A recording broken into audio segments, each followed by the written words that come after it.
Do you know what I mean? Keep it. It should go to the winner. Yeah, exactly. Right. That is a very good point. So, be warned. Don't open things that weren't addressed to you. Yeah. I did Pandora's that time, box. There's some sort of lesson there. Yeah. What happened? All the evils of the world, wasn't it? Pretty much. What? Yeah. Oh, don't try to explain it to Carl. No, Pandora's box. Go on. Well, told not to open it, opened it, released all the evils that are in the world now. But did the person say if you open it, loads of evil will come out? It's not true. It's not true. It didn't really happen. It's not like evolution. It's not the truth. But you remember that? Yeah, you won't listen to some of my stuff, like goldfish and stuff. No, it's not that we don't listen to it. It's that you would pass off how all the evils in the world got here. Because on Ananova it would be, Pandora opens box. Outcast. Hey Ya on XFM 104.9. I'm Ricky Gervais. With me, Steve Merchant. And over there, Karl Pilkington. Now we've got a new feature. Well, I don't know if it should become a feature every week, Rick. I'm not sure it's got legs for that. No. But maybe in the absence of Rockbusters. Basically, I was looking through the pigeonhole, and we get a lot of stuff sent to us, a lot of junk, stuff we don't really want. Yeah. And a lot of people, for some reason, they send us... Begging letters, a lot of that.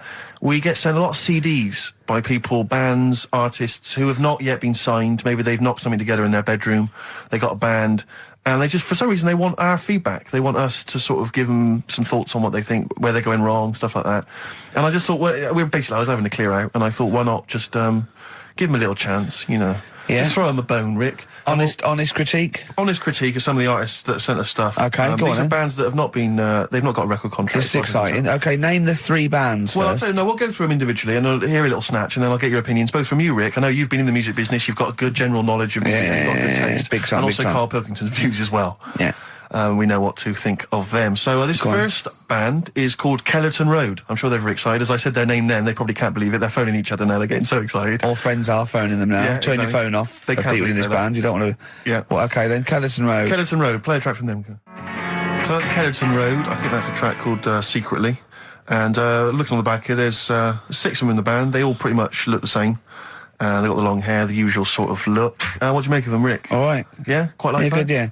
I mean, bit generic. The chorus was a little bit simplistic. But I like good production, good musicianship. Reminds you of something maybe like the Thrills, that sort of thing? Yeah. I mean, yeah, good. Jukebox or junk box? What's a junk box?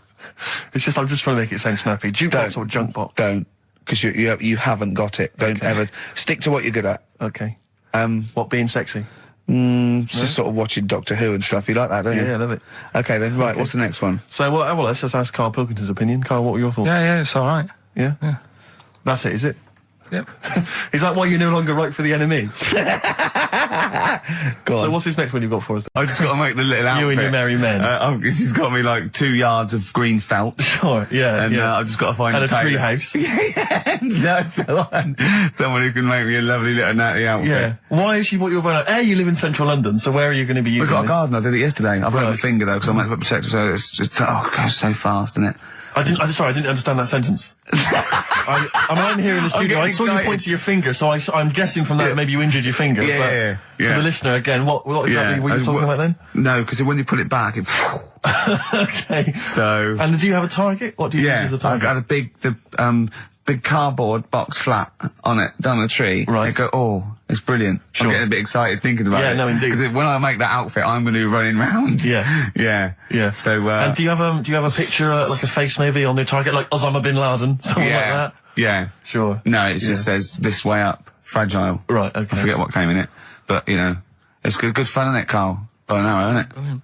Yeah? Would you like a little bow and arrow? Yeah, it's all right. Yeah. I had a rifle as a kid. Did you? Yeah, a real one? Yeah, just shooting cans and stuff. Yeah. It's all right.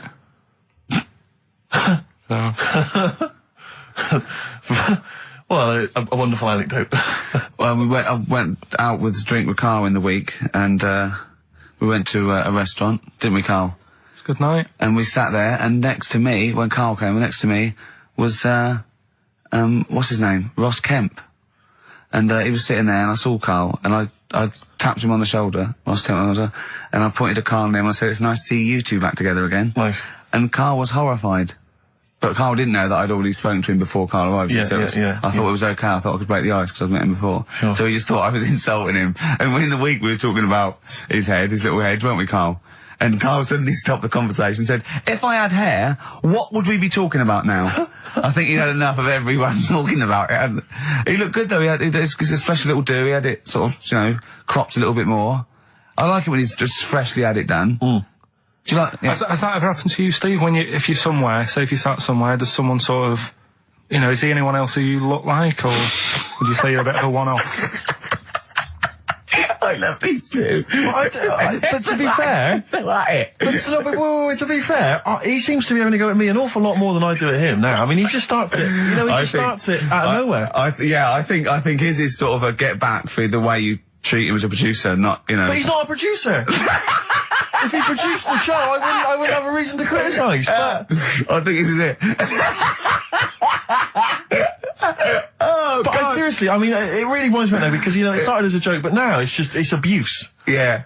He got annoyed at Heat because it said Karl, producer, well, not so much a producer as just a bald mank. And he went, can they say that? Yeah. Can they say that? See, that's a magazine, an independent publication has identified what exactly it is you do. Yeah. Oh, here we go then. Go on, bring it on, because here we go. He's looking at me. I know he's thinking. I can hear the cogs I'm not thinking anything. It's vicious. That is true. Never a true word. Play a record. Now then, I heard this on VH1 in the week, and I have not been able to get it out of my head, and I really kind of want to get it in everyone else's mind now, so they understand the pain I've been going through. Miss You by the Rolling Stones. Yeah. I hope that's now embedded in your brain, and you can ruin a week by having to sing that constantly, irritating people in shops and everywhere you go. Miss You by the Rolling Stones. Good track. Karl, Jonathan Ross came out of this last week, and we were talking about stuff, and Karl was mesmerised when Jonathan told a story that he was bored once in a hotel room and shaved his arse. He shaved his arse? Yeah. Sure. And Karl, you didn't stop questioning him, did you, for about... I just wondered, at what point do you sort of say, oh, this is getting on my nerves? Do you know what I mean? Yeah. It's way too long, tucking it in his socks or whatever. Yeah. But it's not, I mean, it is boring in hotel rooms, because I told you before about when I was in Edinburgh, and I had nothing to do, there was nothing on the telly, and you've eaten the shortbread biscuits, and so that's when I read the phone book to see how many... That's when you read the phone book? Well, to see how many Macs were in Scotland, McAteer, Macintosh, Sure. Yeah. And it was 42 pages. Yeah. Jonathan, I don't know if he'd already done that. Yeah. And, he said he shaved his arse. Now, when we say shaved his arse... Not his cheeks, his... Oh, all of it? Yeah, all of it. Did he say that? Well, I think that's... But other than the cheeks, there's not much left, But then we got to the fact that me and Jonathan, if we pooled our wealth... we could have shaved Karl's arse for £1,000. Right. And he said, yeah, for £1,000 you can shave my arse. Suzanne said, can I say this bit? Your girlfriend said what, Karl? She was annoyed. She says, well, I'm not allowed to go there. Why is anyone else? And of course, the whole table stopped and leant in and said, what? He doesn't like me touching him there. I went, what do you mean? This is too much information. It was too much information. I like the fact that you've had this conversation with her. I like the idea that she touched your arse once and you went, woo, hands off. Yeah. I love you, but keep your hands away from my arse. Do you know why he said he's talking about the most intimate part of the arse, the middle arse he's talking about, and I said, why? He went, it's a bit gay, isn't it? I said, how can a girl touching it be a bit gay? If you stood behind it could be anyone, doesn't it?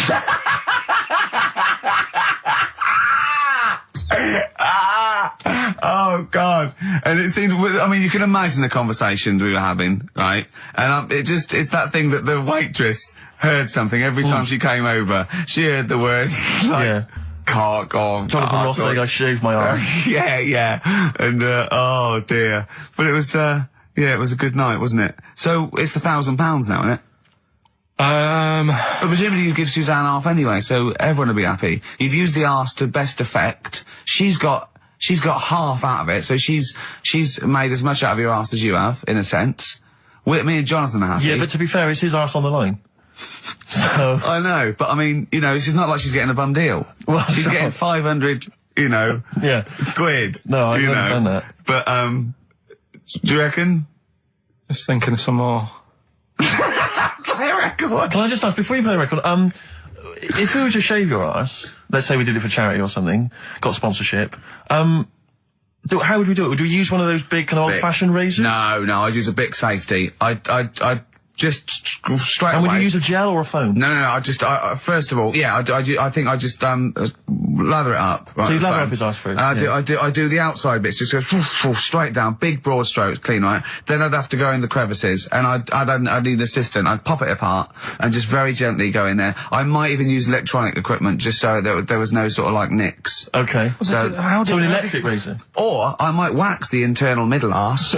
Okay. How did Jonathan do it? Because he did it on his own, didn't he? I just use mirrors. Why did I'll ask him. We'll call him later. But, I don't know.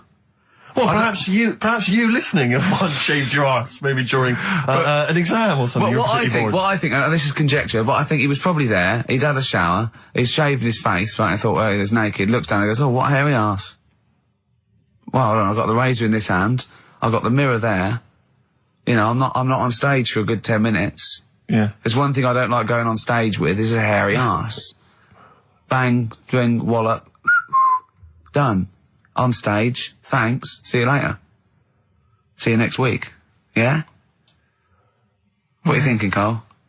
No, it's just how hairy was it? Do you know what I mean? How hairy was it? Because I imagine, you're saying mirrors and stuff. But he's how old is he now? He's 42. And they say your testicles drop quite a bit once you start getting old, don't they? Yeah. So he's got to make sure they're out of the way. Yeah, but I don't think I can speak for myself, as a similar age to Jonathan, that, there's millimetres in it. It's not like we tuck them in our socks in the morning. Mm. They're still in the same place. You really wouldn't know the difference. It wouldn't, if we filmed it in, time-lapse camera, it wouldn't be like a bungee jump. Do you know what I mean? They wouldn't be moving a lot. Yeah. All right. Do you think I told him he's a good-looking fella, Steve. Would you agree with that? I told Jonathan that he said that he just went for it as well. Yeah. So you spent a lot of time picturing Jonathan's naked arse. You'd let him give you money for arse touchery. Yeah. Whereas your girlfriend's got no chance, and you're saying he's a good-looking man. Do you want to play a record and think about what you've done? Interesting. 50 Cent, 21 Questions, new single from him. Well, me and Carl got a joint favourite lyric now. I love you like a fat kid loves cake. Yeah. That's great, isn't it? But, I like it because it's funny and humorous and cheeky. You like it because it means something, don't you? You think that's the absolute truth. If someone was to say that to you, that would be the most romantic thing they could say, innit? Because it's... No, I'm just thinking that's, what it means. It's like the Elephant Man, right? The Elephant Man, that's what he's called. Again, you know what you're going to get. The fat kid loves cake. You've said it all, you don't have to say any more. I can't believe it. I'll tell you what made his day the other day. I love it. Jonathan Ross said The Elephant Man is one of the best films ever made. Yeah. Endorsed by a celebrity. I know. Well, by a film buff, really. It is good though, isn't it? It is a very good film, yeah. We have got Cheeky Freak of the Week coming up. Right. It's got a lot of stuff going on this week. In the freak world? Yeah. Is it really? Yeah, there's loads. Stuff that we can... The one that hasn't made it. God, this is one that hasn't made it, so we'll judge it on that. Go on. There's a woman, right? Do you know how, in a way I thought Elephant Man, it was a bit tight because, they sort of took him on a freak show, did a bit of a road show with him and stuff. Yeah. There's some woman, I think she's in India, like now, who, makes a lot of money because she's got 3 legs and 7 toes, stuff. And she was saying, people pay quite a lot of money. Not Squiddy Patel. It's not that much money, compared to here, but over there, it's, loads of money. Sure. And all you do is, you go around to her house, and you pay this lot of money, and people just go, oh, look at that. Extra leg. Extra leg. Right. It's quite a lot of money in that. So she hasn't even got to go out on the road anymore, like in the old days? No, that's what annoyed me. It's well, you could get to them faster. You go and see them if they're paying the money. Sure. But yeah, what she could do is go in and buy a pair of shoes, right, and then nick one on the way out, because they only put one out, don't they? Good idea. So she could get, 3 for the price of 2. Just offer. one of the many perks of having Just 3 one legs. of the perks of having 3 legs. The other one is, I mean, keepy uppy. But she'd be good at that. Shouldn't do that. She just stays at home and puts her feet up. But anyway, that's not even Cheeky Freak of the Week. That's coming up later. Oh, brilliant. Now, Rockbusters, Dead in the Water, isn't it? We've killed that off, have we officially? We killed off Monkey News and Rockbusters. Didn't I tell you that there was some sort of petition for Monkey News? Was there? What was the story? A lot of loads of emails and that. You mean you've done Monkey News? You mean you want to do Monkey News? No, but seriously, there's uproar, and people were like, "You can't get rid of Monkey News. Yeah, don't be doing that." Sort of what? Loads of people. Was it monkeys trying to write the complete works of Shakespeare? Did Tony Blair get a whiff of it, and he's coming down like a ton of bricks? And Rockbusters, Steve, if you've got a better competition, then we'll do yours. That's fine. Do you know what I mean? If that's what you want to do, we'll do. What did you want to do? No, I was just wondering whether we should perhaps not do a quiz at all, rather than do that piece of rubbish. Might be better to have nothing. Might be better just to have silence during that part of the show than have Rockbusters. I don't know. If I give you the clues and that, and if you think they sound rubbish, we're not doing it. Well, can I just ask Karl how he got on over Christmas? Because the last time I spoke to him, you hadn't bought a present for your girlfriend. I had to say I was on tenterhooks all Christmas. Well, you changed it. After that show, I felt bad, even though I shouldn't have done, because... because you hadn't bought your girlfriend a Christmas present? I said to you, I booked a table at a hotel in Covent Garden, had Christmas dinner there, which was nice, right? It's good food and everything. Didn't feel like enough to me. Well, then I went out and treated some stuff, and then... No. A couple of days before Christmas, he went... I took Suzanne to that hotel we're going to go to for Christmas dinner. We had tea and cakes. And I went, oh, you treated her? He went, no, she paid for it, but I was just showing her what it was going to be like. That was her extra treat. She paid for it. I love that. Brilliant. Yeah. Well, it was like 150 quid for a meal for 2, which is pretty dear. So I'm not going to buy her cakes as well. I love that! All right, love, have anything you want. You pay for your own pudding, I'm not mental. Yeah. You treated her to some other stuff? Some bits and bobs. What, so she chose them and you paid for them? What, the presents? Yeah. No, you chose them and she paid for them, but, you know, it's the thought that counts. I got them on the way home that Saturday. Well done. And what did you buy? Shops. Well, just some bits. Might be personal, Steve. Well, I don't care. Just some bits. Yeah, but bits and pieces. Leave out the personal bits. What bits? Just little things. And then yesterday, right? A monkey wrench and a new washer for the shower. Yeah. Some recordable CDs that you need for your job. Oh, dear. Now, when you gave those presents to her, did her face light up? Right. I don't want to tell you what they were, right? But she wasn't that impressed. You're going to tell us what they are now, tell us what they are. You even know what they are. She told you on Christmas Day. Hold on, wait a minute. But it doesn't matter what they are. It does matter what they are. It doesn't. It does, Karl. It's you, mate. Of course it doesn't matter. Oh, God! Have you just remembered? Yeah! Right, but there's no need. I've got to tell him, Karl. I really want your permission, because I don't want to be I know it's not, but we know it's not that embarrassing. It's really quite sweet. Yeah, but in a way, right, the way I look at it is, right, Christmas, even when I was a little kid, right, is not... Please let me tell him, Karl. Well, let me just tell you first, though. Let me tell you why I didn't go all out on the old present front. All right. Justify yourself. Right? First of all, I've covered it up since then anyway, right, with that present, because I bought her some shoes yesterday, and she did say, I'll give you the money for them, but when I get home, I said, it's all right. I said, you can have them, right? So not only did I buy her some food on Christmas Day, I got her shoes. She's probably had a... And they feel like a horse. Yeah. It's not like, yeah, there you go, there's your shoes, there's your food, right, bed down, see you later. Yeah, but what I'm saying is she's done... fed and clothed. Yeah, did you comb her hair? She's done well this year, right? So... The thing She's done well this year. It's like you're a single parent living on a council estate with a smack problem, and you still managed to buy them some Lego. When I was a kid, right, it wasn't about what you got. I remember one year when I was about 8. Right, this is going to make me cry, isn't it? This? No, it's not. I'm just saying the way it is. Right, I woke up at about 4 in the morning. And I was like, oh, what I forgot? And I couldn't sleep. I was that on edge. It's the excitement of Christmas, isn't it? It's like, oh, what's wrapped up? I need to know. Sure. Yeah. And it's the fact that people are saying, no, you won't know until tomorrow. Yes. Sure. That annoys you and winds you up. Okay. So I got up at 4 in the morning, opened my presents, and then went, right, I know now, went back to bed, had a great sleep. Yes. Right? So it's nothing to do with the excitement of what you get, it's the excitement of not knowing what you've got. And then what happened when you got up to go down with the presents? What you're saying to me is that you could wrap up a brick because the thrill of Christmas is in hoping and being excited about what it is, not the actual gift itself. Yeah. Is that what you did? Did she get a brick? No, let me tell you now what he got. He got her a present, right? And she said, she came and said, yeah, he got me. It was an industrial-sized packet of condoms. It was a joke gift. No, it wasn't a joke. It wasn't even a joke. I went home that Saturday after here, past Boots, thought, might have something in here. They were on, like, some value. Right, you passed the Were makeup. they used? Right, but anyway. The makeup, you passed all the other... Past the makeup, stuff. past the lovely vanity cases. Yeah, the foot spas. Exactly. Yeah. Oh, hold on. How much are these, love, for 100? Yeah. $4.99. Yeah. Do I get them reduced if I buy in bulk? So how many did you buy? What was it? I don't know, probably about 100.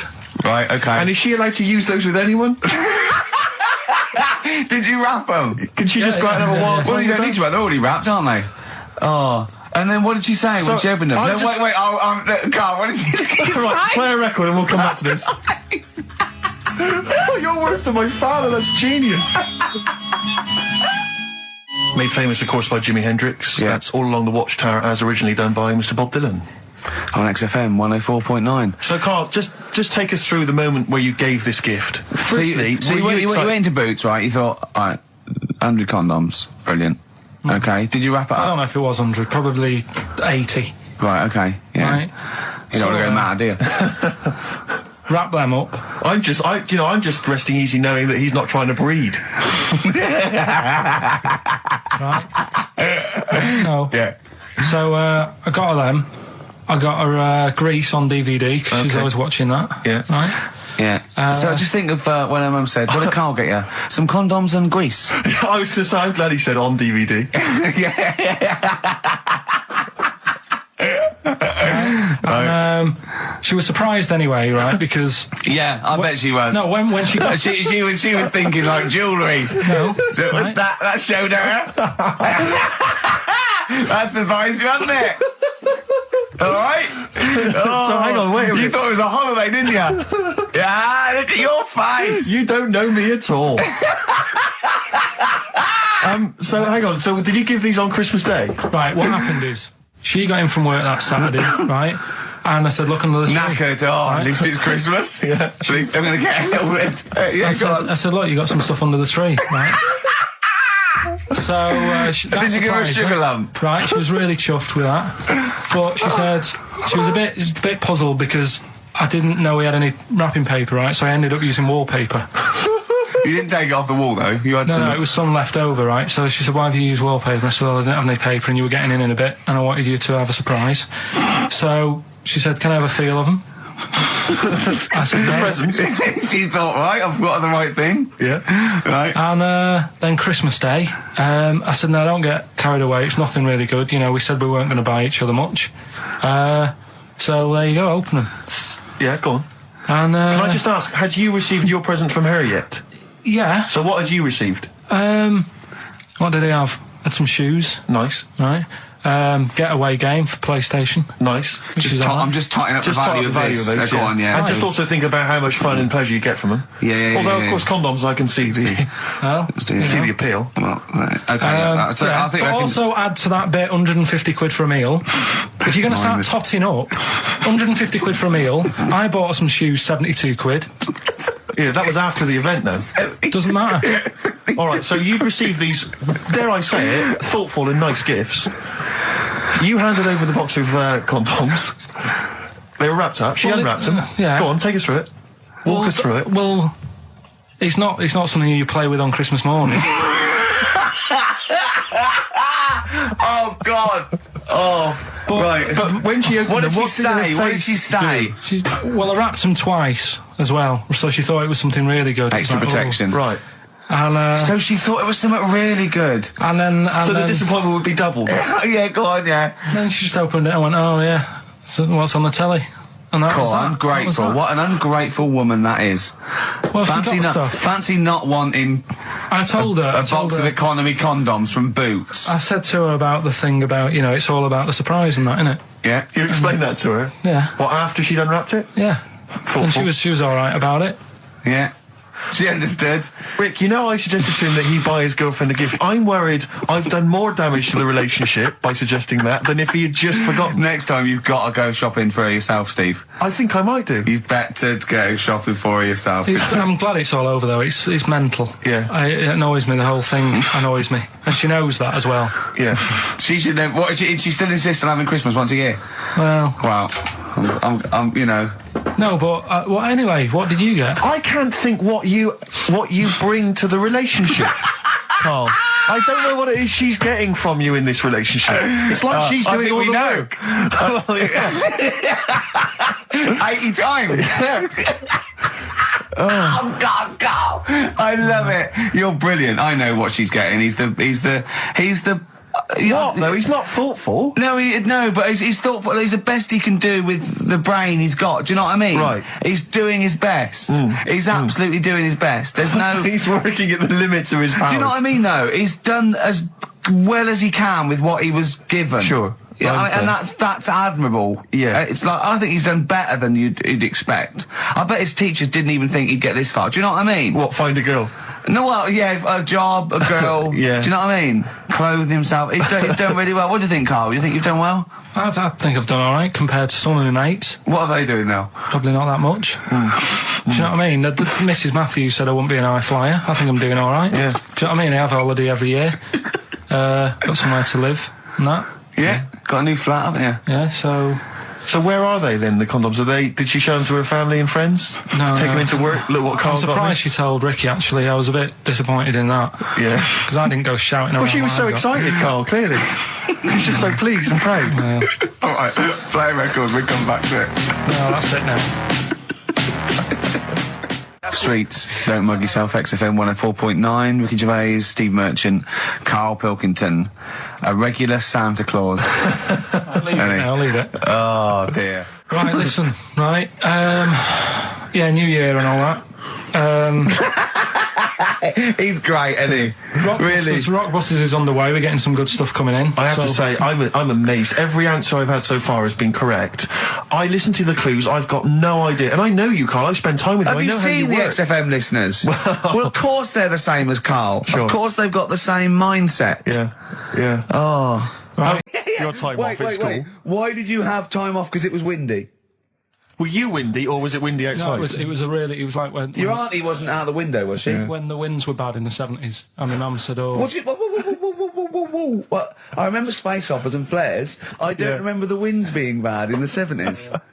Well, my mum just said, "You might get blown into the road, so don't do that."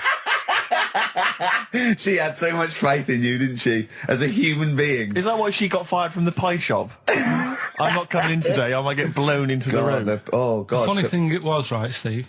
They had this thing going at school because a lot of people used to wag it back then. Used to what? Wag it, sort of not go in. Yeah. Right.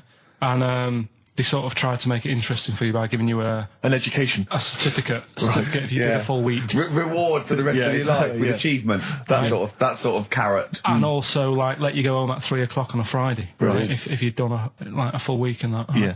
So it was lovely weather all week. Then it just sort of changed on a Friday, and I got up and it was all windy. It's always windy for Friday on Sunday, isn't it? Don't if you don't go in because you might get blown into the road and that. So I said, all right, then I'll stay off. And, so why did she told you to hold on to a fence or walk you there? What's this? Don't go out. Immediately give up. I love this getting blown into the road. Is that based on your cats that kept getting blown into the road? Well, so I got to school on the Monday, right? And the teacher said, Took you a long time. Today, to punish you, you're the only one who wrecked the whole week, right? Everyone else came in. You didn't. So everyone else is going home at 3 o'clock today. But you're not. Brilliant. Serves you right. And I wasn't bothered though. It was great because I said, well, you'll have to stay with me, won't you? And it was great. So all I did for half an hour was doodle and stuff. It was great that afternoon. Yeah. And that was ages ago. That was like when I was about 8. And that's one of the times I was off ill. Yeah. So it was, but that wasn't even ill. That was wind. Yeah. Yeah. So, Yeah, it's a bit different when you're to be honest with you, world, though, Carl. You can't just not turn up because you've got a bit of a cold or you're a bit fed up.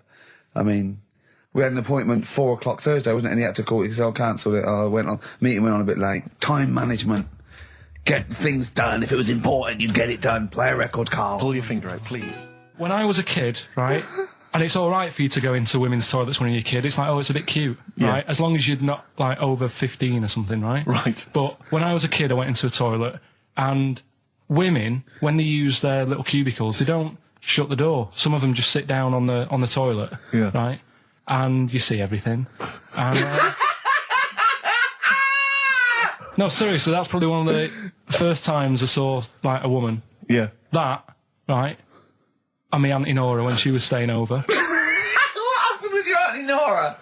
She was, she's into wearing caftans. Into wearing what? You know, caftans. Oh, yeah. What caftans? Big, bellowy sort of dresses. Right. And, yeah, I used to sit on the floor at home in front of the telly. Sure. She was on the chair behind. Yeah. She did a bit of a sort of a Sharon Stone scene. Oh, God. Yeah. Did you see it? There was no underwear? No. What age were you? What was it like? What age were you? It was like a ripped tennis ball. What? Right, we're off air. We're off air. Either that or put us in for the Stoners. I've told you before about buying presents. Did those gloves have your name sewn in them? And a piece of string that ran over the back of your duffel coat? You know, I've never been into getting presents and that. I had the problem at that Christmas one, that time with the Victoria Plum. Yeah, we'd hate that. We'd hate to bring that back. We've done that. Because you talked about the book, because it's kind of to do with your dad, isn't it? He's a very bad gift buyer. Was that the problem? Well, yeah, my dad just wouldn't bother. It was my mum who sort of made an effort, and she sort of worked out half of what I wanted, then she left it to me dad to get it off someone, see if he could get one cheap or whatever. I love the fact that usually people talk about, like, drinking heavily or violent abuse, right? Yeah. But here's what he's been left with and scarred with from parents is bad gift buying. Yeah, and that's the Victoria Plum incident. In the greater scheme of things in the world, that's not a bad thing to have, is it? Right, there was this, this is what it's like about getting presents and stuff, right? With my mum and dad. Go on. My mate, Colin, right? Colin Mackin? No, Colin Bailey, right? Yeah. He had a little Sinclair Spectrum, right? Computer, which was like the thing to have at that time, right? Yeah. You used to always go round to his house. The deal was... Not the one you had to play through the window because you weren't allowed No, that's another lad. Oh, right? yeah. This is a different lad. And the deal was, he came to our house and my mum gave him a pie. And then I'd go round to his and I'd stay there for a few hours playing, you know, Hungry Horace and stuff like that on it. Right? Now, my mum and dad knew that I really wanted one of these computers, right? So I waited about a year. Came round to Christmas Day. I thought, I reckon might have one. Turned out they bought me the wrong one. They bought me a ZX81 instead of a Spectrum, right? And Christmas Day, I'm there trying to load the games up. It's not working. I'm thinking, what's wrong, right? And the thing with me, when I was a kid, I used to get quite sort of agitated. This is the moment, right? I found out that it needed a RAM pack to make it work, right? Looking in the thing and it's saying, and make sure you put your RAM pack in the back. And I was like, oh, where's the RAM pack? And my dad's going, I don't know, I've got you the main bit. That's it. So I was that wound up, I just was sick, right? Just sick. I didn't feel sick or anything. I just was like, oh God. Went to the sink, just sick. Because I was that on edge about it. I said, come on, we've got to get one. And my dad's like, Tandy's shut. We're not gonna get anything today. Ruined again, Christmas Day. That was after the year when my train set got blown up by our kid. The following year, no RAM pack. And now you ask me why don't I get good presents? He's scarred. He just I'm gonna die. Honestly, I'm gonna die. He's just clean sick. Yeah. There's no RAM pack. Did you get to the bottom of it? Why wasn't there a RAM pack? You have to buy them separate. Oh, okay. What do you mean I can't play Frogger? Oh no. So, wasn't there another incident when you threw up? Spontaneously threw up? Through sheer anxiety? I do get it. It's not so much now because I've relaxed a bit, but as a kid I used to be quite on edge all the time with certain things. Do you think that's what happened to your cat that kept being sick? that it didn't get the food it wanted, and it just threw up. Do you remember that? Yeah, yeah. God, so they shaved it. Yeah, but again, you see, the cat thing, I mean, it's mad. I was thinking about it the other day, right? I used to think I had quite a normal upbringing. You didn't. Right? And someone was talking Your about mother once told you not to go to school because it was windy, Carl. It was not a normal upbringing. The cat was being sick, so she shaved it, so it was easier to clean. Right, well, my mum and dad went on holiday, right? And I stayed at the Rosses down the road. Oh, yeah. Only a kid, must have been about 5 or something, right? And I was always running around in the house. I had a lot of energy as a kid.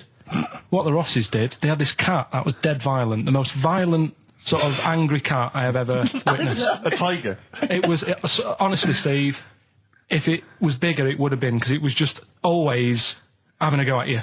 Yeah. If you went to pat it on the head, it went to bite you and stuff. And what they used to do with it, to stop me running around, I'd sort of be running around, and then I'd get a bit tired, and they'd say, have a lie down on the settee. So I'd lie down on the settee and I'd nod off. And what they used to do, I'd wake up and I'd put the cat on my belly. Right? So I'd be scared to move because it's like it's going to get me. But it would keep you there. It kept me there, and it used to sort of slaver on me, and they'd sort of, go out or whatever, and I'd be lying there. That's not normal, is it? Carl, sorry, were you created by the Brothers Grimm for one of their fairy tales? What kind of a life is that? A cat paperweight to keep Carl in place. He keeps blowing around. It's windy. We'll have to weigh him down. Be careful. Your mum probably told him that it's a windy day. You got to get something heavy on him, otherwise he just gets blown into the road. God bless him. Did I ever tell you about my Uncle Alf? No. He wasn't a proper uncle, right? But it was just one of my dad's mates and that. And he was getting on a bit. He must have been about, 60, which is pretty old when you're younger and that. And he was the same. He used to always wear a suit and that. But it was never in good nick. It was always like a rough suit, but it doesn't matter. He's still, making half the effort and that. Yeah. And he used to sleep in a dinghy. Right, Uncle Alf. What? In his house? Yeah. Why? Well, in a flat, he's in like a little bed sit. Because he only had a little bed sit, and he was into boats and stuff. So he had this Two birds with one stone. Had this little dinghy, had a little flat, thought, well, it's tight space and that. He had a dinghy as a bed, and he had 2 tellies, right? He had 2 tellies, one that the sound worked on, the other one only the vision worked. So if you wanted to watch a programme, you had to turn both on. Put them both on like BBC One, turned one up and watched the other one. Wow. Hairy Chinese kid. Right, well, we've talked about hairy people in the past. True enough. Haven't we? Yeah. The little kids who grew up in woods and hung around with wolves and that. Yeah, again, you're confusing it. Yeah, they're not. There were some people that were born very hirsute. They were not the people who were brought up with wolves. Yeah. You just put that together in your Homer Simpson type mind. Right, well, this is like a sort of close to that sort of story. But the weird thing is, right, Chinese people aren't that hairy as a nation. No, seriously, that's a well-known fact. They don't have that much body hair and stuff. Okay. So this little kid who was born over there, he was like covered in stuff. Was he? And it was only his nose that wasn't hairy. The rest of his body was caked in hair, right? Mm. And his hair sort of... What sort of hair was it? Was it... Thick hair. No, what I mean is, was it sort of like a pony's mane, so he just looked like an Ewok? You know what I mean? Just like hanging down sort of straight, dark hair. In the picture, it looked like... it grows from his eyebrow. It grows from his eyebrows quite thick. And then it just goes all the way over his head. You don't think it was just really long eyebrows that he'd done a comb over? No, it was all over his body. It had a picture of like his back and that. Yeah. And had he styled it? Had he styled it at all? Did he have it a quiff or? No, it was just hanging all over him. Yeah. And they were like, this is a bit weird happening in China, where we're not normally that hairy. That was the scientist speaking there. Yeah. And the local press and that were getting him down, calling him monkey boy and all this. Oh. And thinking Chinese press. But the doctor, yeah. Oh, they're cruel, aren't they? It's like those game shows. That's Japanese, isn't it? Yeah. That's cool. Yeah. And the doctor said, I was Carl talking through all that time while we were just like talking to each other then. Because I turned round and I still saw he was talking. So anyway, the local press came in to see the hairy boy, the monkey boy. And they were like being tight, taking the mickey out of him, and the doctor said, throwing him nuts. Said he's only hairy. Said he's a healthy young kid. The only faults he's got is he's got a little bit of eczema and a boil. And he said everybody should just treat him the same, and I think he grew up a healthy kid. Yeah, so that's the end of the story. That's not a story. Why? But I've got nothing. I don't know what to say to that. So someone in China was born slightly hairier than the rest, and he was normal apart from eczema and a boil. That to me isn't a story. But if it is, I've got a million. I mean, it's sort of like bloke from Manchester went a bit bolder than the rest, got a job on radio. He was normal. I mean, that's not a story, is it? So that's educating Ricky. Will we? Brilliant. Do that next week. That is brilliant. No, I think that was good. I did. I mean, I enjoyed that. I learned something from that. I mean, I want to get. I mean, this is all from one book, is it? Yeah. That's an interesting book. With the, I don't want to dwell on it, but with the hairy Chinese kid, what did they say about that? What was the, I mean, was it once there was born a kid who was slightly more hairy than everyone else? But yeah, it's all right. He only had a boil. Oh, how did they word it? How did this capture your imagination? It was a picture that grabbed me first of all. Yeah. Sure. And it was like, God, what's up with him? And that's when I read it. Did you see the boil and the eczema or just the hair? No, you see, because his face is like, just under his eyes is sort of nice and smooth, and his nose is sticking out, and that's not hairy. But the rest of him, it looked like he had the sort of a balaclava on or something. And then I read on, and it's like, this is a hairy kid in China. Yeah. So. Yeah. Okay, good. Anything else in there? Because, I mean, I like that. No, we'll do more of that next week. How is that alongside, hanging bacon, alien abduction, a hairy Chinese kid, and a little interesting fact about the derivation of a phrase? What do you mean? He didn't understand a word of that. I knew the word derivation was going to cause problems. I thought derivation shouldn't have come out. I wasn't disputing. He's all smug because he just had a phone call. That was Beck, lost cause. Go on, tell him why you're all smug.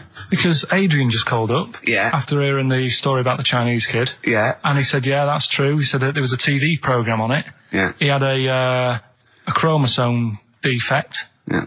And it made him hairy. And his mum and dad used to have to shave him. That wasn't in the book.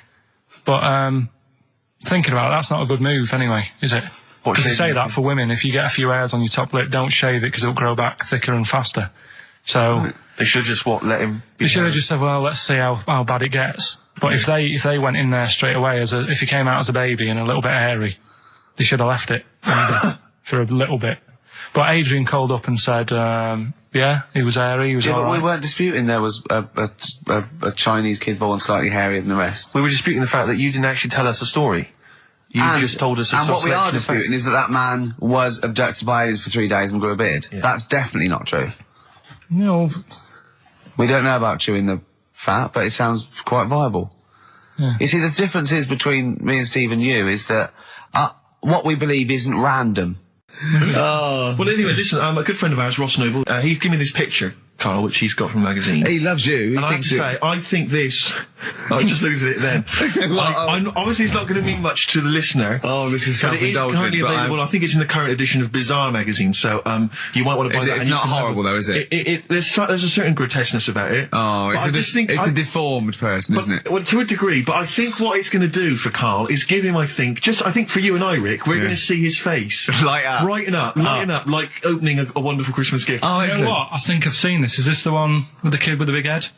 I'll be honest with you, Carl, it is. Have you seen it already? Yeah. Let me just show it to you again so you can... I haven't seen it. It's like... Yeah. We shouldn't be laughing at that. No, but that is like the kid who I went to school with. That is the same. That can't be the same. So do you recognise him? Seriously, that is the same thing he had. I mean, I have to say, it does look like it's been computer generated. It's so odd. Yeah. But look at the child's face. I know. Look at his reaction. Don't take another photo of me. I'm not sure this is right. It's not right. But I was hoping that would give you, Carl, just a little glimpse of. We've had a request as well on the best bits. So someone wants to hear you talking about your mates with the big heads. I don't believe it, because every time we go there, we get some sort of complaint about something. About what? Just leave it.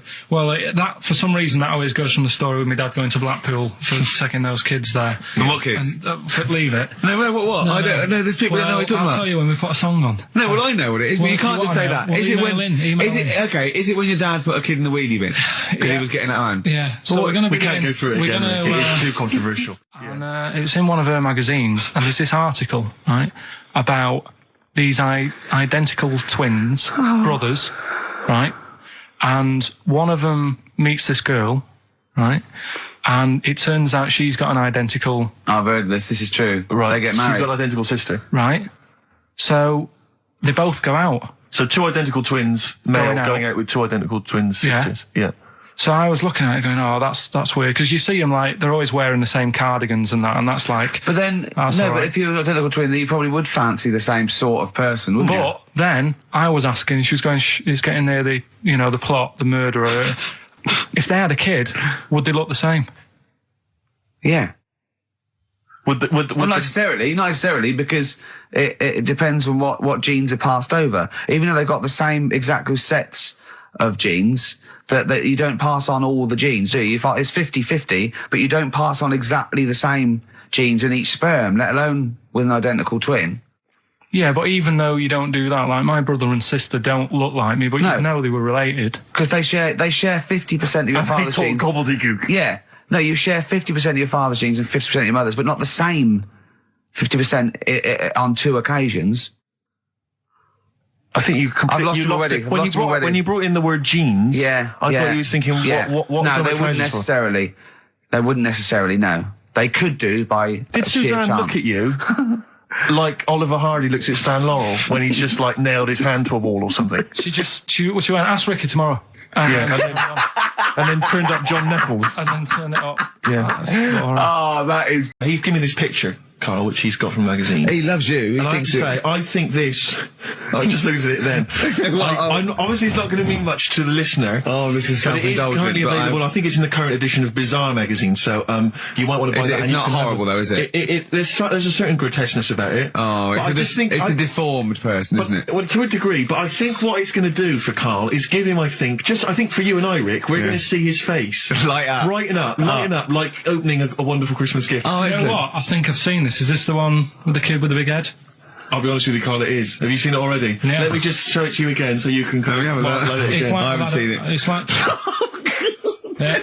We shouldn't be laughing at that. No, but that is like the kid who I went to school with. That is the same. That can't be the same. So do you recognise him? Seriously, that is the same thing he had. I have to say, it does look like it's been computer generated. It's so odd. Yeah. But look at the child's face. I know. Look at his reaction. Don't take another photo of me. I'm not sure this is right. No, well, the thing is, right, you were just saying about what are you, about Christmas.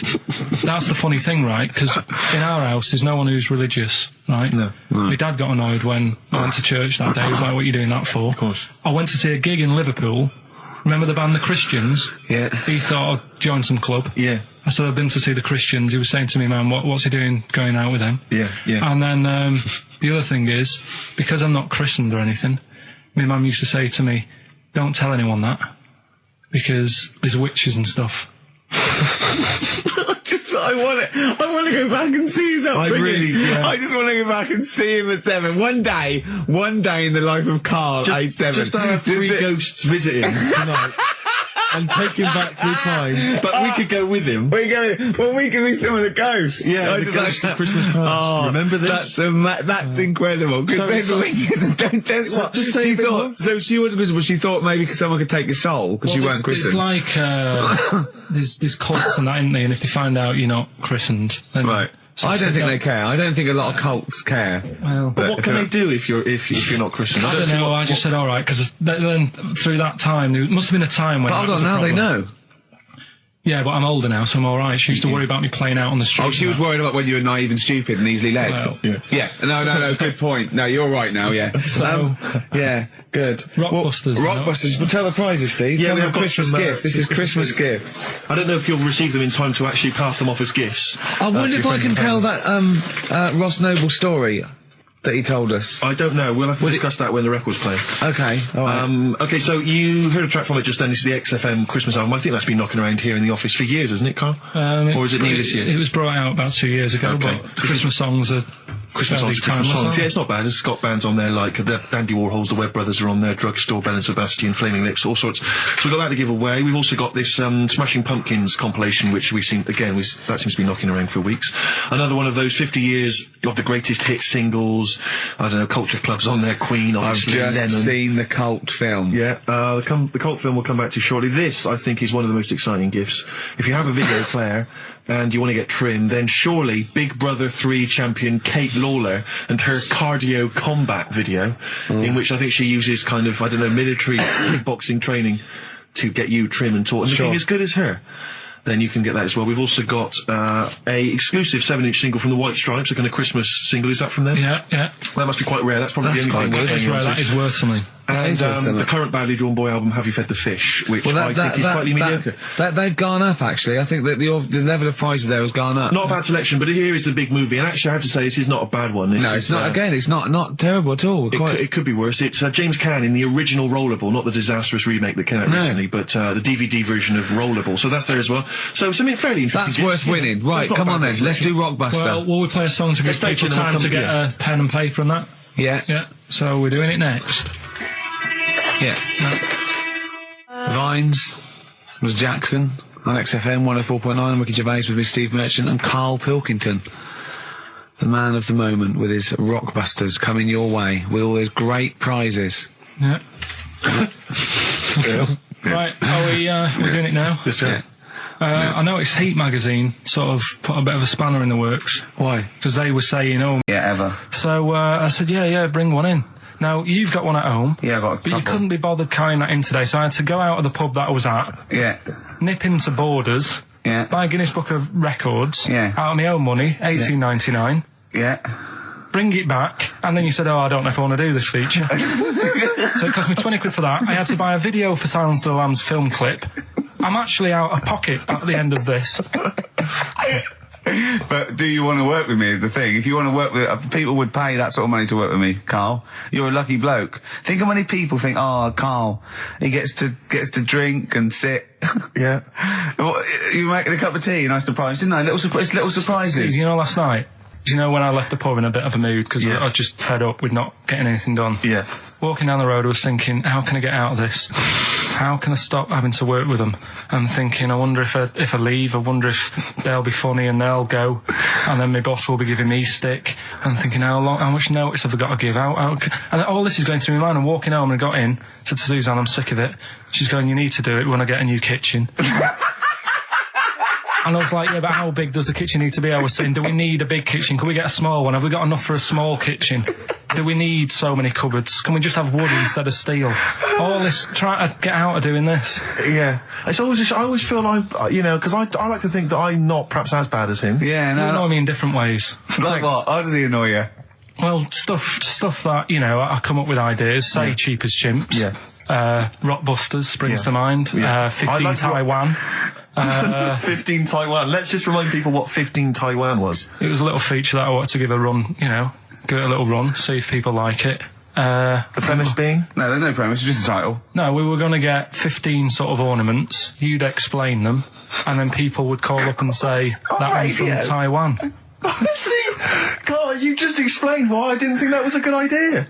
By explaining the good... No, the funny thing is, Steve, right, I was walking down Regent Street on Monday, walked past one of these big stores, right, and they've got all famous quotes on the windows, right, and one of them was something like, an absurd idea is often a great idea. Yeah. Do you know who said that? Go on. Einstein. Yes. Which made me wonder, if you were his mate, would he ever have done E=MC²? Or would you have said, don't bother with that, it's not going to work? Because that's all you seem to do. Everything I come up with, you put down. Yeah. Well, that's one thing. He's negative, right? I don't know why. I don't know why he is. What else? He messes me about. I get him concert tickets for stuff, and you say, "Oh, I didn't bother going." Yeah. That is annoying. You come in, with, 5 minutes to go with tracks that need editing. Yeah. The little bag, that bag that was free. Yeah, you got a free bag today, an XFM little rucksack thing. Yeah. You were like, "Oh, what's this? What's this rubbish?" Yeah. Ricky said, "I'll have it. They're great." He said, "No, I want it."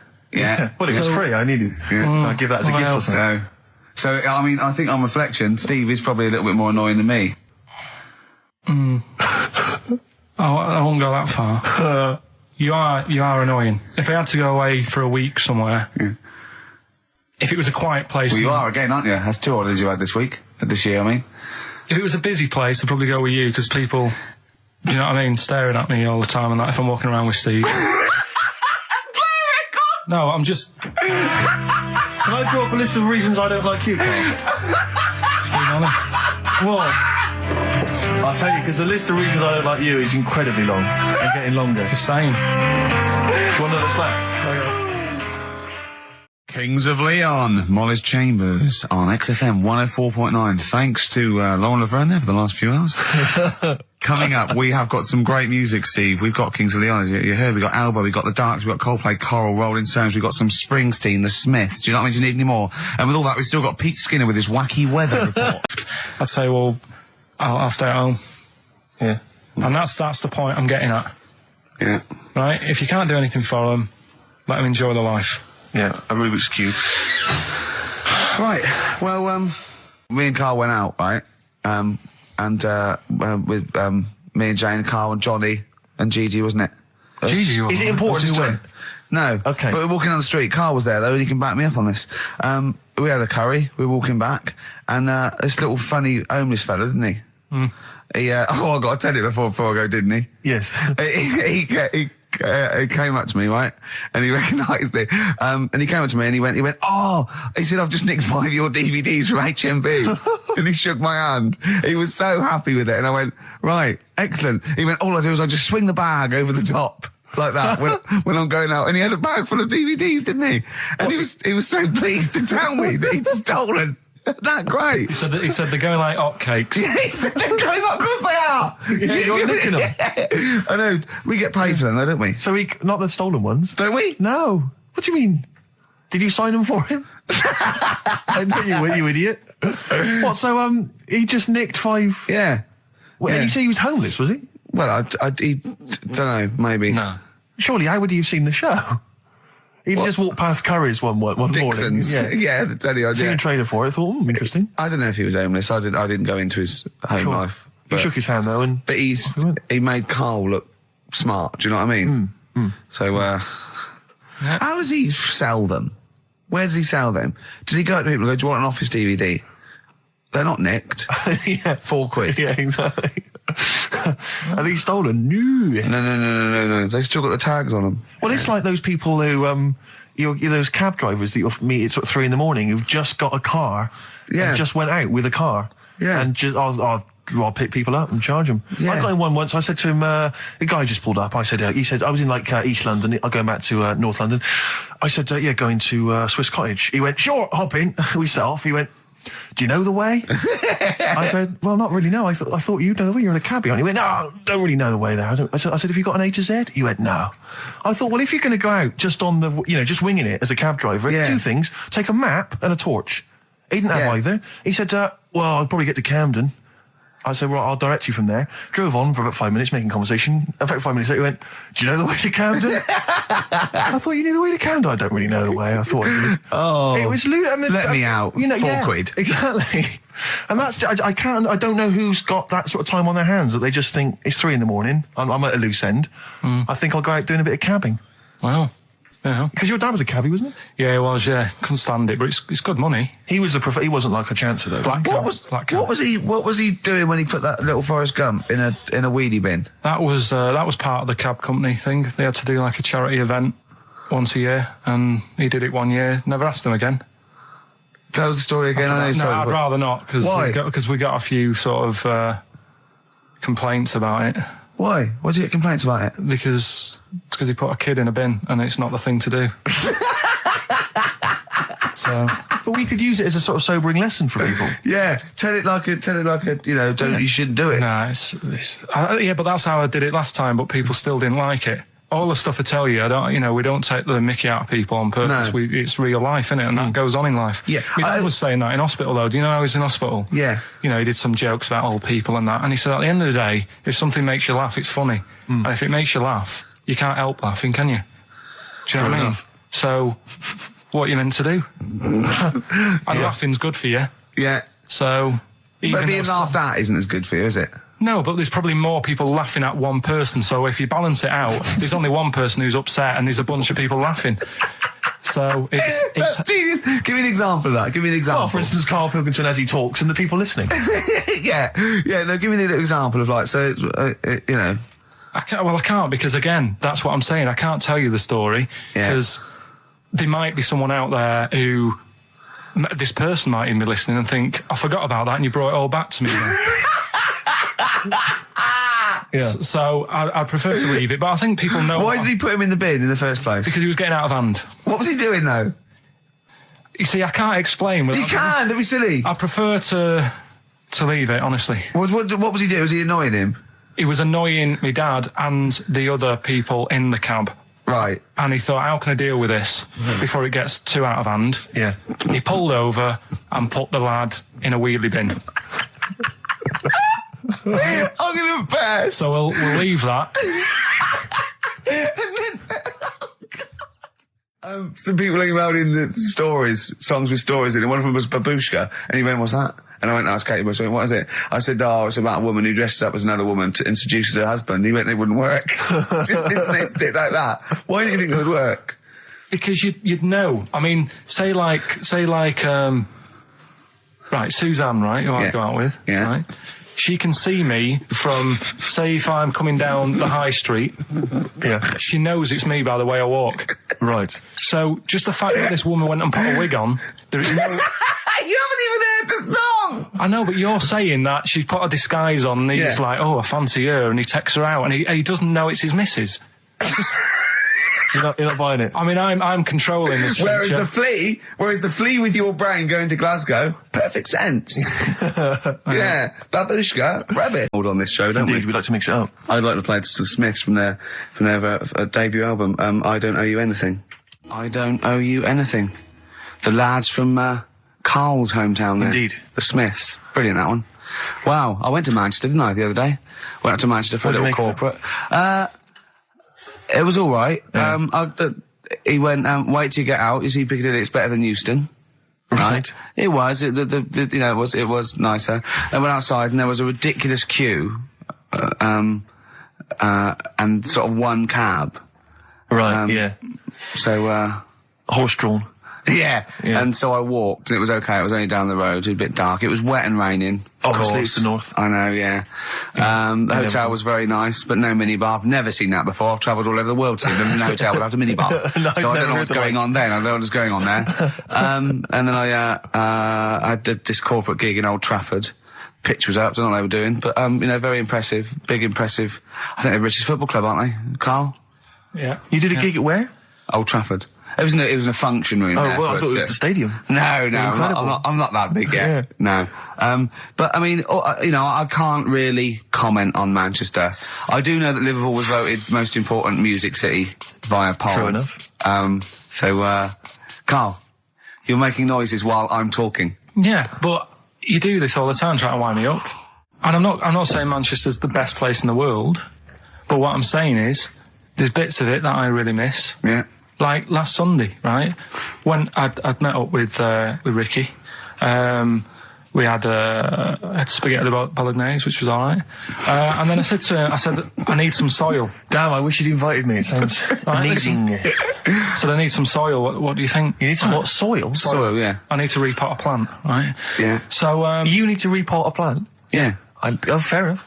So I'm like, where you can't see these shops in London. Do you know what I mean? There's nothing around. I took him straight to one in my street. Yeah, but near your street, and that's probably the only one in London Well, you say that, Carl. No, it does annoy me. Round my way, it's like, you know... You can't move for soil shots. You can't. There's earth. You can just pick up handfuls walking down the street. Yeah, incredible. Which People is- just lean over into someone's front garden. No, you Yeah. can take the plants as well. No, but Yeah. what I'm saying is, Go on. Manchester, there's loads of decent hardware shops. Yeah. Here, you know, if you want a panini and a latte or whatever, you can't move for 'em. But for soil, I had to go virtually how many miles away from me to carry that soil home and stuff. Yeah. It's not good. I mean, London's all right, but if cities were sort of marked... It's neglecting the peat market, really, Well, isn't there's barely any mulch available Rick, in central London. I'm sick and tired of not getting a good decent compost of a Sunday. Indeed. So, It sickens you know, me. I'm thinking of moving to the north, where there is loads of soil and gravel. Indeed. And animal shite. whatever. See, you're eating a biscuit. I can't believe it. Are you bored with this already? Do you know what? MTV called me last week. They called me again yesterday and said, when can they come down to do they're coming down next Saturday, by the way, to do a little screen test for you. They're going to sort of just film you with a little camcorder. You said this. They're going to film you. Are you alright? Do you want to, are you hungry? Do you want to go out and have a meal? I can't believe you're eating while I'm on air. No one can hear that. Do you know who I am? No one can hear Explain who I am. Well, that's Ricky Gervais, right? He's made his name on TV. Yeah. Okay, he's done any number of corporate gigs, and they pay silly money. So, Yeah. I mean, this guy's earning, and really earning beyond his talent. All right? So I think I deserve a little bit more than a little mank eating a biscuit while I'm talking. Rick Gervais? Yeah. Have you won a BAFTA? Yeah, too. All right, so Yeah. just a little bit of respect. Yeah. Yeah. Carl, Well, what have you won? What have you won? I got a bronze certificate for doing a full week at school. That's great. It was only a bronze. What's that then? 3 out of 5 days. And I got me a little Crusaders badge, if you remember. What's the little what? Crusaders badge? The Crusaders badge for the religious club. So I was that the fella that you went and played You had to go ping and pong convert ball, so Muslims, they wanted to did you? talk to you about God. yeah, Yeah. You got a Crusaders badge, did you? yeah, that's Oh, why I you went. actually That's got a why I badge joined. That's why I joined. For the I badge. like the little badge. Did 4 weeks, then packed it in. Travis on XFM 104.9 Ricky Gervais with me, Steve Merchant and Karl Pilkington. We're doing Educating Ricky. Right, final one. Come on, Karl. Right, what was it? It was. Why don't they just get a diary or some paper or something to write on? Yeah. Yeah. Because Snappy. I couldn't think of a heading for it. It's basically Go on. people who have tattoos. I've never understood it. Right, that they have something put on their arm. Well, sorry. Have we started the educate? Is this part of it? Are you educating me? This is something that will be useful in my life that I didn't know about. Yeah. Go on then. No, it's just that they've got a machine out, right, that does tattoos. Tattoos. You come up with a design you want, and you sort of this machine scans it, and you put your arm in this thing, and you press print or whatever, and then it does the tattoo on your hand or on your What, like arm. loads of little needles that follow a pattern? Yeah, The computer, is it? basically, yeah. Is it a real tattoo? It's a proper It's a proper one. The fella said, Well, as long as it goes out, it pierces the skin with a. I just wondered if it's ink. one of those kind of, those kind of... No, it must be lots of little needles or a moving needle that can go Sorry, along but it. how is this cleaned, like, in between each person? don't know, probably, I don't know. Well, no, as long it's only that. If it's one needle, it's just the head, isn't it? If it's one needle that moves, and does it like like loads of little. What are we gaining from a machine doing it? Just because they're not going to sort of mess it up. But hold on, how do you keep your arm still? Because your skin moves slightly. It's a machine. It's sort won't- of strapped to your arm. Right, And so the it's fella, spread, the so- fella said that the tricky thing was in all this, it was the fact that, nobody would let him test it out on anyone else, so he had to do it himself. But did it work? Because the thing is with a tattoo Yeah, it works, artist, they yeah. can see when your skin's moved and they can see what they've done and they keep wiping it and looking, whereas a machine's just got to trust itself. So I think one needle could go wrong. If it was a lot of needles, that it just came down, like, 1,000 needles, that was an imprint. Yeah. But No, obviously I'm asking someone who hasn't delved any further than there's a machine that can give you a tattoo. That's all you've got at the moment, isn't it? Well, basically. That's all you've got. I mean, that's what I've got, because I'm not a fan of tattoos. I don't. But where did you read this again? This was Internet? This was on the internet. Yeah, it was. Yeah. Okay. And I just don't understand why people do it. That's what got me attention. Because me, Sorry, what have I learned from this? that if you wanted to get one, you can get one done by a machine now. People say machines are sort of taking over and that, and there's another one. But it's just the fact. I mean, I don't know. So give us the snappy title of this education again. Why don't they just get a diary or some paper or something to write it on? That's what I always think when I see people with loads of tattoos. Like there's that fella who we were talking about the other week in Scotland who was covered 99% in tattoos. It's just like, what have you done that for? Yeah. Do you know what I mean? You can't get rid of it now. You've done it now. Yeah. One of my uncles, like Tattoo Stan, he's just caked in them. Tattoos. Right.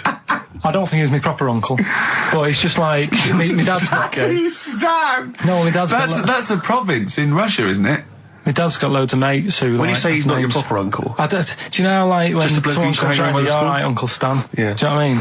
And my dad had loads of mates like that. There was John the Screw. right? So he either works in a prison or he likes to have sex. Cabbie. Cab driver. Okay. There was Jimmy the Hat. I don't know where he Jimmy did. the Hat. Yeah. And, Did he wear a hat? No. No. There was Fred the Veg. You sure he wasn't a relative? Sorry. Fred the Veg used to get us like big bags of potatoes and that. Fred Veg, okay. And there was Tattoo Stan. Right. And he was just caked in them. And I used to always look at him thinking, why have you done that? I must have only been like, 6 I or suppose 7. if you're born with a name like Tattoo Stan, Exactly. you're destined, aren't you, were really? they like a 1950s gang? I'm worried just about... like- I'm worried about... doing a bank job. What was his name? The Hat? What was his name? Jimmy the Hat. I'm worried about Jimmy the Hat. Yeah. Not having a hat. I don't understand it. Are you sure he didn't have a hat? Not when I met him. Did he ever wear a hat? I didn't see him that much. Do you think it was a joke, like, when your mate's sort of like, 8 foot and huge, you call him Little John or Tiny? Do you think... Well, the fact that he never wore a Yeah, hat. they went, hold on, I've noticed something about Jim. Go on. No hat. And I go, oh, true, let's call him Jim the Hat. Jimmy the Hat, yeah. But my Uncle Stan, he had like loads of them. He did them himself. Oh dear. And it was always that thing. God. What was it things like? He had like the cross. cut here, Cut here, on made the in neck. Britain. And if you're going to do them yourself, I'd say at least make sure you're sort of a good drawer. Yeah. And don't do it in the mirror so it comes out backwards. Well, that was the other thing. But like, I remember he did. Names are all right. He had like all his kids' names down his arm. And, what are they called? Yeah. oh, God, it's Tattoo Stan Jr. Yeah. and Paul shits to bed. I'm trying to. Oh, Wabbai Kate. yeah. But he had. Frankie never amounts to anything.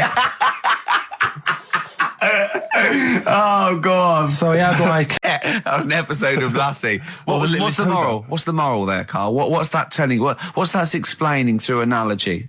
Sort of don't forget the old. Look after old people. I remember there was one I heard once about a young boy who got trapped in a lake inside a cage. But he loved his trainers so much. He wasn't going to get them wet. But even though he had to get out there, and even though he thought that was the important thing because it's material value, he actually drowned, and the trainers were no good to him then. That was Bowie and Waterloo Sunset. Love that. Love the original. Love Bowie. Bowie was my gig of the year. These are my singles of the year. These are our clips of the year. I'm Ricky Gervais with me, Stephen Merchant. We're just picking some lovely little bits and pieces. Do you remember when we talked about this?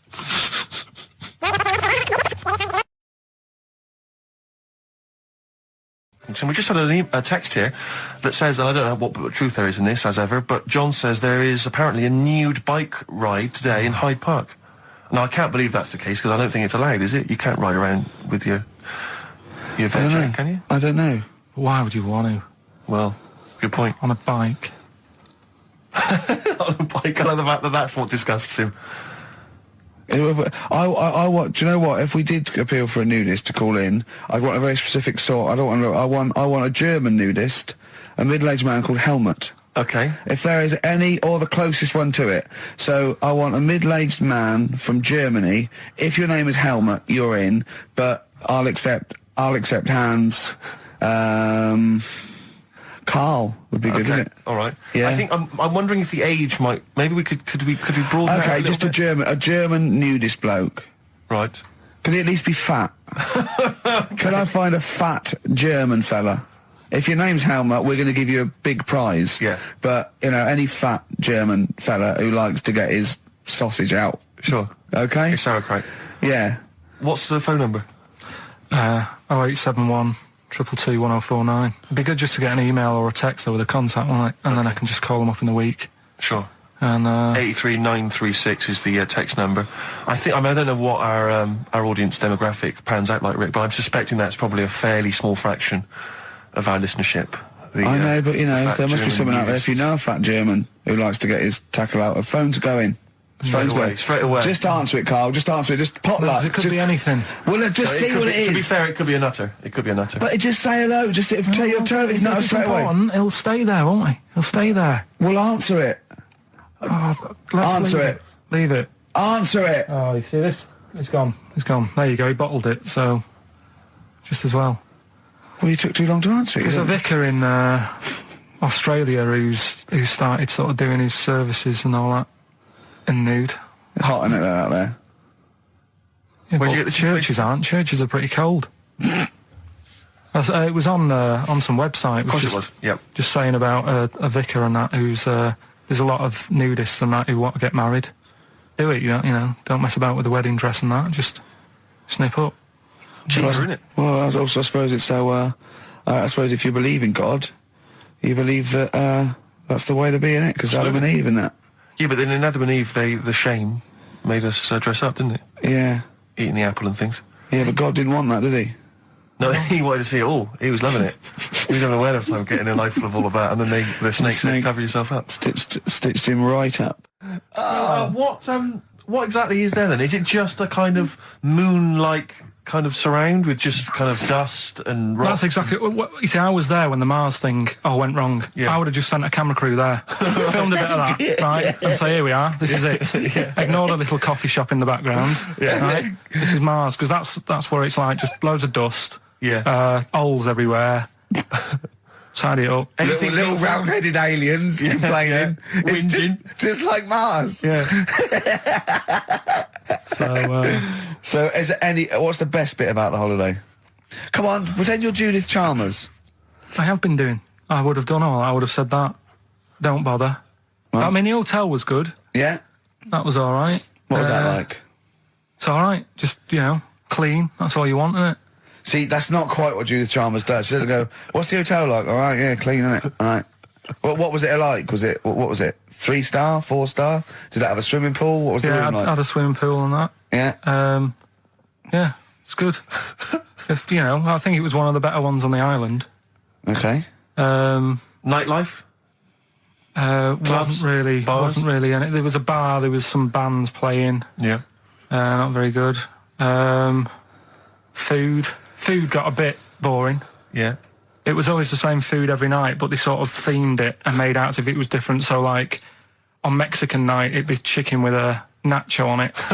Right. And Chinese night, sort of chicken with a little prawn cracker on it and stuff. Sure. But that got a bit boring.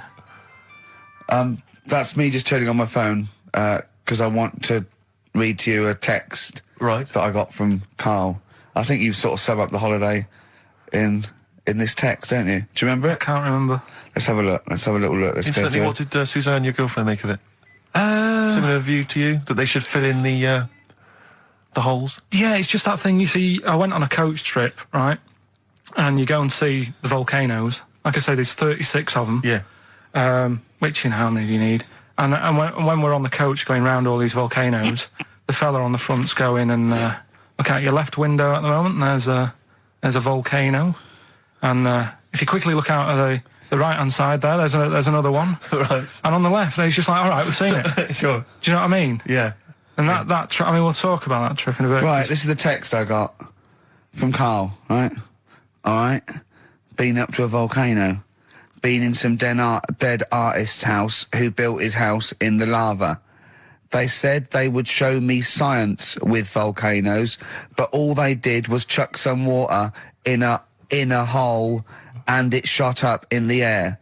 No dwarves in the canteen, no scousers here, but there is a Swede woman with a big head. She looks effing gormless with a cap on. All right? So a little reference there to... A Swede woman? What's that mean? Do you mean Swedish? Yeah. Or she looked like a vegetable? A Swedish woman. But they've all got sort of quite big built, aren't And I sent him a text. Oh well, it's just good to be on holiday because I'm working. He sent back. So am I. Just been watching Sky News. There is a school for monkeys who want to get a band together. Is that monkey news for later?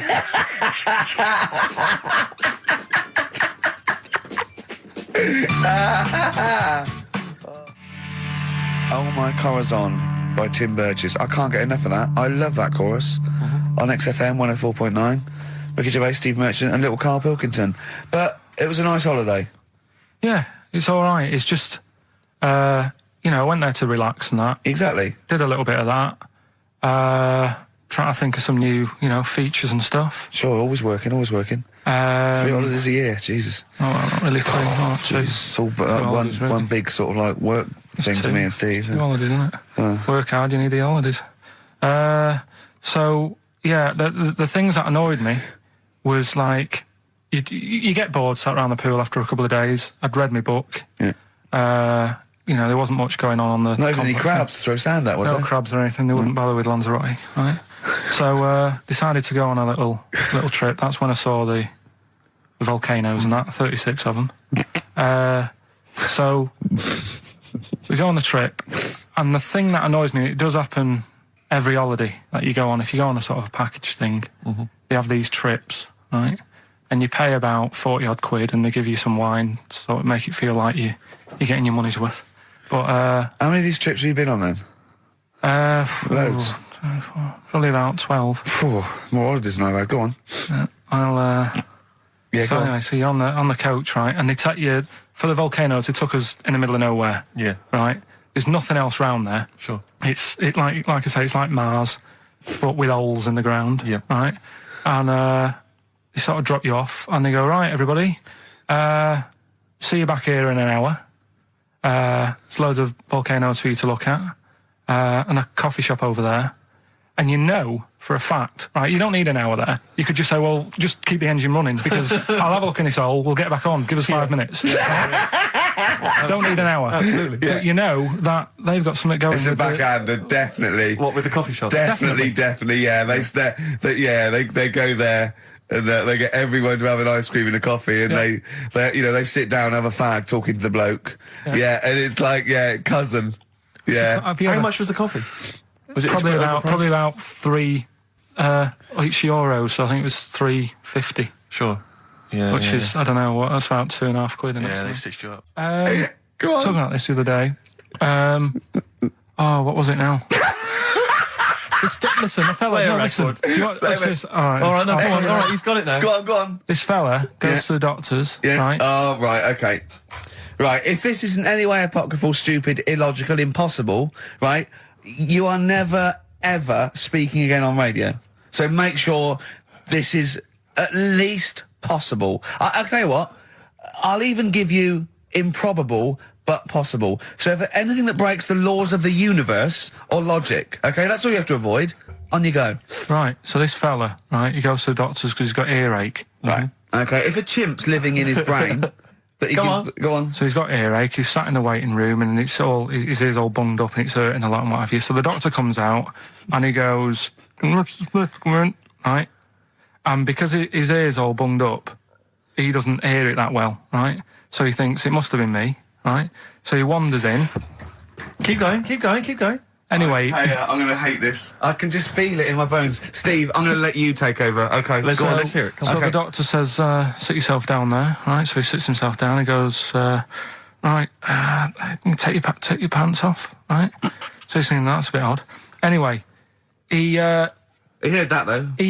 He apparently he took his tackle off. The doctor did some operation. What, there in the waiting room? No, in his office. In his office, yeah. What? Wait. So he removed what? His genitals? Yeah. In his office. Why, Carl? Because he hadn't called him in. Oh, he'd called in the bloke who wanted his testicles taken off, and he didn't do it. What? So the doctor went out and said, Mr. Jones, who's here to whip off your cock and balls just here and now, right? bloke comes in, didn't it? It must have been me. So the bloke with wanted his balls taken off didn't say, oh, I think he said me. So he didn't interrupt then. So the bloke goes in, he starts taking his testicles off, and he doesn't say, I'm here for me ears. What are you doing with that? That is a blinding record. And before that, Rick, what do you make of those adverts? They were great, weren't they? I like them, yeah. I'm going to buy all them products on the way home. And that's endorsed by Ricky Gervais. He's won awards. Yeah. Rick, do you remember this? This was a hilarious moment. No, you'll remember this when you hear it. It was when Karl said something that was basic. Well, I think for a lot of people it sounded like a lot of old bollocks. Karl's found love on the street before, haven't you?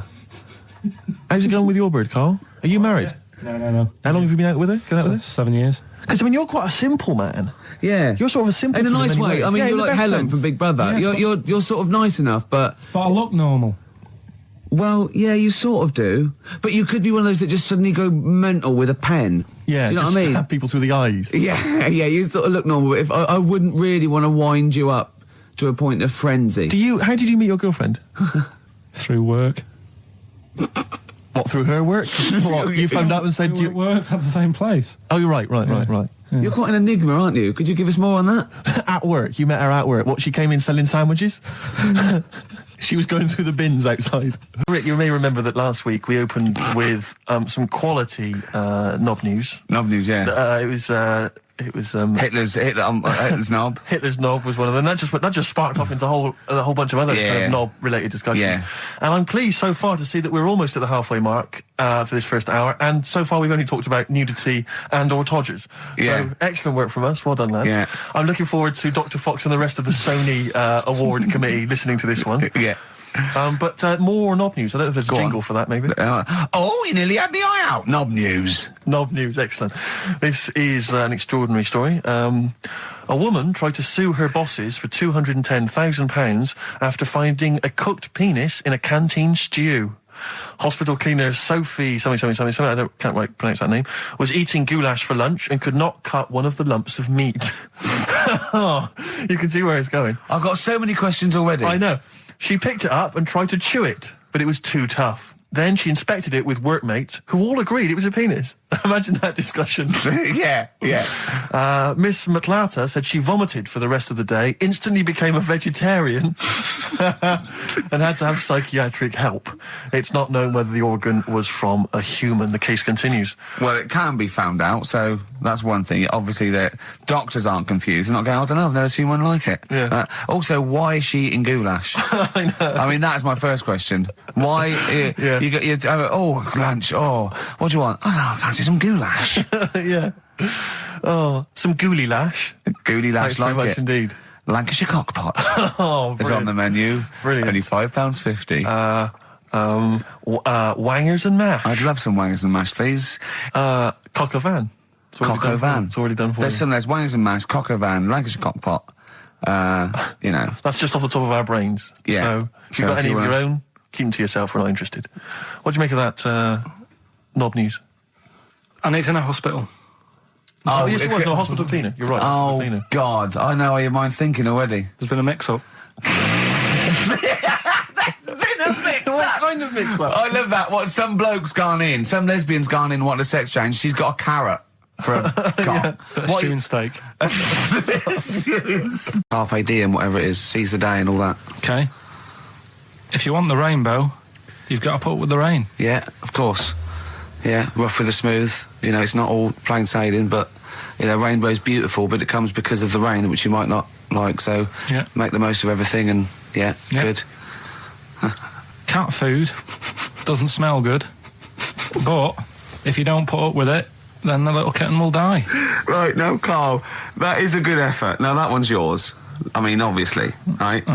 Right, no, but it's a good effort, right? I mean, it slipped seamlessly into the others. Yeah. Don't think it didn't. No, but it's good. I mean, we knew it was that one. But what I will say is, it's good, but what you don't know, maybe subconsciously, is, I mean, it's very similar to the putting up with the rain and the rainbow. But that's good. Why do you think that? Well... What does mine mean? Well, even though it smells bad, it's good for something.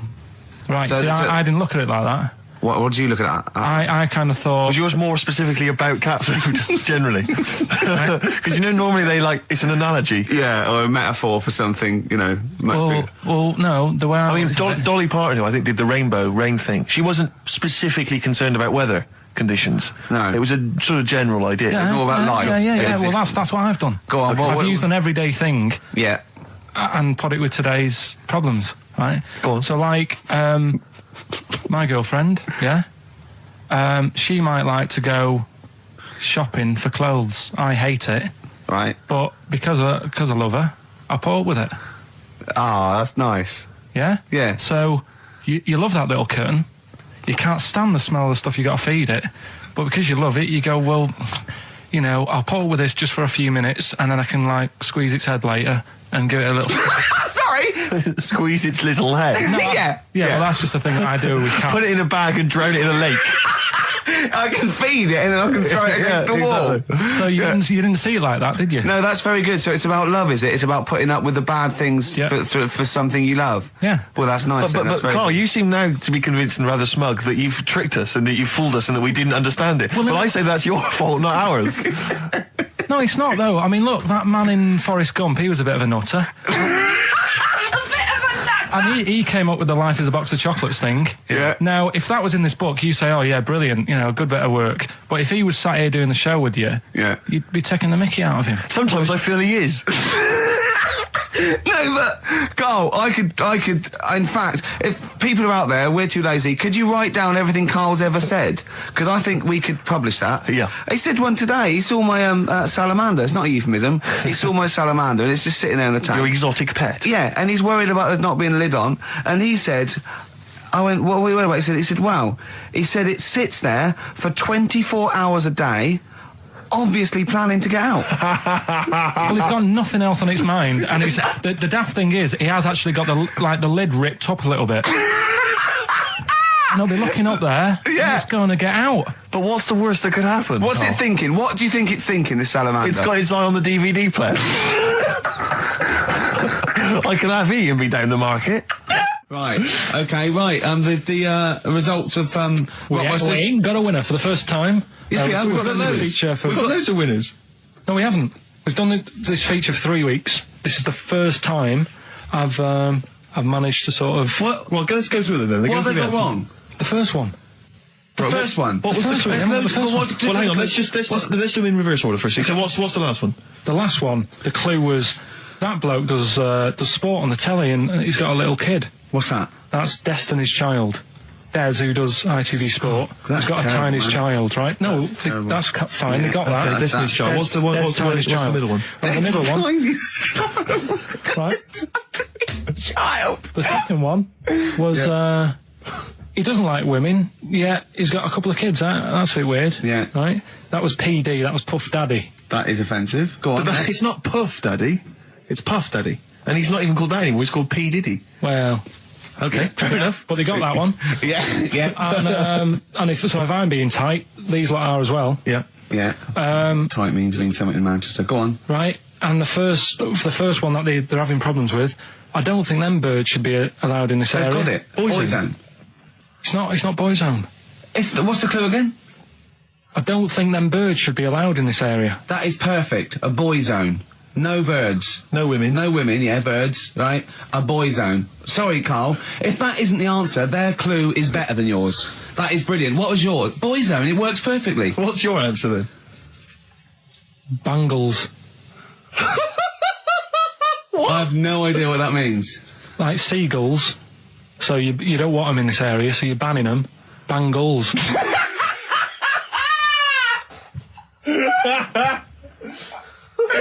Oh! Well, give it to Boyzone, because Boyzone's better. Don't use birds being allowed in this area, it's a Boyzone. I think we should have a rollover. Carl beat them. Carl beat them. You have to use his logic, surely. But theirs works, you can't... He's got it now. Go on. This fella goes to the doctors, right? Oh, right, okay. Right, if this isn't any way apocryphal, stupid, illogical, impossible, right, you are never, ever speaking again on radio. So make sure this is at least possible. I'll tell you what, I'll even give you improbable but possible. So if anything that breaks the laws of the universe or logic, okay, that's all you have to avoid. On you go. Right, so this fella, right, he goes to the doctor's because he's got earache. Right. Okay, if a chimp's living in his brain... Go on. So he's got earache, he's sat in the waiting room and his ear's all bunged up and it's hurting a lot and what have you. So the doctor comes out and he goes, right? And because his ear's all bunged up, he doesn't hear it that well, right? So he thinks it must have been me, right? So he wanders in. Keep going. I'm Anyway, going to hate this. I can just feel it in my bones. Steve, I'm going to let you take over. Okay, let's hear it. So the doctor says, sit yourself down there, right? So he sits himself down and goes, right, take your pants off, right? So he's thinking, that's a bit odd. Anyway, he heard that, though. He apparently he took his tackle off. The doctor, did some operation. What, there in the waiting room?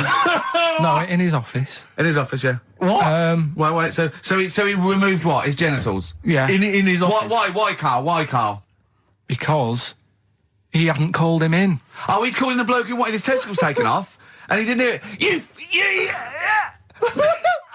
What?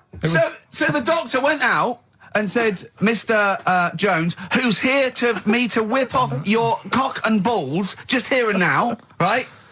Bloke comes in, didn't it? It must have been me. So the bloke who wanted his balls taken off didn't say, I think he said me. So he didn't interrupt then. So the bloke goes in, he starts taking his testicles off, and he doesn't say, I'm here for me ears. What are you doing with that? That is a blinding record. And before that, Rick, what do you make of those adverts? They were great, weren't they? I like them, yeah. I'm going to buy all them products on the way home. And that's endorsed by Ricky Gervais. He's won awards. Yeah. Rick, do you remember this? This was a hilarious moment. No, you'll remember this when you hear it. It was when Karl said something that was basic. Well, I think for a lot of people it sounded like a lot of old bollocks. Karl's found love on the street before, haven't you? How's it going with your bird, Karl? Are you married? No. How long have you been out with her? 7 years. Because, you're quite a simple man. Yeah. You're sort of a simple in a nice way. Ways. I mean, you're like Helen from Big Brother. Yeah, you're sort of nice enough, but I look normal. Well, yeah, you sort of do. But you could be one of those that just suddenly go mental with a pen. Yeah, do you know what I mean? Stab people through the eyes. Yeah, you sort of look normal. But if I wouldn't really want to wind you up to a point of frenzy. How did you meet your girlfriend? Through work. What, through her work? What, you found out and said you worked at the same place. Oh, you're right. Yeah. You're quite an enigma, aren't you? Could you give us more on that? At work, you met her at work. What, she came in selling sandwiches? She was going through the bins outside. What do you mean you met her at work? Why are you having an attack on me? You're the one who's sad and lonely. Oh, he's done you again. Yeah, but what I thought was interesting was I just scratched at him and he just went mental. Yeah, no, it's like a bear caught in a trap. It's funny, isn't it? You'll never learn. Carl. No, I was just interested to find out what the story was, because it might be a really romantic story. Well, it's not. All right, jeez. I mean, the fact he doesn't want to talk about his love affair. I was thinking about you in the week, and does it worry you? I mean, you sort of joke about it now, and we're talking about it in the office, is Steve really touchy about the way he looks? Oh, what's this? Where's that come from? He's done it again. He's done you again. I was walking home the other night, and I was thinking about it. And do you worry that when you're old, you will be on your own? You did start it, though, didn't you? Well, Carl, I'm glad you brought this up. because I mean, for me, a lightweight, frothy entertainment show on XFM on a Saturday afternoon is exactly the place where I want to discuss the desperate, lonely future that's inevitably coming my way. Oh, God. I'll tell you what will cheer you up and forget all that. A bit of inbreak. 0.9, I'm Ricky Gervais, with me, Stephen Merchant. Yes. I hope you're enjoying the best of. What exactly is there then? Is it just a kind of moon-like kind of surround with just kind of dust and rock? That's exactly what you see. I was there when the Mars thing went wrong. Yeah. I would have just sent a camera crew there, filmed a bit of that, right, and say, here we are, this is it. Ignore the little coffee shop in the background. Right? This is Mars, because that's where it's like just loads of dust. Holes everywhere. Tidy it up. Little round-headed aliens complaining. Whinging. Just like Mars. Yeah. So is there what's the best bit about the holiday? Come on, pretend you're Judith Chalmers. I have been doing. I would have done all. I would have said that. Don't bother. Right. I mean, the hotel was good. Yeah? That was all right. What was that like? It's all right. Just, clean. That's all you want, isn't it? See, that's not quite what Judith Chalmers does. She doesn't go, what's the hotel like? All right, yeah, clean, isn't it? All right. What was it like? What was it? 3-star, 4-star? Did it have a swimming pool? What was the room like? Had a swimming pool and that. Yeah. Yeah, it's good. If I think it was one of the better ones on the island. Okay. Nightlife?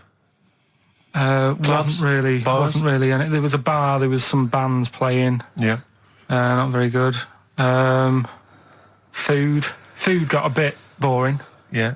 It was always the same food every night, but they sort of themed it and made out as if it was different. So, like, on Mexican night, it'd be chicken with a nacho on it. Right. And Chinese night, sort of chicken with a little prawn cracker on it and stuff. Sure. But that got a bit boring. That's me just turning on my phone, because I want to read to you a text that I got from Karl. I think you sort of sum up the holiday in this text, don't you? Do you remember it? I can't remember. Let's have a look. Let's have a little look. Instantly, what did Suzanne, your girlfriend, make of it? Similar view to you, that they should fill in the holes? Yeah, it's just that thing, you see, I went on a coach trip, right?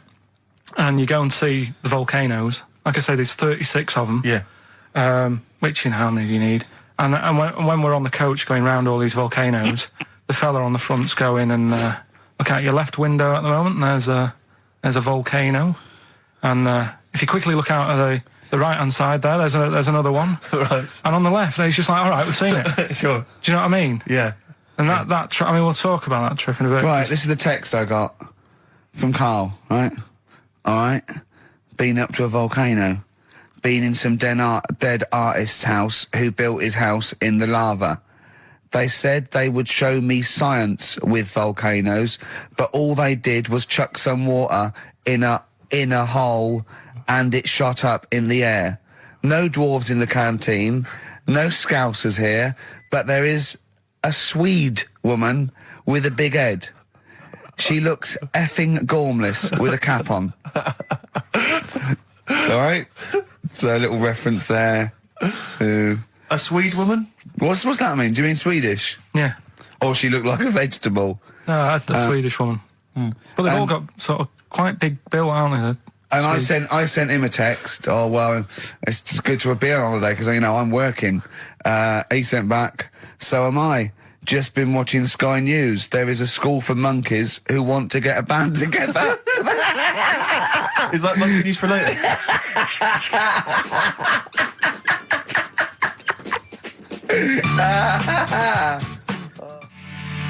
Oh My Corazon by Tim Burgess. I can't get enough of that. I love that chorus. On XFM 104.9. Ricky Gervais, Steve Merchant and little Karl Pilkington. But it was a nice holiday. Yeah, it's all right. It's just, I went there to relax and that. Exactly. Did a little bit of that.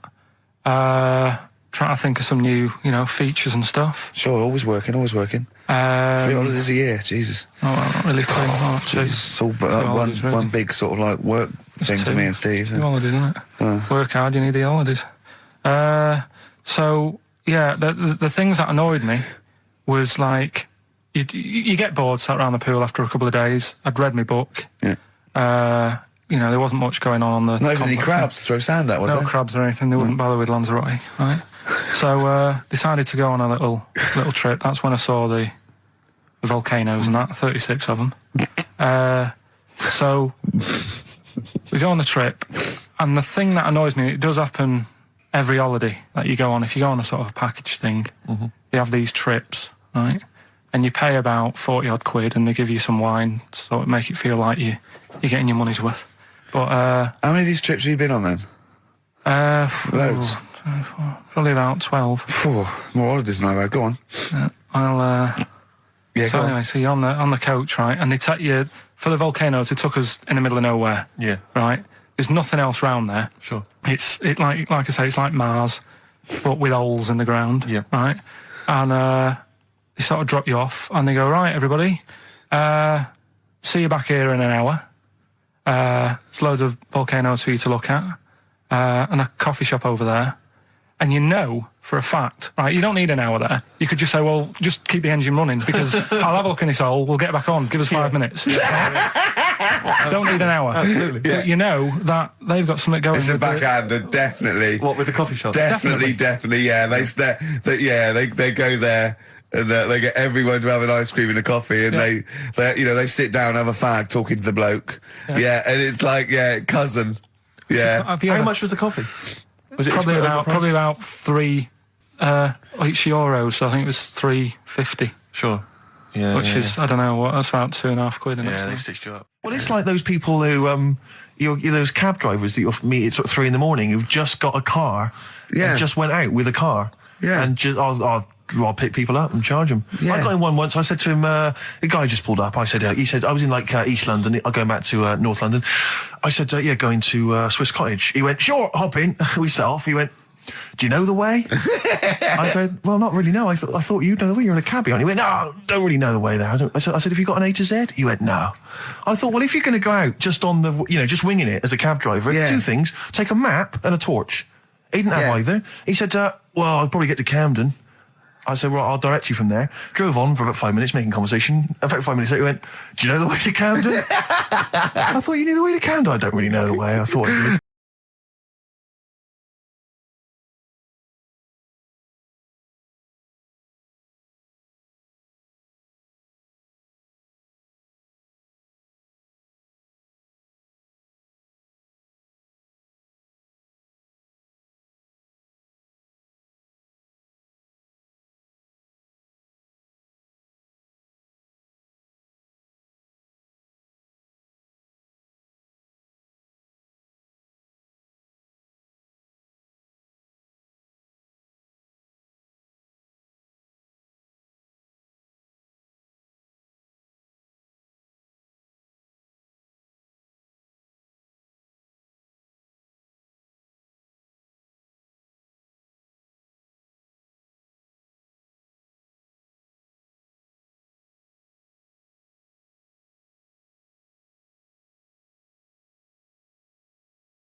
You're talking nonsense, Carl. Well, whatever. I'm a little bit concerned about your toilet discussion. What exactly is your point again? I was just a bit bemused. You see, it's a tricky one.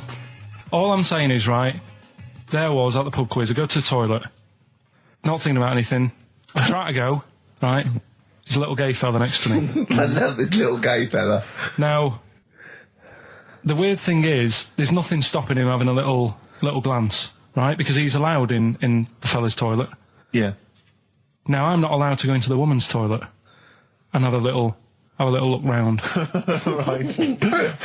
So all I'm saying is, should they have another toilet area? What, for gay people? Yeah. And so this would be gay men and lesbians? Is that going to complicate things? Well, I mean, I can only assume. I mean, to what point? I'll ask you a question, right? If you're intimidated, that's a shame. But most gay men aren't looking at your knob. You know that. What do you mean? I can only say that 99.9% of gay men who use a urinal standing next to what they assume is a heterosexual man aren't looking at his knob. And what they're doing then? They're emptying their bladder. No, but the thing is, I can't talk. You're saying like, about would you have one toilet for lesbian women and gay fellas, right? Well, does that mean? Would it be mixed? Would it just be? Would it have a man on one? That's heterosexual man. One little picture of a woman, other, and then what? What would the little icon be? A man and a woman. A man and a woman. Just having a chat. Yeah.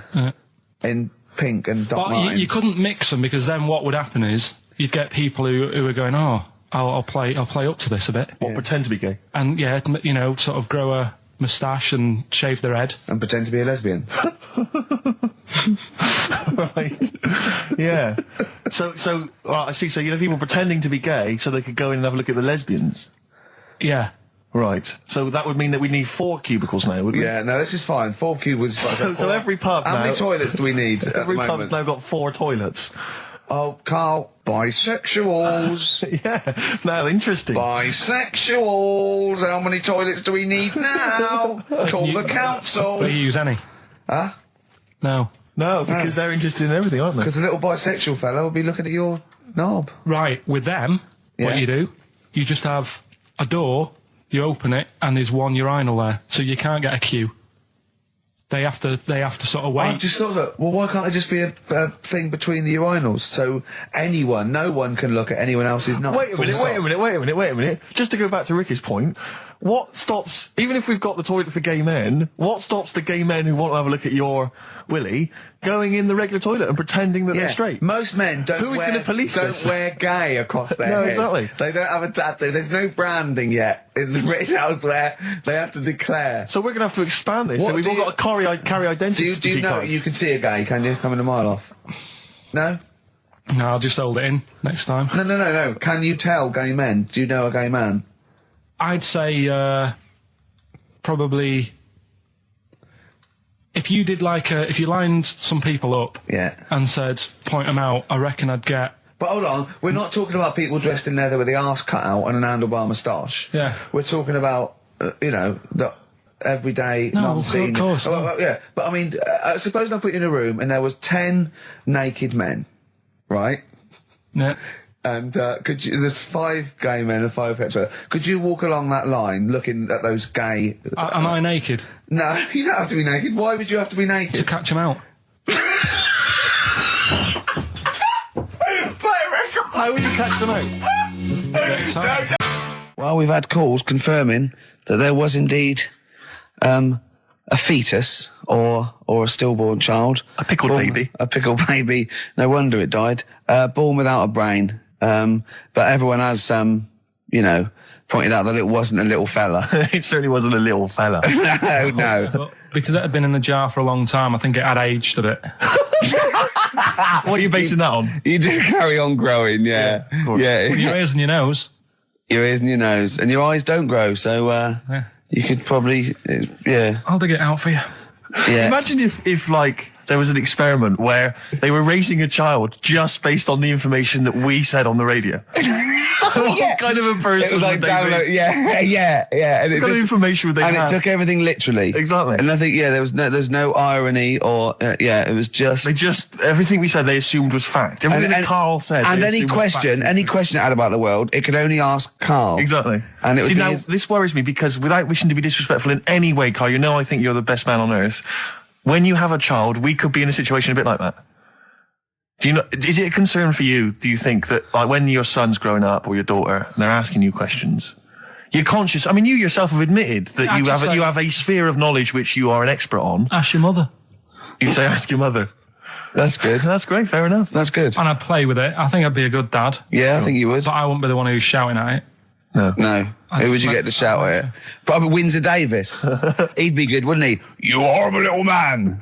Well, I'd tell it the rights and wrong. You don't have to be a really bright person to know the rights and wrong in the world. Yeah. No, I think you are bright, Karl. You are. And at what point in their life would you tell them about the evolution of the baguette, which you told us? Or the story of the bee. Yes. That you scored once. Or the 2 children. Would you ever get them to meet as maybe like that? They could be godparents.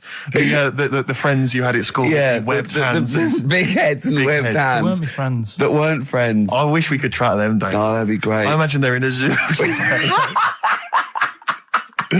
Oh, wow. Or 2 big jars. Park, yeah. 2 big jars. Industrial strength jars. Oh, dear. You're like our little fella in a jar. Yeah. That's what we should do with you over those 3 months. Keep it in a jar and we can have it in alternate weeks.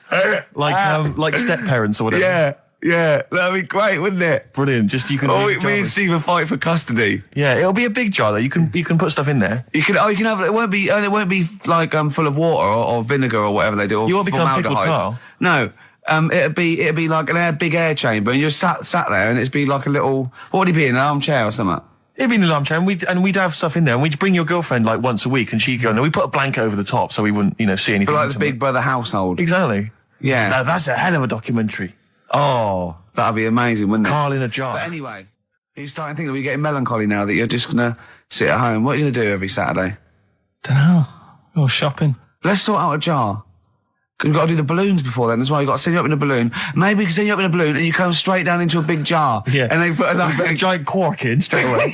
yeah, and there's a big cheer. I tell you what we could do. We could set you adrift like Robinson Crusoe, set the ball and see where you end up. If you find me, yeah. Oh, you might go to an uninhabited island or something. People are phoning in about anything now, Rick. Yeah. We asked them to phone in about the jar thing. Switchboard lit up. It's crazy. You asked them to phone in about, like, you know, something sensible, like Che Guevara or, you know, the life of Winston Churchill. There's nothing. That is really a demographic sort of snapshot of our fans. Our audience. Ask them about a dead baby without a brain. Oh, yeah. And they're reaching with their phones. They don't mind what their bill is that much. We ask them for, you know, I don't know, great quotes or something from the great philosophers. Nothing. They're just ask them where to buy, meths cheap.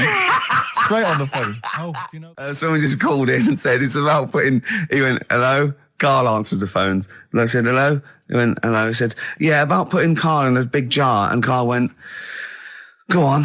And the bloke went, well, then you could call him Karl Pilkington. And he went, thanks. I love the bothering. I like Karl Pilkington. That's lovely. That's so sweet. He spent 50p to tell you that, and you were worried. You just saw you going up in a balloon and landing in a jar again, didn't you? I always, if ever I've got like a question on anything, the internet's sat there and I can just go online and find out. The internet is good. It's brilliant. But it's not all verified. What do you mean? It's not all verified. It's not all necessarily factually accurate. Anyone can put things onto the internet. It's it's freaks and things that put on things like. Here's one that I read in the week. Right? Go on. About this woman. Yeah. She was a bit of a punk, and to get her hair done like she wanted it. Super glue. Right now, she got lard. Apparently, it's a popular thing. You might know. Put lard on your head. Yeah. And you put it in the oven. Oh. Now, apparently, the heat that you get from the oven is different from the sort of heat you get from an hairdryer, right? And she had to do that to get the style that she wanted. But anyway, she comes into money or whatever, treats herself to a microwave, right? It's not true. Opens the door, jams the things, you know, like the little catch, so the microwave works. She jams it with a screwdriver or a knife or something. Yeah. Puts the microwave on, sticks her head in, boils her brain. Don't be ridiculous. Right? Well, why is that ridiculous? Boils her brain. She boiled her brain. She boiled her brain. And this is what's good about the internet. I went straight from that, and there was a subject about brains. And do you know that Russell Crowe, when he dies, is giving his brain to charity or something, some sort of some people who can do stuff with it. She gave hers to Pot Noodle. Vesta. Yeah. Oh, That's boiling the a sort of skull. Yeah. It's not true. No. It's not true, Karl. It's the same as the woman who put her poodle in the microwave, isn't it? And all that. Just urban myths. They're urban myths. But again, where does it start? Someone made it up. Yeah. For a laugh. They're just too convenient urban myths. Everyone said you can tell an urban myth's not true because it's always this happened to a mate of mine, and when you say what happened then, they go, don't know, that was it. Was it? Was that it? Was it? Someone boiled a brain and that was it. There was no more story. Well, were there any dates, locations, times? I think it was in Belgium. There's that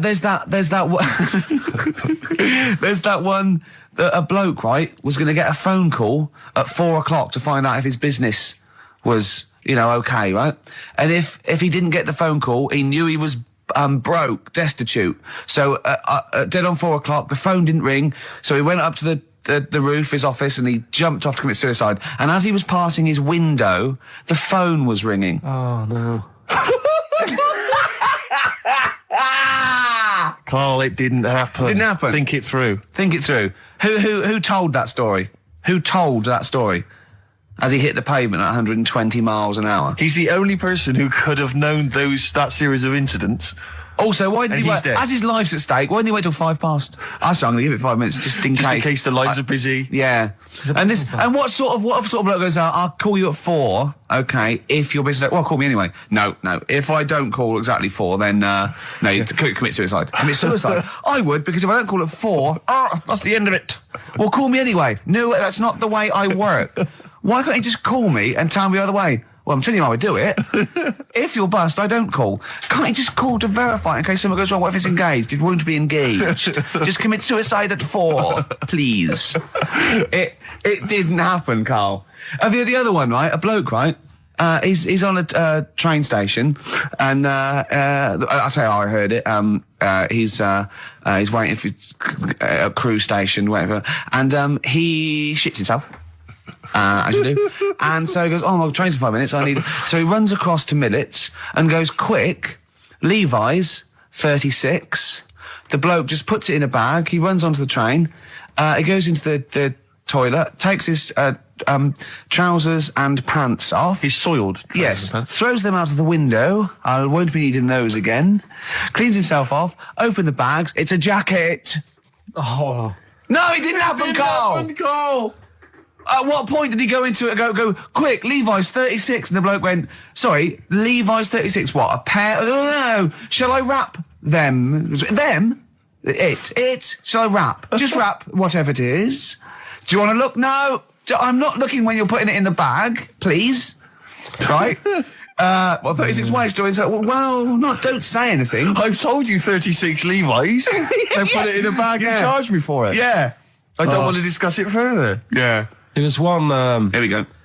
There was one about a woman whose husband died, and she had him cremated. Yeah. And made like a little egg timer out of him. Right. And she said, I did that so it can still help around the kitchen. Well, that might be true. That might be a joke. That's quite sweet. That might be true. It's a true story again. It was all. No, not again, because the ones I just told weren't. Nor is the boiling the brains in a bag curry microwave head story true. Yeah. They're two. Let me explain why. Go on. Steve, and to you, the listeners. Well, we came in to a big bunch of stuff, dropped off like, was it Becky from Marks and Spencer? Just like lovely stuff. Food, presents for the cat, books, just, to Ricky and Steve. Ricky and Steve who do the show. Right, Ricky Gervais and Steve Merchant, GQ presenters of the year, creators of The Office, right? Award winning. Carl's looking over. I go, maybe. It's not for you, no. And then he told me why he's grumpy anyway. Go on. Do you know what XFM are giving everyone? How long have you been here? About 6 years. What are you getting for Christmas from XFM? 2 CDs. Is that of your choice, or do they choose them? There's a list of about 30. Right. Tell them what you chose. 30 CDs. I've gone for Kings of Leon album. Yeah. And the best of Bob Marley. Haven't we given them away in the past or something? Or you could have burnt them off, couldn't you? You could have done copies. Illegal, but you could have done that anytime you wanted. I don't think Bob Marley minds if you bootleg his CDs. It's out of order though, isn't it? It is bad. Although is that always the case? Has it always been the truth all the time you've been here? No, it has been better than this. Yeah, although you do get paid quite well and you do have an easier time. Yeah, but don't give me the CDs then. If it was a milkman, you don't go, I have 2 bottles of semi-skimmed. Happy Christmas. Yeah. That is a valid point. Do you know what I mean? Have you complained? Who is it who made this decision? There's no point. No point, is there? Why? Just no point. I don't like moaning anyway, just... Has it come from up top? Is it from the capital people? Just everyone. That's what everyone gets. Yeah. Yeah, but will Christian get 2 CDs for getting up at 4:30 every day for about 5 years and keeping this station afloat? Probably. Yeah. So that's why I'm a bit fed up. What you listen to first, Marley or Leon? Well, you have a bit of Marley. I'll tell you what Marley's good for as well. You're going to have a little beach holiday, aren't you, over Christmas, going to Lanzarote? Listening to that on the beach, you'll realise how wise XFM are in the long run. You go, well, look, they could have given me 400 quid, right? Well, I'd have spent that. But this is, the legend lives on. That keeps on giving. So you're probably, you know what I mean? Think how much what you got to think of is how much all his great songs took, not only from the depth of his soul and, all his sort of angst and knowledge and love, and then all the studio time, the marketing, and they're just giving you one like that. They go, don't worry about that, Carl, just have it. And you go, what? All the time we spent with Bob Marley and everything. Have it, Carl, have it, Carl. Gratis. Yeah, have that. Thanks, well done. Carry on. We're still going to pay you for the work. Yeah. That's just something on top. Here's a little piece of bob, free. Yeah, so don't moan, it's extra. So, they didn't have to give you it at all. Play a record, you ungrateful little swine. Some people, like the homeless, aren't getting anything this Christmas. One of my uncles, like Tattoo Stan, he's just caked in them. Right. I don't think he's my proper uncle, but it's just like my dad's got. Tattoo Stan. No, my dad's got. That's a province in Russia, isn't it? My dad's got loads of mates who. When like, you say he's not your names. proper uncle, Do you know how, like, when Just a bloke who someone used to comes hang around around, with the all school? right, Uncle Stan. Yeah. Do you know what I mean? And my dad had loads of mates like that. There was John the Screw. right? So he either works in a prison or he likes to have sex. Cabbie. Cab driver. Okay. There was Jimmy the Hat. I don't know where he Jimmy did. the Hat. Yeah. And, Did he wear a hat? No. No. There was Fred the Veg. You sure he wasn't a relative? Sorry. Fred the Veg used to get us like big bags of potatoes and that. Fred Veg, okay. And there was Tattoo Stan. Right. And he was just caked in them. And I used to always look at him thinking, why have you done that? I must have only been like, 6 I or suppose 7. if you're born with a name like Tattoo Stan, Exactly. you're destined, aren't you, were really? they like a 1950s gang? I'm worried just about... like- I'm worried Doing about... a bank job. What was his name? The Hat? What was his name? Jimmy the Hat. I'm worried about Jimmy the Hat. Yeah. Not having a hat. I don't understand it. Are you sure he didn't have a hat? Not when I met him. Did he ever wear a hat? I didn't see him that much. Do you think it was a joke, like, when your mate's sort of like, 8 foot and huge, you call him Little John or Tiny? Do you think... Well, the fact that he never wore a Yeah, they hat. went, hold on, I've noticed something about Jim. Go on. No hat. And I go, oh, true, let's call him Jim the Hat. Jimmy the Hat, yeah. But my Uncle Stan, he had like loads of them. He did them himself. Oh dear. And it was always that thing. God. What was it things like? It was, he had like the cross. cut here, Cut here, on made the in neck. Britain. And if you're going to do them yourself, I'd say at least make sure you're sort of a good drawer. Yeah. And don't do it in the mirror so it comes out backwards. Well, that was the other thing. But like, I remember he did. Names are all right. He had like all his kids' names down his arm. And, what are they called? Yeah. oh, God, it's Tattoo Stan Jr. Yeah. and Paul shits to bed. There's that one that a bloke, right, was going to get a phone call at 4 o'clock to find out if his business was, okay, right? And if he didn't get the phone call, he knew he was broke, destitute. So dead on 4 o'clock, the phone didn't ring, so he went up to the roof, his office, and he jumped off to commit suicide. And as he was passing his window, the phone was ringing. oh no. Carl, it didn't happen. Didn't happen. Think it through. Think it through. Who told that story? Who told that story? As he hit the pavement at 120 miles an hour. He's the only person who could have known that series of incidents. Also, why didn't And he he's wait? dead. As his life's at stake, why didn't he wait till 5 past? I said I'm going to give it 5 minutes just in Just case. in case the lines are busy. Yeah. And what sort of bloke goes out, I'll call you at 4, okay, if your business... Well, call me anyway. No. If I don't call exactly 4, then, you commit suicide. Commit suicide. I would, because if I don't call at 4, that's the end of it. Well, call me anyway. No, that's not the way I work. Why can't you just call me and tell me the other way? Well, I'm telling you how I do it. If you're bust, I don't call. Can't you just call to verify in case someone goes wrong? What if it's engaged? It won't be engaged. Just commit suicide at 4, please. Yeah, this is a question. I was discussing this yesterday. This is not a bit of shit. This is not a joke. I genuinely have always been slightly perplexed, and we were discussing it last night. The notion of the birds and the bees. Yeah. Now, I don't mean, the birds and the bees. I understand how, Why they use the birds and the bees? Yeah, because, you see, I always, as a child, I never know. I assumed the bees were having some kind of relations with the birds. No. So what is there anything to do with the birds and the bees, or is it literally, just like a euphemism? It's just, the birds and the bees. No, but they... Do the birds do anything with the bees? No, not at all. It was where they just take them out, it was where parents used to sidestep the issue by saying things like, when a lady blackbird and a man blackbird, they meet, right? They make a little nest. And then because they're in love, they have an egg. Yeah. And that was it. I understand that. That makes sense. But why the bees? Why the birds and the bees? Well, probably, I don't know. I don't know. You see, within nature, forgive my ignorance, within nature there is no relationship between bees and birds, is there? No, not at all. No, not at all. Nothing's going on. But probably what it was, if the parent found it hard to say, you know, Daddy puts his penis at Mummy's vagina, it was much easier to say, like, in the insect world, billions of them queue up and just fill the queen with spunk for about a day. Sure. You know, thus avoiding the embarrassing intercourse. Exactly. That's what I think, Carl. What do you think? Were you taught about the birds and the bees? Did anyone bring that up with you? No, it was just in that class, wasn't it? When they put a video on. That's what we had. No, we had a film. And they just said, I watched that. And then... what film, though? Basic Instinct? It was just like, you know, two people. And all sat around the telly and watched it. One girl fainted.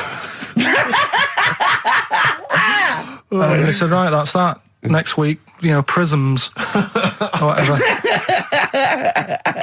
And did it teach you everything you needed to know? Well, how much do you need to know? Yeah, true. No, true. Except one kid in my class still thought a baby came out of an arse. Afterwards, he didn't understand. I think what they should have shown on those videos is technique as much as anything. Yeah, I suppose so. Because it was largely just instructional. Wooing. Wooing. What it didn't tell you was how to get into a position where this might be of some interest. That should have been the first 4 weeks of the course. Yeah. No, there's this lad who called Mark, right, who used to go to school with, who used to call me that. And his mum, right, was like obsessed with cleaning. And I was never allowed in their flat. He makes the place look untidy. So she used to, I don't know if it was just me or all his mates, but I used to turn up and she goes, yeah, he is in, but you know what you've got to do?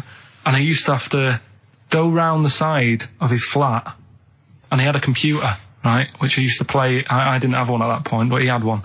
And I used to have to go round the side of the flat and stand at his bedroom window with his window open, and I'd be sort of leaning in playing the game. You are joking. I'm not. His mum... You had the weirdest upbringing I've ever heard. The things you were willing to do. It's the strangest. What is this town like? No, I stopped going. Was there always music? Like, there's the horse in the house there. Oh, look at these two kids with big heads and webbed feet. All right, Ronnie. All right, Reggie. What was it like? She was obsessed. It is like you've grown up in a cartoon made for children. Yeah. No, his mum was really obsessed with cleaning. Can I play it through his window? I used to... Put Mrs. Ramsbottom, can I play it through Mark's window? Alright, you know what you have to do. She used to be up till about 3 in the morning. Pilkington again? Have you washed your hands? Well, up till 3 in the morning, washing. She used to be up doing the tiles in the kitchen. Washing until 3 in the morning? It was at 3 in the morning. And for ages and ages, that saying that out on the tiles, I used to think that came from, like, his mum. Because she was out, like, cleaning them late. So, till I was about 13, I thought that saying, out late, on the tiles... Yeah. Was... And now you're not confused by anything.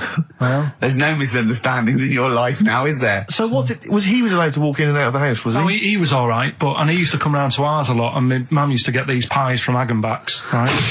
So... I don't know what that is. It's at that bakery where they used to chuck the cakes out the back, I'll tell you about. Yeah. And you ate six? He loved it, but I could never go round to theirs, or if I did, it was like, well, yeah, he is in, and I'd go, alright, and then I'd walk round the side of the flat. Stand outside. Why did you ever knock at the door? Why don't you just go around and knock on the window? Just to check he's in, because he wasn't always in his room. If he was in the lounge, he'd have to go to his bedroom, and then that's where he'd meet you. This is the strangest. And you'd play a computer game through the window. You say it was a flat. It wasn't like a 5th story one, and you had to get in one of those kind of cleaning contraptions and, like, winch your way up. So, what's the best bit about the holiday? Come on, pretend you're Judith Chalmers. I have been doing. I would have done all. I would have said that. Don't bother. Right. I mean, the hotel was good. Yeah. That was all right. What was that like? It's all right. Just, you know, clean. That's all you want, isn't it? See, that's not quite what Judith Chalmers does. She doesn't go, what's the hotel like? All right, yeah, clean, isn't it? All right. What was it like? What was it? 3-star, 4-star? Did it have a swimming pool? What was the room like? Yeah, had a swimming pool and that. Yeah. Yeah, it's good. If, you know, I think it was one of the better ones on the island. Okay. Nightlife? Wasn't really any. There was a bar, there was some bands playing. Yeah. Not very good. Food got a bit boring. Yeah. It was always the same food every night, but they sort of themed it and made out as if it was different. So, like, on Mexican night, it'd be chicken with a nacho on it. Right. And Chinese night, sort of chicken with a little prawn cracker on it and stuff. Sure. But that got a bit boring. That's me just turning on my phone, because I want to read to you a text that I got from Karl. I think you sort of sum up the holiday in this text, don't you? Do you remember it? I can't remember. Let's have a look. Let's have a little look. Instantly, what did Suzanne, your girlfriend, make of it? Similar view to you, that they should fill in the holes? Yeah, it's just that thing, you see, I went on a coach trip, right? And you go and see the volcanoes. Like I say, there's 36 of them. Yeah. Which, how many do you need? And when we're on the coach going round all these volcanoes, the fella on the front's going and look out your left window at the moment, and there's a volcano. And if you quickly look out of the right-hand side there, there's another one. Right. And on the left, he's just like, all right, we've seen it. Sure. Do you know what I mean? Yeah. And that trip, I mean, we'll talk about that trip in a bit. Right, this is the text I got from Karl, right? All right. Been up to a volcano. Been in some dead artist's house who built his house in the lava. They said they would show me science with volcanoes, but all they did was chuck some water in a hole and it shot up in the air.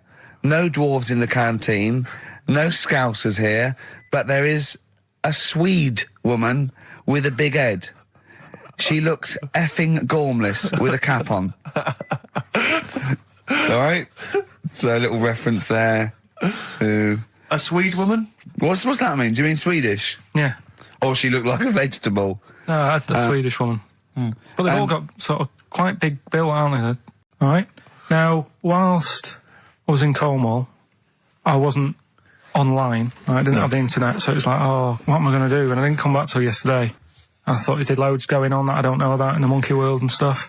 I was hoping to get some from the zoo that I was meant to be going to. Of course, that didn't happen. So I said to my dad, do you know anything about monkeys? Or have you got any stories with monkeys? Brilliant. This is what Trevor McDonald does. Turned out... 9:45, he goes, got nothing. Dad, anything happened? You got anything politics? Anything politics, Dad? No. This isn't monkey news, I'm just giving you this free. Yeah, brilliant. Turned out one of his mates used to have a chimp. Right. What do you mean one of his mates used to have a chimp? Well, two of his mates. Oh, sorry, yeah, I was thinking it sounded a bit far-fetched living in Manchester, like. But if there was two of them... He had a chimp, had to thump it in the head. For doing what? Answering back? Oh, God! Tried it on with his wife. Had to thump it in the head for trying it on with his wife! I love it. It's a proper fist fight in a pub in Manchester. Oh. I'd call him up, but he's one of them who, like, swears all the time. Right. Oh. I mean, it'd be good to get him on and just... Let's interview him. Can we not interview him pre-record? We can bleep out the swear. I'd love to hear his story. Do a lot of work, that. Yeah, well, we're not scared of work, are we? I'll get myself if you can't be bothered. Yeah, I'll have a word, I'll sort it out. Yeah, try to sort that out next week. Well, don't tell us the rest of the story then. Let's let him say in his own No, words. but there was another one as well. When you say you can get him on, but he swears a lot, you mean the monkey? Okay. I'm assuming he's more coherent than your dad's mate. But there's him, and there's some other fella he knows who had a funny name. I'll have to find out, because you'll love his name. But he was a drag artist. Yeah.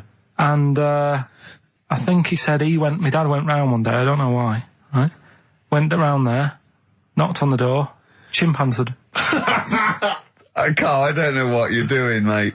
I don't know where this place you live, next door there's an horse in the front room. There's chimps running round. Mad.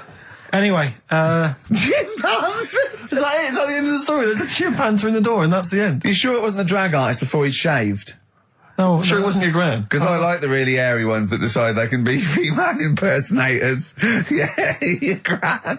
Right, Rockbusters. So Rockbusters, it's a little clue, some initials, 3 different clues. You email in ricky.gervais@xfm.co.uk. You can win the load of stuff that we've got.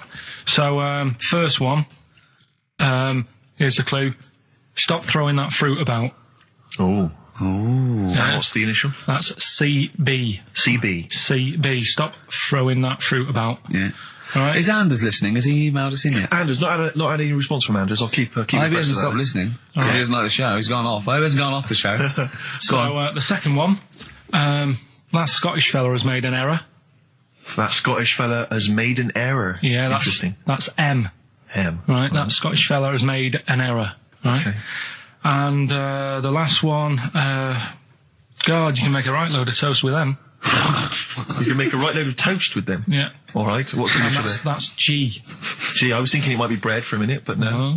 G. So, Rick, can I just explain some of the prizes we got here for Rockbusters? Because I just want you to try and picture, if you would, the kind of XFM listener who particularly want this collection of gifts. You've got the best chill out album ever. This is the one, as I said before, that's largely made up of songs you may have heard in adverts. Sure. So you've got the Volvo advert on there. Yeah. You've got the T-Mobile T-Mobile. Brilliant. That's on there. So that's Roy good. So look forward to that.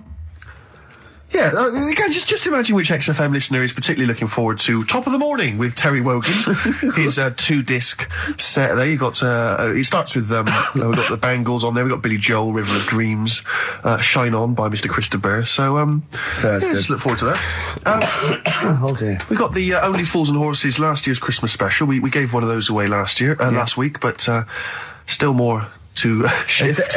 Do I spy a little free Yes, there's a little free three-wheel trotter independent trading three-wheel car, so that's there as well. So as I say, if you like fairly mediocre comedy, little Jonathan Ross's face there on the back, and maybe you also want Jerry Halliwell's Body Yoga DVD, Rick. So sure, that is that's good quality. And then just a few token XFM kind of things. We've got the Manic Street Preachers DVD and the U2 Best Of. And tell me, Steve, how do the lucky listeners win these? Rick, I'm glad you've asked. What they do is they email in with the answers to Rockbusters, which is a quiz. Hold on, how do they email if we don't know the email address? Rick, again, thanks for asking. Thanks for flagging that up.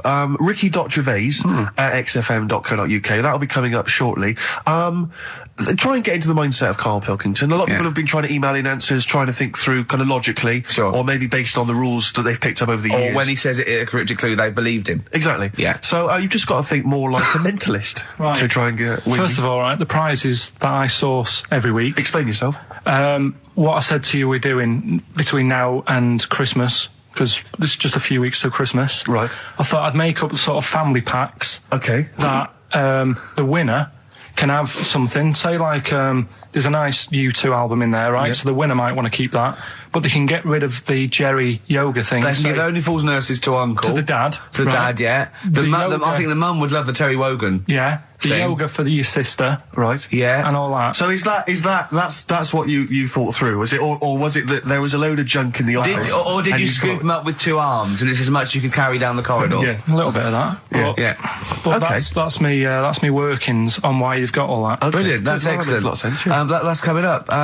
So these are mine. Number 1. You've been dunking that for too long. That's LB. Right, so... Oh, God, that's too easy. That's too easy. I always tease them, don't I? I give them something to make them feel like they're going to win something, and then I hit them hard with a tricky one. That doesn't make sense. Yeah, go on. So, the first one, so that's the cryptic clue for a band or an artist. Their initials are LB, and the cryptic clue, you've been dunking that for too long. Yeah. So that's the first one. Second one, you won't be able to play that game in this pub, because the table ain't big enough.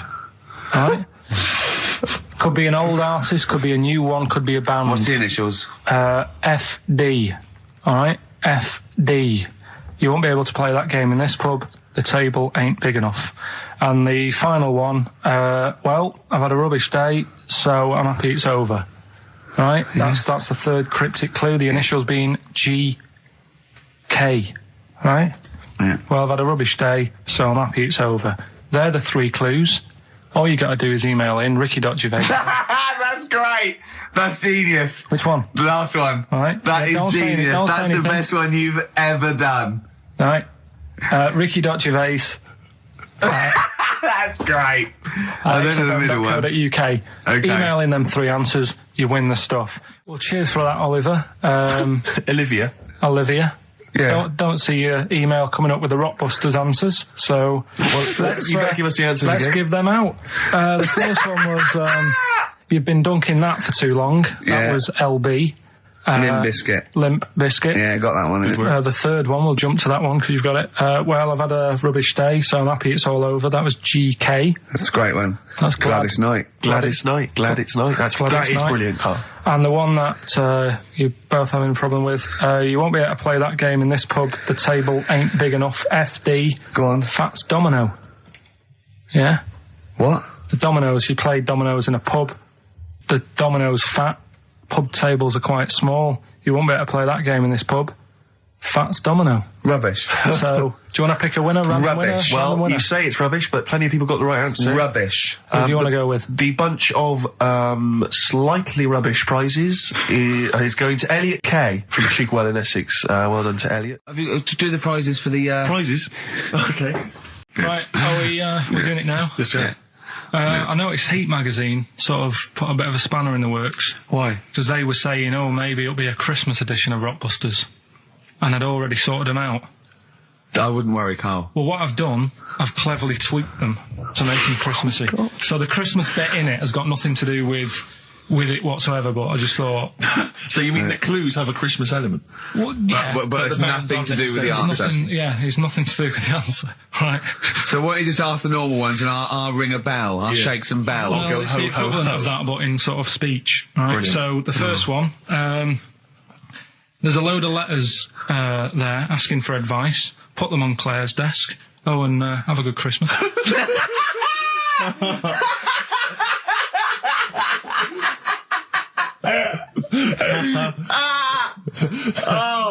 Give it to us again. Oh, God. Right, so there's a load of letters asking for advice. Put them on Claire's desk. Oh, and have a good Christmas. Right, but bear in mind, people, that the Christmas element may not be relevant to these. No, that's got nothing to do with it. I don't want to, Okay. And the initial there is F, right? That's F. All right. Right, the second one. Ask your mum if you should, after you've wrapped the presents. Right, so ask your mum if you should. Ask your mum if you should, after you've wrapped the presents. That's S. S. All right. Okay. And the last one, a couple of people were arguing in the supermarket at the fruit and veg counter, but it's busy in there because it's Christmas. That's probably what brought it on. So that's B. Right? B. Oh, God. So they're the three. Will I just recap? Yes, please. Yeah. I have no idea. So I can't even... I don't know what to start thinking. That's D. Second one, he'll fit some chocolate to your feet. Can't think of any. I can't think. That's A. And do you think your kid will get that strawberry for me? WP. Right, so... Ricky.Gervais at xfm.co.uk. Some great prizes to be won. Yeah. So, well, first of our regular features with Carl, we've got Rockbusters, that's rolling. There's people coming in, they're getting them right. I don't understand it myself. As ever, Rick, you'll be amazed and confounded. So I don't know the answer, and I haven't looked at the answers. I just like that moment. It's like when you go down Christmas and you're excited about a present, and it's like some condoms. Right, Rockbusters then. Ripping it up. It needs some work, that game, but I see it's got a lot of mileage. Right, here we go then. The first one, £42 for a torch. That's a bit pricey. Go on. That was D. Yeah. That was Daylight. Right, I thought Delight, and I thought it doesn't work. Second one. It doesn't work. I actually thought Delight doesn't work. Second one. There's no, wait. Dear Light, it doesn't work. It's Delight. Second one was... No, Carl, it doesn't work. Yeah, but if we're going to continue with this feature, you've got to tweak them a bit, right? People have got it. We've had loads of emails, more than ever.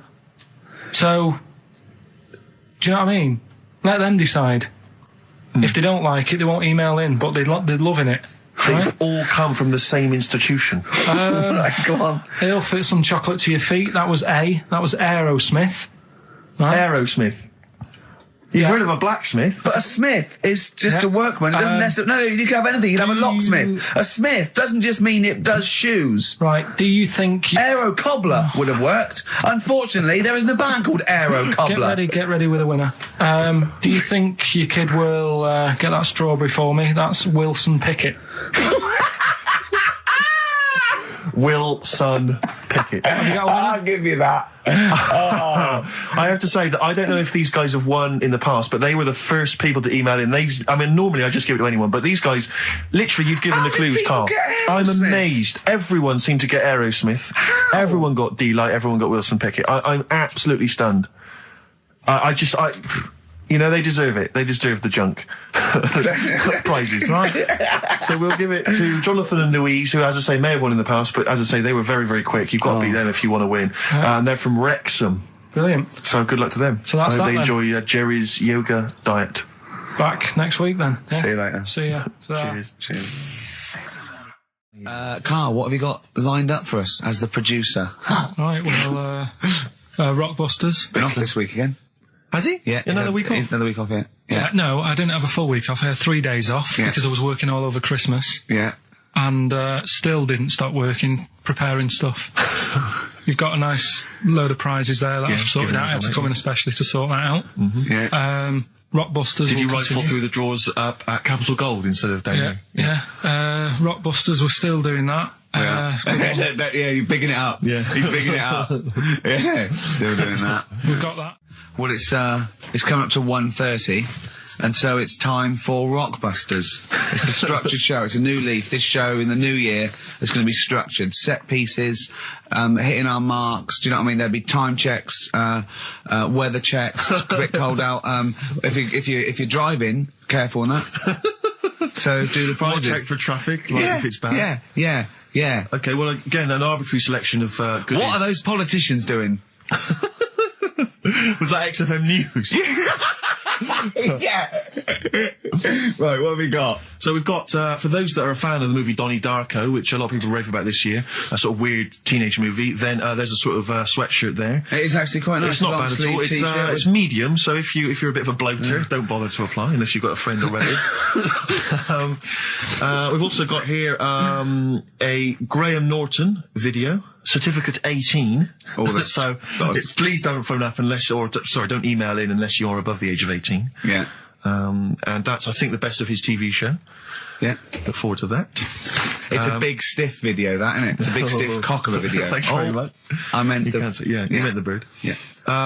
There's also a fairly mediocre British wartime thriller, Enigma, which a lot of people, it was hyped for a while, but it's actually interminable. I've seen it. The first series here of The Kumars at number 42 on DVD. I think that's award-winning, so that's available as well. We've got 2 CDs by the look of it. We've got Pulp's Greatest Hits, which I don't think sold very well, and so presumably they are giving that away. And Johnny Cash's current album, American For the Man Comes Around. There's some good cover versions there. Again, another big sell. A big sell. We're really pushing this. It's quite kooky. Johnny Cash here does covers of things including Personal Jesus. Oh, right. By Depeche Mode. Yeah. We've got Bridge Over Troubled Water, his version of that, Desperado. And anyway, it's not bad. That's probably the best treat in that bunch. Right. And I'm assuming there's some questions there, Carl. Yeah. Right, here we go. If you're a new listener, the way it works, I'll give you a cryptic clue and some initials, and it sort of makes up a band. Yeah. Makes more sense when you hear it, I reckon. Not particularly. Wow, not really. Although people do get it. I just worry about the state of our listeners. Go on. Right, so there's 3 of them. You email in ricky.gervais@xfm.co.uk. It's email only. I repeat, it is email only. We are too lazy to answer the phone. Yeah. Okay, Here we go then. Number 1. There's normally 2 easy ones and a difficult one. Sure. So here we go. Number 1. Don't argue with him. He ain't going to change his mind. Don't argue with him. He ain't going to change his mind. Yeah, that's AA. AA. So that's the first one. He's not going to change his mind. What do you mean, You've got them written out, haven't you? I'm just thinking about what the answer is, so I don't write the answer down. Don't worry, they get it. Yeah, don't worry. Well, you can't remember it. You came up with it. There's only 3. I know, it's weird, isn't it? No, it's not weird. It's incompetent. Right, the second one, anyway. I hope you get this. I hope you get this. Email in and tell us the answer. This is a shambles. Hang on a minute. Keep going. Go on. He always gets what he wants and doesn't worry about anyone else. P. And you don't know. You don't know that is. I'm sure it'll come to me once I see it on email. What do you mean? Once they get it, you'll agree with them. I'll know if it's the one I had down as the answer. This is brilliant. Imagine Jeremy Paxman doing that. Going, University Challenge. Is that right? Go on. Right, so that's that one. Give us that one again. He always gets what he wants and doesn't worry about anyone else. P. But you're confused. I don't understand how you can be confused. Yeah.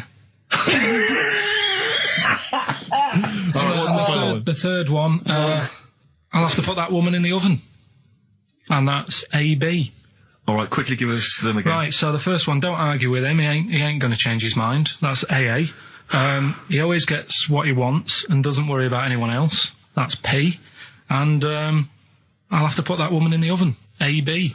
All right. Okay. Ricky.gervais@xfm.co.uk. I'm going to play a classic track now by Neil Young, Alabama. It's beautiful. Neil Young, Alabama. Carl is still confused. He's waiting. He's biting his fingers, waiting for an email to tell him the answer to the clue he made up but can't get. I love that as an experiment. As a I mean, that would confuse psychologists, that you come up with something that you can't get. It's brilliant. Yeah, you came up with the question, you don't know the answer. And you expect them to, but you can't, and you made it up. Now listen, it's Rockbusters. I've got the prizes here. Rick, I'll be honest with you. I mean, we've given away some shoddy stuff in the past. This is the worst collection. Tat, is it? This is really scraping the bottom of the barrel, Carl. I mean, let's hold on. The how phones many are more going of these mad. can we give away? If you're still phoning, hang up, because we're not going to bother anymore. We're really sorry about that. Maybe email us or something. How many of these can we give away? Look at that. It's only Fools and Horses. It's the Christmas special from not this year, the year before. Yeah. I mean, we have given away so many of these. I imagine there's charity shops throughout London throwing them away. Yeah, throwing them away. Yeah. So we got that, dear. and if you didn't watch it, if you weren't one of the 20 million that watched it. Blue-eyed, fat-legged, purple-eater people, if they had a big had a big boo. It's something like that. And once again, the best chill-out album ever, with, it's pretty much rubbish. It was a big boo. Actually, no, the songs are okay, but eater. It's just basically a collection of songs you might have heard on adverts. So enjoy that. Oh god, this one again, the best air guitar album in the world, Volume 2. This is no longer an entertainment show. This is three people chatting to each other now and again. Sometimes we remember it's going out. Sometimes we just take a call for our own amusement. I mean, it's the same price again. It's the David Attenborough compilation of DVDs, which I'd be very surprised if actually makes it to you. I imagine someone here will have had that long before we posted it. Oh dear. There's a t-shirt in here. XFM 104.9. You get sent a lot of just in case you're wondering what you're listening to. This is a Quicksilver t-shirt. What is that? What t-shirt is that? That's a t-shirt made by the Quicksilver people, so if you're a bit of a surfer dude, and by the look of the size of it, here we go. Just a little bit annoyed. Just 3 clues. We've lost all the energy in this show, haven't we? Well, I can't get over that insult. I'm just a little... No, we did though. It just came out, I can be honest with you. It came out left field. I wasn't expecting an insult. No, but I think there was a sense of camaraderie on this. Just email in ricky.gervais@xfm.co.uk. I'm just annoyed. I can't what are we doing? I'm just reading out the clues. Should we put this? Let's put this one in for the Sony Award. Let's put this show in for the Sony Awards. Play a song, Carl, because I need to discuss things with him. I've talked before about him slagging me off. Get this down to 3 minutes. It'd be a great show. Rockbusters in a minute. If you haven't heard the Rockbusters, might as well give them out. Well, let's check the emails working before we do that. Yeah, otherwise it's a complete... This whole show has been a sham and a farce and a waste of time. Well, I think they can take that as read. Rockbusters then, we've got a problem with the email this week. Yeah. It's the least of our problems, I think. They're not coming through, so... I'll give out the clues again, and then you can call in on 08700. Only call if you know all three. You can rattle them off. Yeah. We'll do it during the next record. So the number is 08700 800 1234. Right? 08700 800 1234. Right. Okay. So you've got that. So call in if you know all three. Yeah, the three. Just to recap, I've got 3 other jumpers like this one. The initials FT. That bunch of people can't make up their minds if they want to sit in the sun or not. Right, that's C, and the Jamaican fella had some aspirin. Why did he do that? Right, that's FD. So if you know them, give us a call, and it's just the first with the 3. Right, well, I think they're calling now, Carl. So play a lovely record. I'm really worried about this because everyone's getting that last clue wrong. I reckon it's so rubbish that even your mental fans can't work it out. Yeah, it's a tough one, but give that final Rockbusters clue again. The Jamaican fella had to have some aspirin. Why is that? Why did he have to do it? FD. No, hold on, that's changed. Well, it doesn't matter. The story. Oh, it doesn't matter. That's the point of a cryptic clue, isn't it? Oh, do. What have you got now? Right. The Cure, obviously. Yeah. Right, Carl's been taking phone calls for these clues. Right, and so everyone's been saying the same thing for the last one. He's been going, no, and I'm worried. I'm always worried. FD. I just overheard him on the call. They're going, what have I been saying? Oh, no, it's FP. Dickhead. Right, give me the clues out. It's a rollover. Right, tell people, we're really sorry to anyone who would have got that right. Okay, right, do the clues quickly. Tell them it'll be a rollover, so we have to do 3 new ones. Do you not write these down, I don't write the answers down in case Ricky looks over the thing and sees the answer. Why would I cheat? I'd rather you do something right with your life. Right, well, the clues were, I've got 3 other jumpers like this one. Yeah. That was FT. Yeah. You got that? 4 tops. Yeah, that's all right. Good, well done. That bunch of people can't make up their minds if they want to sit in the sun or not. That was C. They were getting that. That was charlatans. Charlatan, right? A bunch of them charlatans, right? What do you mean? What's Charlie? No, it's like, shall I go out? Shall we? Charlatans. They got it, right? Where I went wrong with this one, the Jamaican fella, he had to have some aspirin. Why? It's my fault, I'm not cutting, there's no point passing the book or anything. I said FD. A lot of people were saying, Fred Durst, like forehead hurts, which is a good one. Yeah, which would have been as good as any of yours. But I made an error, so we'll roll it over. No. What is the answer? What is the answer? Over. Jamaican fella what? Add some aspirin, why do that? What's the thing? FP. FP, it was Frida Payne. Frida Payne. Frida Payne. Frida Payne. Frida Payne. That's awful. Carl, you've got to write these down next week. This is right. Sorry, You're the producer. I know, but I've had a busy week, haven't I? That's not an excuse. That isn't an excuse. Our excuse is we don't care. Yeah. You do put care. the work in and then make a mistake. Yeah.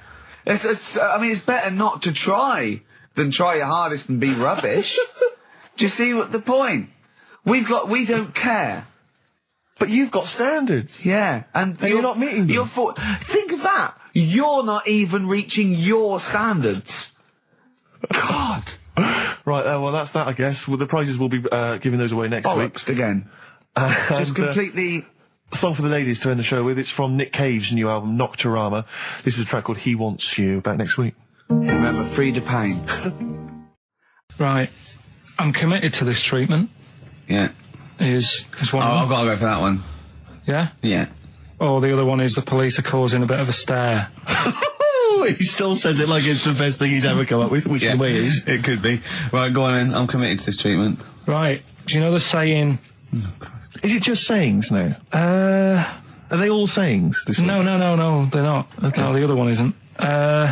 Frog in your throat? The saying, there's a frog in your throat? Yeah. I assume it's when you croak a little bit. You sound like a frog. No. Right. Might seem a bit weird, this one, right? But years ago... Oh, yeah. Sorry, well, what is that clue? Committed to this treatment? It's about frogs Kermitted. It probably works better with a K and an ER written down. Well, also, if you pronounced it Kermitted, yeah, but not committed. Committed to this treatment. Right, go on then. That's genius. So yeah. Well, what? You go to the doctors and you go with throat hurting a bit. Right. And what they did ages ago. Ages ago? What year was this approximately? We are going back quite a bit with this one. Oh, okay, go on. And the doctor would say... did history. Imagine years ago. Go on. And the doctor would say, right, keep your mouth open. I need to look at your tonsils. And the jaw would ache a bit because they weren't as quick back then because they didn't have the technology and stuff, and they'd have to like stare at it and study it and stuff. And like they get an achy jaw, right? Keeping their mouth open. Yeah, like you get, you eat a Mars bar or whatever. So they'd sat there, and they used to always close their mouth, and it used to annoy the doctor. Right? Sure. So what they did, they used to get a toad, right, and put it in the mouth. Rubbish. Okay, keep talking. keep talking. And that way, they couldn't close their mouth because either they'd squash it, right, or apparently you're not allowed to lick a toad's back. So the doctor would have them for breaking the law? No, but it's poisonous, right? A toad's back. You should never lick a toad's back. Or put it in your mouth, really. Oh, just stop for a second. Wait. What? Can I just ask one question? Go on, yeah, just go ask on. one question. I've got a few, but go on. Sure. My initial thought is, it sounds like a brilliant bit of sort of medical knowledge there. It's a great idea. Yeah. My only thought is, how does the doctor see past the toad? Yeah. Your tonsils? What's he actually looking at with the mouth open? Surely the toad is in the way. Hopping around in the way? It didn't say. Sorry, and my first question is, was this on the internet? Yeah. Yeah, okay. Carl, that is bollocks. That is, I mean... Well, alright then. Let's turn this round. Where does the saying, you got a frog in your throat come from? Probably because you sound a bit croaky. Probably that. Probably because you sound a little bit like a frog when you've got a sore throat. Carl, did you not question it just for a moment when you read it? Just for a second, didn't you think, that seems an odd approach? Firstly, why a frog, of all the different species? Because it's poisonous. A toad. No, a toad, so it's a toad as well. Yeah, well, it worked. I'm committed. Worked. No, I was going to change it to, have you heard the news Toad Day? But I went with the frog. Oh God! Right, so that's rubbish. So that's rubbish. Next, can I have? Let's play a tune. Let's come up with a God. Can I just say? No, just play it. Just play it. Yeah. Yo, Carl. I'm a big fan of that TV show. It's on digital TV. A lot of people won't have it, but Inside the Actors Studio with James Lipton. Yeah. And he interviews lots of big Hollywood stars, and he always asks them these same questions at the end. Can I just run a few of them past you? Go on. Okay. So, if you could do any other profession other than the one you do now, what profession would you do? Can you just change that to apart from a paper round? Apart from a paper round. Oh. If you could do any other profession, Carl. And it doesn't matter about like. It doesn't matter if you've got the skills or anything. In an ideal world, if you had the ability. Well, I think I'm about to buy somewhere, so I reckon something, using tools and like doing a bit of plumbing and that. So a plumber? Well, sort of an all-rounder. Right. A handyman. Well, yeah. I think, you don't get paid that much, but it's useful, isn't it? So. But you'd get your own show, couldn't you, with Carol Smiley eventually? Well, all that, but the money that you don't make, you save by not having to pay someone else to do the chores. Do you know what I mean? I don't know what that sentence meant. Right. No. A plumber, how much is the average plumber on? The money you don't make, you save on not getting someone else to do it. No, just think of that. No, look, break that sentence down. Are there any... Sorry, Rick, but people who live in glass houses. Yeah. Anyway, let's just go back to Lipton quickly. We've got a couple to get through here. So, your favourite noise or sound? Favourite sound or noise? Oh. Is it me? No. It's not me. Hang on a minute. It's not me. Are you sure it's not me, Carl? I like Elvis. Noise. Elvis. In the ghetto. The sound of Elvis. Elvis in the ghetto. Brilliant. Okay. Yeah. And your least favourite noise or sound? I don't think it should really be records and music. Noises, things that you hear at home or whatever. Maybe like a sound of a... The least favourite noise? Least favourite. The sound of... Probably like... sound of ghosts? Fire engines and that. Right. That's annoying. Except if your house was on fire, presumably. I think it's a bit unnecessary. You think they're just doing it to wind people up? I live on like a busy street and it's happening all the time, and it is like... Just sort of have a blast of it and people will hear it. You don't have to keep it going. Yeah, sure. So that is, pretty annoying. And if heaven exists, Carl, when you get to the pearly gates, what would you like God to say to you as he welcomes you into heaven? What would you like God to say to you? Who asks these? What show's this? It's a programme where celebrities are interviewed by a guy, an American interviewer, and he always asks these questions at the very end. What would I say to God? What would you say to God if you believed in heaven, and if heaven exists, when you eventually go up to heaven and you're welcomed in through the gates by your God? Parker and your stussy T-shirt and your... What do you want God to say to you as he welcomes you in? Say, you all right? Don't know, just be friendly. Steve Merchant with 5 little hamburgers. Got 5 burgers here, yep. And so I don't know, how should we begin, Carl? Do you want to just look at the size of these burgers? Look, they can see it on webcam, can't they? They can see us stuffing these burgers into your mouth. And by the way, I'm filming this, Steve. Look, Brilliant. Look, I've got a camcorder. We'll put this on unseen footage on a DVD or something. Or maybe on the website. On the Oh, Carl, what if you break the record? Okay, Carl, I'm coming round now to just monitor this and adjudicate. What's the web? If people want to see this on the webcam, what is it? xfm.co.uk. Right, okay. Hold on. Can I, Steve, I'm not can I do being that? funny. I'm not being funny, right? But I think I have got like a bit of a wheat thing. You've got a bit of a what? A wheat allergy thing. Don't give me that. No, seriously, my head's... I've been eating a lot of shredded wheat recently. And my head's got a bit bigger. Carl, I don't think you can let us down now, mate. So you just got to put that for us. No, I can't put that like that in my mouth on its... I've got to break it up. I've got to break it up. Can't break it up. Can't break it up. It doesn't say you can on the rule thing. It does. It doesn't. I can't look. I physically can't. Try it. I can't look. I'd have to be Jay Goody to get it. Seriously, look. Try it. Yeah, I know, but you're not approaching it right. That's it. Come on. That's all. Keep going. God, he's not going to do one. Keep going. That's good work. Keep going. How does he get brilliant? Keep pushing. Ease it in. Ease it Keep in. pushing. Get one in at least. Ease it. Get one in at least. Get one in. Ease it in. Get one in. Push it. That's one. Let's go for another one. I reckon you've got to rip it up a bit. Okay, do that then. See how many you can get in. You've got to get in 2. No, just one. No. Well, it's don't three, I think. pack it in. What do you do? Pack your Swear. cheeks first. Honestly, Steve, my head is swelling a bit because I have got a wheat thing, a wheat allergy. That'd be good. There'd be more room. Right. Okay. Look, Carl is now just sticking it in his cheek. Yeah. Don't eat any. You can't swallow any. It's like a hamster. You've got to work it like a hamster. Yeah. Stick it in. Come on. He looks like Marlon Brando in The Godfather.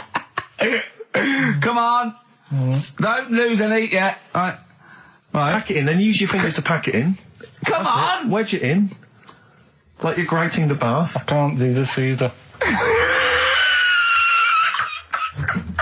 Keep going. Keep going, don't give up so early. This is part of the problem. You just give up, Carl, too quickly. You failed again. It's like your history O level. Come on, Carl. Come on. Do something well. Succeed at something.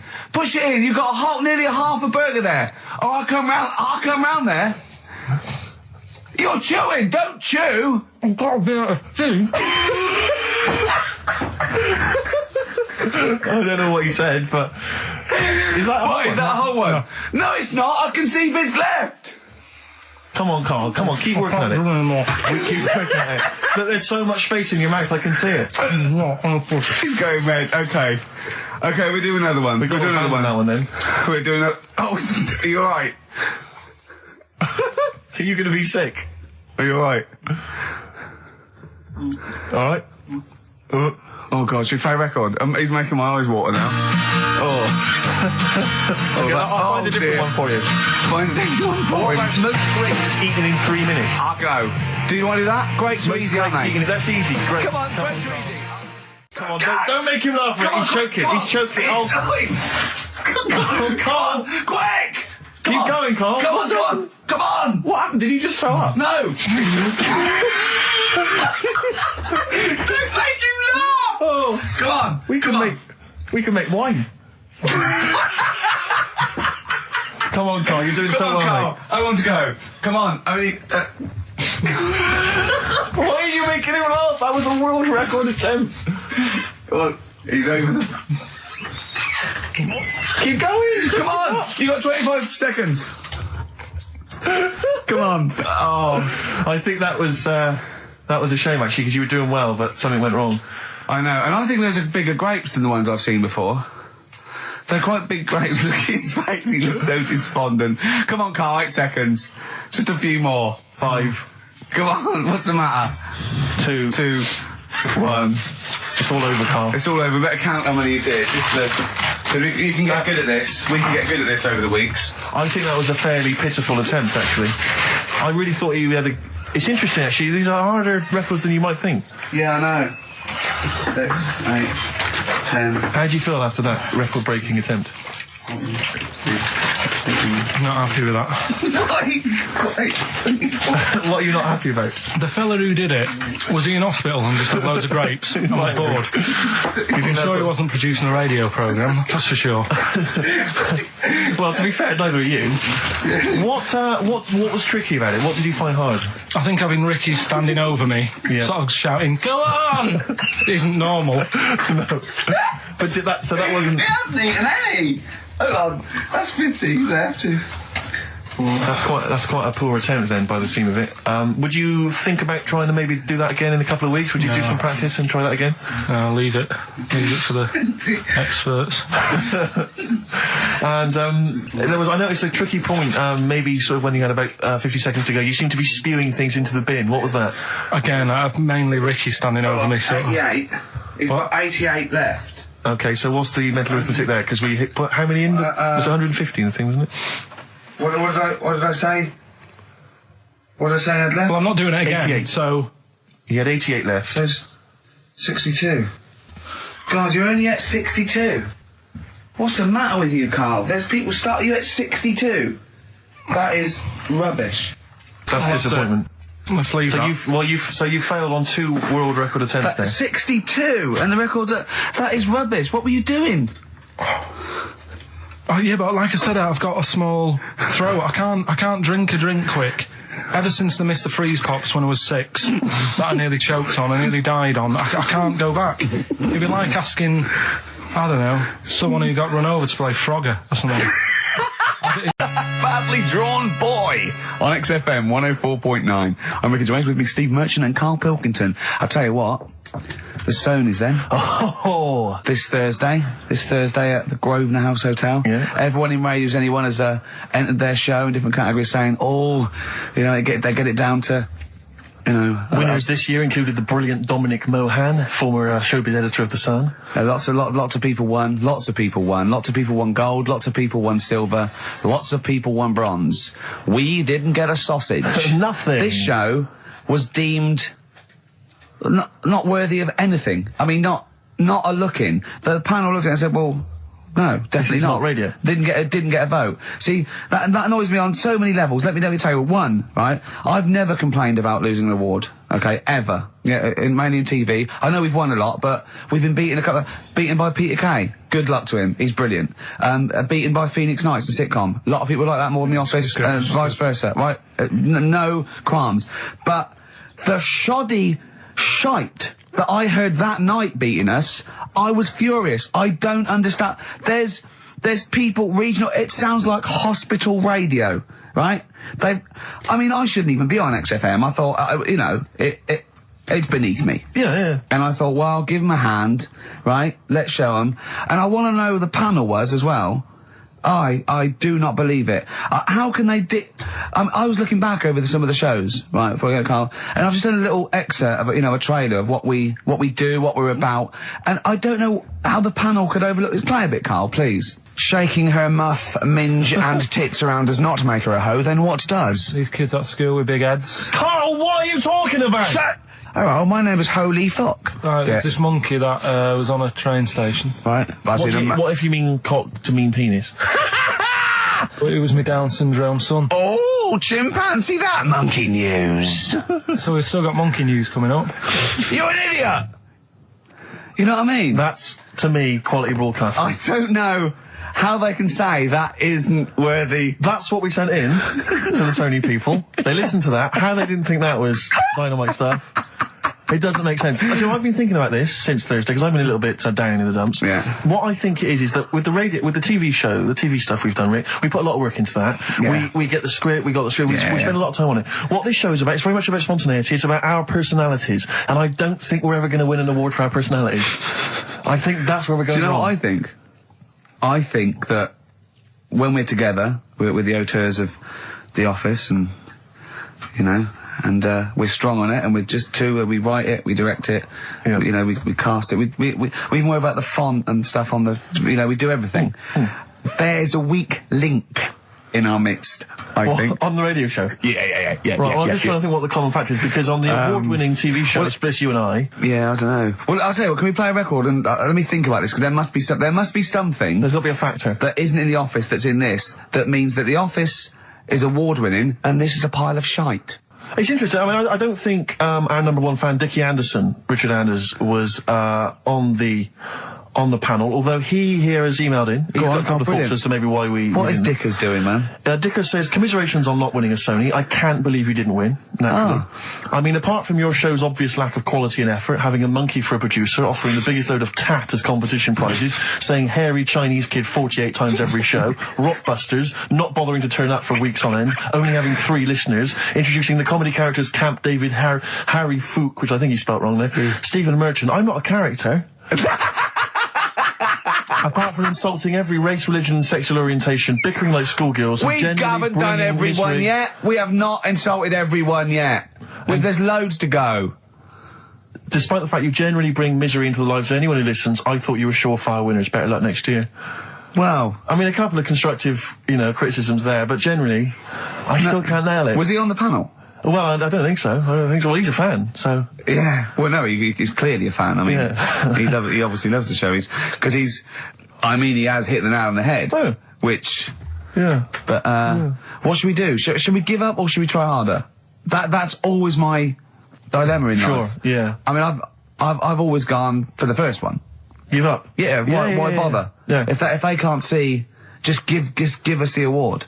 Yeah. And then worry about it later, and we won't let them down. Yeah. Now they've got blood on their hands. We're gonna. Yeah. What should we do? To give a couple of months' notice? I think so. Okay. Well, there you go. I mean, seriously. I mean, I think. I'm being serious. I'm not being wacky now. We haven't told Andrew, but I think we've won our course with this show. Yeah. So let's. Okay, we'll give it a month, and it's because the Sonys didn't give us anything. Play a record. Yeah. There you go. You got to do a bit longer than that. No, we haven't. Got to give a month's notice. No, you got to work till about September if you're gonna. No, we haven't. No, we give a month's notice. We'd, whatever, give the money back or something. Well, you give your money back. Yeah, I know. What are you going to spend your 80 quid on? True. Oh, that's a wonderful, wonderful clip. And I just suddenly thought of him listening to this and thinking, I wish they wouldn't play my songs because I don't want to be associated with that drivel. Yeah. Most people get a buzz out of it, get it on the radio. Do you think people say, don't let Gervais guilty by association? Do you know what I mean? They've just been, I love that song. I love Check the Mean. I thought it was a lovely song. And he's thinking, they're going to sandwich it to bring talk about little gay Chinese fellas and B-days. Yeah. And it's going to make me look What worries me, Rick, is that there were, if we had to draw up some kind of list of artists who would allow us to play their songs, it's going to be such a short list. Gary Glitter, it's just going to be a few people who, are slightly more shameful than us. I just thought of something. There are 1 billion people in China. And I assume it's the same percentage of homosexuality occurs as that to 1 billion, 1 in 10. That means there's 100 million little gay Chinese fellas running around. Richard Ashcroft, if you're listening, I apologise for that last. Think about it. John Lennon, you okay? War is over. I heard a DJ in the week, I won't say who it was, but sort of like a cheesy sort of housewife choice DJ, and he played that, and he went, weird one that, isn't it? What do you think of that the first time you heard it? Strange one. John Lennon, Yoko Ono, war is over. Here's the moment at least out there. I love that! Oh. What does he mean? That's exactly what I want from a DJ. That kind of insight. We were talking before the break about how many little Chinese fellas there are. Yeah. Billions. An awful lot of them. Brilliant, good, more the merrier. Are you familiar, Rick, with the scary fact, I don't know, Camford, if you're aware of this, and it's chilling. I don't know where I've heard this from, but apparently, and this is kind of legend, I didn't just make this up, this is well known, that if all the Chinese people in China, right, no, come on, if they all jumped up and down at the same time, apparently, this is what they say, apparently it would cause a tidal wave that would wipe out America. That would destroy America. I love the idea of coordinating that. Brilliant. Well, I like the idea, firstly, they don't need weapons of mass destruction, they don't need nuclear weapons, because they got that threat They can't constantly. have on that, you can't count a tidal wave as a weapon of mass destruction. Or jumping. Tony Blair could send in sort of people, UN people going, look out for anyone jumping. Exactly. All they need is an immense sort of skipping rope, Oh yeah, once a little fella in Japan holding one end, little fella in Russia holding the other, Exactly, yeah. and they go on your marks. You'd have a lot of coordination over that one little. Maybe like someone like Mr. Motivator, kind of coordinating it all from the top of the wall, sort of looking down. The Chinese equivalent. That's right. Yeah. That would be because I think that's why they built the wall. I think that's why they built the Great jump Wall. off the wall. Exactly. They just climb on that wall. That's the way it's there. That's the threat. And that's why America started the space race, because you can see it from space. Exactly. So they go. They're up there monitoring constantly. This is Eagle to Houston. There's lots of little Chinese fellas about to jump. Yeah. This is Houston. Are they wearing them? We just need to confirm they're Chinese. Are they wearing those? Are they wearing those comical hats that look a bit like a lampshade? They Yes, are. They are. We just have to confirm they're Chinese. Here's an email from Scott Coomer. He says, Carl is actually right. I've got an A-level in statistics and probability. It doesn't matter how long they have and how many monkeys you have. You cannot guarantee they would type the complete works of Shakespeare. Infinity makes it probably they would get it right, but not definite. Yeah. Well, yeah. Yeah. That's what I was saying. No, you weren't saying, Carl. You don't understand it. Infinity sort of sorts it out. But if they do anything, they'll nearly do everything, won't they? No, I mean, they'll give it a good shot. No, that's not the point. But the I'd point be is surprised if they did one page right. Right, listen. It's not to do with consciousness. It's not to do with them aiming. They are just bashing away at the keyboard. It's like they're used to show that there isn't consciousness. They chose the chimpanzee because it can type, presumably, hit the keyboard. It's because they hadn't come across you at the time. Yeah. It's to take out thought out of it. It's to take out reason and trying, right? It's just random. They're saying that if you typed enough things, if the computer was left typing everything, if you left it for an infinite amount of time, and they chose Shakespeare because there is meaning behind it, and it's difficult to get it exactly right, to show you that Infinity would come up with it's not just Shakespeare, it's every novel. It's everything. Fairly eloquent there from Gervais. A quick riposte, please, from Karl Pilkington. No, I'm just saying, what I don't understand, if it hasn't read it, then how does it know where it's going? What do you mean by coming in here at this time of day? I've just been doing some Christmas shopping, haven't I? Probably do some more shopping on Monday, because it's my day off, isn't it? Yes, I know it is. You don't have to tell me. Do you want to see what I've bought, Suzanne? No, thank you. I don't mind showing you. It's only a Christmas present, isn't it? Just bought some more condoms. Why? Well, I bought some last year. Got 2 boxes. They all got used, so... I'm very glad to hear it. How much do I pay you? Why are you asking? So the presents I buy has got nothing to do with what I earn. Like I say, if I won the lottery, I wouldn't go mental on her. Do you know what I mean? I probably wouldn't even tell her, because I think she'd want to travel around the world and all that, and I'm not into that, to be honest, so I'd probably keep it quiet. Why? Well, once you've been around the world, where do you go next year? Each to their own, though, innit? You know what I mean? Well, what do you want? What for Christmas? Not that fussed, really. And you, it's just as well I'm not that fussed, because do you know I do some work at XFM? Do you know what they're giving me for Christmas present? Nothing. No, might as well have been nothing. 2 CDs. That's it. I was well fed up. I'm sure you will. They give you a list of about 30 albums, and you get to pick 2 off the list. So I've gone for Kings of Leon album and the best of Bob Marley. Mr. Marley has been dead these 7 years. In fact, he died 7 years ago this very day. Did he? Do you know what sort of donuts Bob Marley likes? It's not my business. No, it's not a proper question. It's an old Peter Kay joke. He likes the ones with jam in. Do you get it? God. Bless him. Did I ever tell you about my Uncle Alf? No. He wasn't a proper uncle, right? But he was just one of my dad's mates and that. And he was getting on a bit. He must have been about 60, which is pretty old when you're younger and that. And he was the same. He used to always wear a suit and that. But he was never It was never in good nick. It was always like a rough suit, but it doesn't matter. Still, you know, making half the effort and that. Yeah. And he used to sleep in a dinghy. Right, Uncle Alf. What? In his house? Yeah. Why? Well, in a flat, he's in like a little bed sit. Because he only had a little bed sit, and he was into boats and stuff. So he had this Two birds with one stone. Had this little dinghy, had a little flat, thought, well, it's tight space and that. He had a dinghy as a bed, and he had 2 tellies, right? He had 2 tellies, one that the sound worked on, the other one only the vision worked. So if you wanted to watch a programme, You had to turn both on. put them both on like BBC One, turned one up and watched the other one. Wow. That's extraordinary. From his dinghy? Sat in his dinghy. That is brilliant. It was an inflatable dinghy, it wasn't like a wooden... Yeah, an inflatable one, yeah, big inflatable Did you one. ever go around and visit him? Yeah, now and again. Was it weird seeing a 60-year-old bloke in a suit in a dinghy inside watching 2 tellies? It's weird out at the time, I thought. Which of the TVs stopped working properly first? I mean, did he... let's say the sound went on one of them. Yeah. Did he carry on watching the other one, hoping... that the other one was fine? Or No, he went and got a new telly, and then the vision went on that, and he went, oh no. He went, hold on though. Wait a minute. I've got another telly in the wardrobe that I haven't used it. Ian, you've hung out with some of the big rock names, haven't you?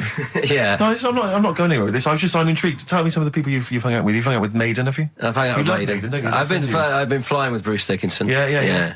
And have you? I mean, only took us 3 attempts to land at Gatwick a few weeks ago. But I don't know much about you, Ian. Are you someone who lives the rock and roll excess lifestyle? Are you kind of drink and drugs? Is that your thing? I like to be kind of, on the edge, having a look at what's going on inside. Right. I don't quite know what that means. Well, it's the way they talk, Steve. Right. Well, I mean, because some of those rockers, they're hard-living boys. Can you keep up with them? Do you up till 4 in the morning? Oh, 4 in the morning? Yeah. 4 in which morning? Hey, Daddy-o, man. Yeah. We're going out about 4 in the morning. Yeah. Carl reckons the gays go out late.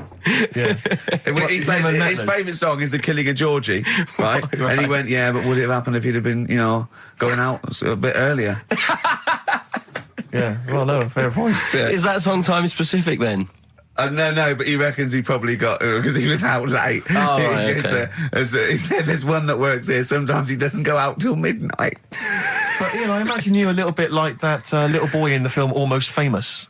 When you're on tour with the rock legends, do you know what I mean? You're like, the little kid there. Maybe the doors are being closed in your face, are they? As they go berserk. Yeah, when I started, but now, I insist. I see you as one of theirs. Yeah, access all areas laminate. I can enter venues now with a big bottle of Jack Daniels. I don't get stopped. Yeah. Really? But seriously, have you, without naming names, obviously, what excess have you seen? Have you witnessed anything? Or have people calmed down now? Are these rockers clean living now?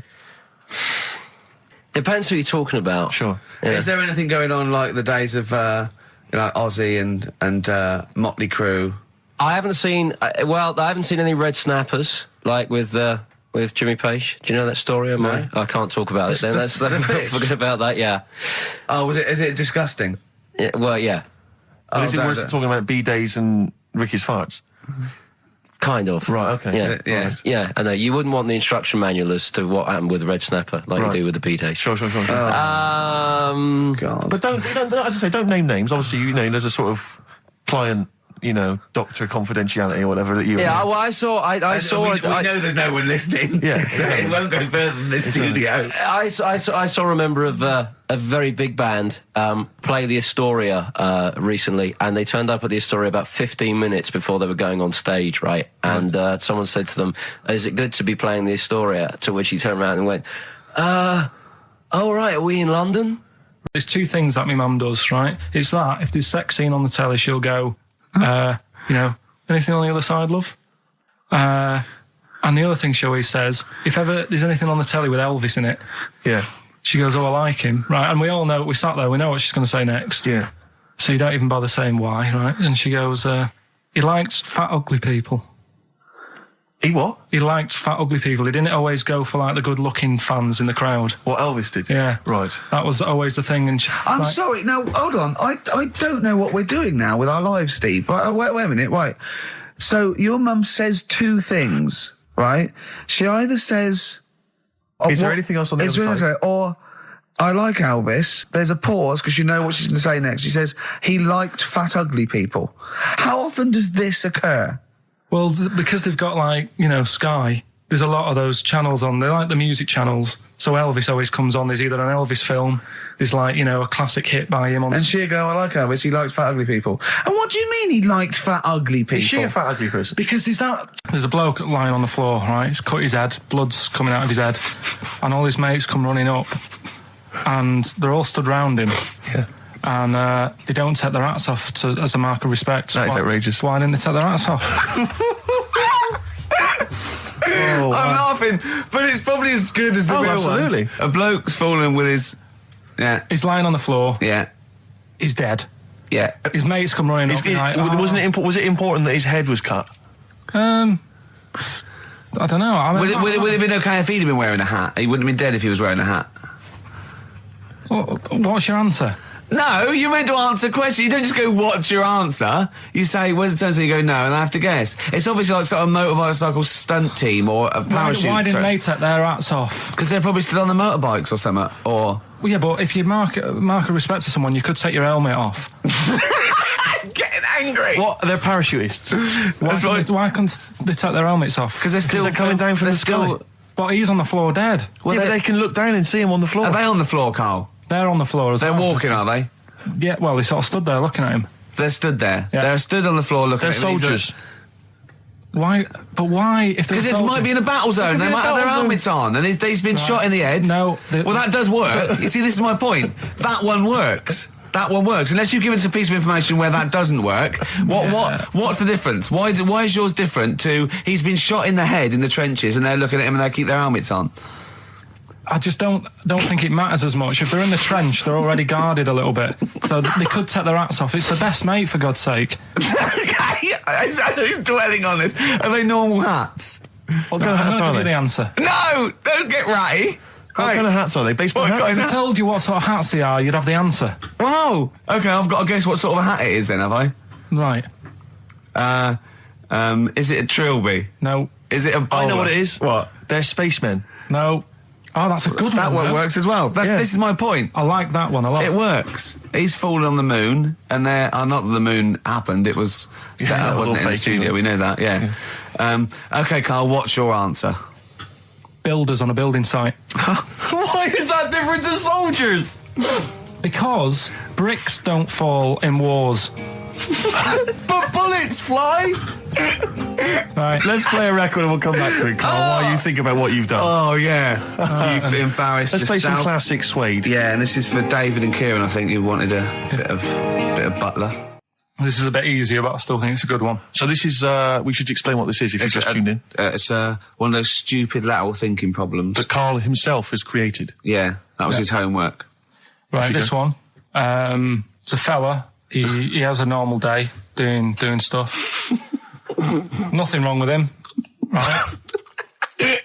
And it's the twist in the tale. It's just like Tales of the Unexpected. Yeah. Just a normal day, nothing wrong with him. Hold on, though, he's got the legs of a fish. Go on. So that's why he's been hiding his legs. So Go on. He does his the legs of a fish. Sorry, can't carry on. He has his working day and that, and then he gets a bit tired. Goes to bed. He puts the light on, leaves it on, goes to bed. Oh, that's crazy. That's mental. I can't think what's happened. Anyway, here's Radiohead. Right, okay. What? The question is, why does he put the light on when he's going to bed? He's had a normal day. He's come home from work. Is that right? He's come home from work, or he's not been working? Yeah, he's just been out? No, he's been working and stuff, I think. You think? You've made it up, Carl. You can decide. The question is, why has he put the light on when he's asleep? There's a reason that he's put the light on when he's asleep. Has he gone to sleep? No, Carl, don't shrug. You're meant to answer these questions. He put the light on before he went to bed. Yeah, and the question you're asking me is why? What's the scenario? And the light's on and that, but he's gone to sleep. Yeah. He started reading and then he fell asleep. No. Did he intentionally, for some reason, put the light on? Every night. It's mad. Sounds mad. That's Carl, doesn't it? Every night he does it. Yeah. He puts the light on when he goes to sleep. Carl, is the point of this, he puts the light on for a very good reason. Not for us, but for some people. He's blind and it's always been on, and he thinks he's turning it off, but it was on in the day, and he thinks he's turning it off, but he's turning it on because he's blind. No, that'd be stupid. That works. No, that works great, Rick. Yeah. Thank you, Carl. So you've got to come up with... Hang on. If you're blind, why would you put a light on? No, he thinks it's off. Yeah. But why would he turn it on anyway? Just think so he doesn't get burgled, so people know he's in because he can't see him. So he just he puts the light on when he's there, then he turns the light off when he goes to bed, so people think it's fine. But he's got it out of kilter, and actually he's walking around in the dark all day. I don't believe that if you're blind you turn your light on. I don't think you'd be living on your own, would you? I'm not having that for a second. Do blind people live on their own? I'm not having that for a second. Well, some people do. Lonely blind people live on their own. No, if you got bad eyes. What, any of them women? Are there any blind women who are living on their own? No, I mean, if you know of some blind women. 08700 800 1234. We've gone through this. If you are a blind woman with no standards and you don't care annoying voices and smell, then educate me. Did I tell you the time when the doctor said I was going to die? All right, keep talking. Right, ages ago, must have been about 15, right? And at lunchtime there was this. We used to have a choice of stuff to do at lunchtime, right? We used to have like a burger place that had an arcade machine in it, right? So we used to go there and play on that and have a burger. Or there was this baker's, right, that my mum worked at, and did great cakes and stuff, right? So she used to like bring some home and that, but she couldn't always bring them home every night because, you know, they'd cost money, and she used to get them for free. And they used to say they'd rather chuck them away than give them to the staff because there's a chance that the cream might be off. Right. Right, so they used to chuck them round the back. So I used to go round the back with my mate and eat a load. Brilliant. Eating out of bins. No, it wasn't out of bins. They were still in trays, but they just stacked them up near the bins, right? So this got out. I mean, it used to be chocker. Once the school found out, everybody used to go there, and it'd be like, well, have a cake. The headmaster crawling through, fighting the kids off. Right, so I'd have, you just eat, I don't know, 6 jam donuts or something, and then you'd spend your dinner money on the arcade machine. Brilliant. Right? So it was a good afternoon, really, right? So you'd do that, and this one day I must have had 6 or 7 jam donuts, a few Congress tarts. What's the Congress tart? I love them. I can't get them in London, right? So I'd have some of them. If anyone can get a Congress tart for Karl in London, please let him know. So anyway, this day, that was just a normal day. Do you know what I mean? You'd twice a week, you'd have a load of cake. In your life, yeah. So normal anyway, day in your life. Were the frog boys there with the webbed hands and the big heads? And the horse in the settee?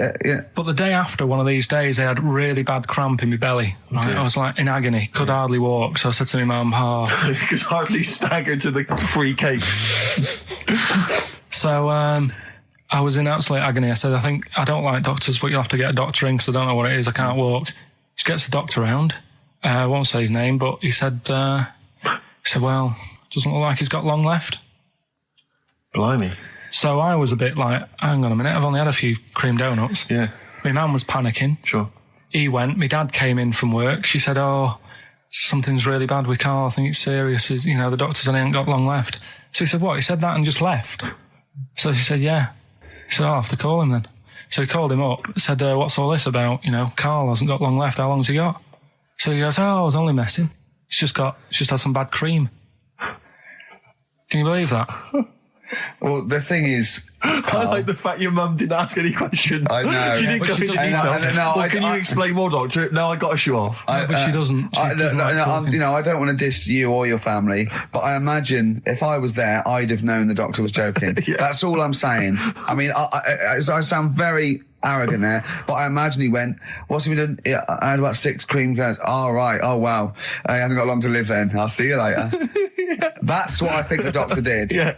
So then I was thinking, imagine like going to the doctors and he's saying, yeah, everything's all right, your heart's good and everything, but...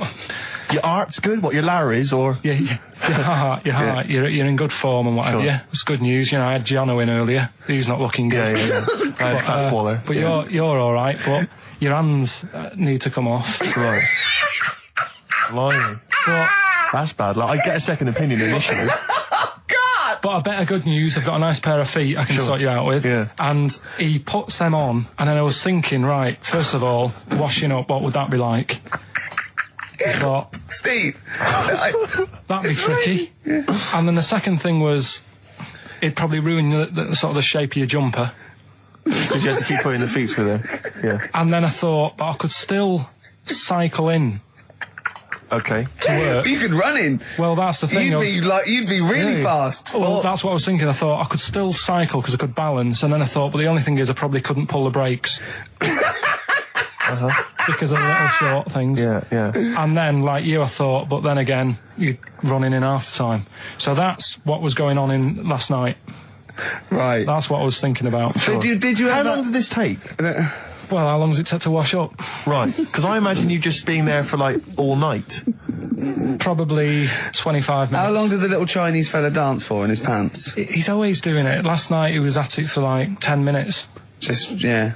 And his girlfriend never sits in the same room as him. She's always sat in the bedroom. She's going, you dance in pants again, I go in next door. Well, she was in the bedroom. She's always in the bedroom, sat on the floor, on the mobile phone. Right. All the time, yeah. It's weird how people's lives are just like, it's like that Groundhog Day thing. It's like, he's jumping about in his underpants. The old woman's sat there reading a book. Yeah. And that's what got me thinking about my life. Do you think she ever Are goes... you sure she's not dead? Every time you look down there, she's just flicking through it. She's just reading this book. The pages never turn. She never seems to finish it. She never moves from her chair. Are you sure the Chinese Her girl's cats going... are dead around her. I'm going into next door again. That little round-headed the fella's smell. looking in. He's looking in at me. The bouncer goes, "Don't worry, love, I'll go and beat him up." But he's always true. getting ready. That's true. They see you staring at him, washing up, going, "I could have feet here," and they get scared. The old woman's dead. Oh, Carl, dear. can you tell us roughly which neighbourhood you live in, so that we know? It's central. Central, is it? Yeah. Wow, imagine if that little... Was he a Chinese fella, did you say? Yeah. Imagine if he was listening now. I'd love him to call in and explain his actions. Well, he might be on some other radio station talking about a lad who's always washing up and looking at his hands in a mysterious way. But do we know this doctor that would go, "Well, all right, Carl, you can either leave them as stumps or I've got a lovely little pair of feet." Why? I told Jane this, and Jane went, "Is that the only choice? He could say, could I have some dead man's hands? Have you got any? Where do you get the feet from? Where do you get the feet from? Can I have? What would you rather have then? Human feet or monkey paws?" Well, I mean, that wasn't an option last night. If the doctors said... No, it wasn't an option last night, but don't forget, it's in your head, Carl. This didn't happen. No, but I'm just saying, at the time, that's all the doctor had to offer. But it's your head, you can go anywhere. No, it wasn't a real doctor to offer. It's in your head, you can go anywhere. You're not trapped. Yeah, but if you can do anything, then you'd say, we'll sort us out some other hands. Fair point. Let's play record. And he's happy that he's had that. Yeah, go on, yeah. That was Gladiator. So... Who wins A couple of people sent in Hannibal, which would still work. Yeah. And someone else sent in Maneater, which I suppose works. Although he did put the thing in about, "I'm well happy, glad." Yeah, I know. I know, it's not, so. it's not worth the, I don't know, $100 he gets for this and a day off, no. Well, Like, Eva, who got the answer right, well done to her, I'm going to give her the prizes. She said that she'd heard this before on Christine O'Connell's show. This is really annoying. Right, that's it. You're going to do something, or we're going to stop this and you have to work Mondays again. Because you are taking the piss out of me, you're taking the piss out of Graham, and you're taking the piss out of London. I'll see you next week, and you can change your attitude. Limp Bizkit, we may be back next week. It depends how Carl gets on. Maybe he bucks up his attitude. Thanks for listening. You have a good Christmas? Yeah, you? Yep. Carl? Yeah, it's alright. Lovely. Okay, let's crack on. Good. I went on holiday after Christmas, yeah. And so did our mutual friend, Phil Bowker. Yeah, good man. He was in Lanzarote, and he told me one of the funny... I don't know if I can tell this on the radio. I'll have to say the C word. I'll just go... It's in a sentence, so I just go, "you see," when it comes, and you'll know that he's saying the terrible word. Just, didn't want to ruin the anecdote. Anyway, they're walking along one evening in Lanzarote, and there's lots of Brits there, apparently. And Phil overhears a sort of married couple arguing. They're having to go home a bit early.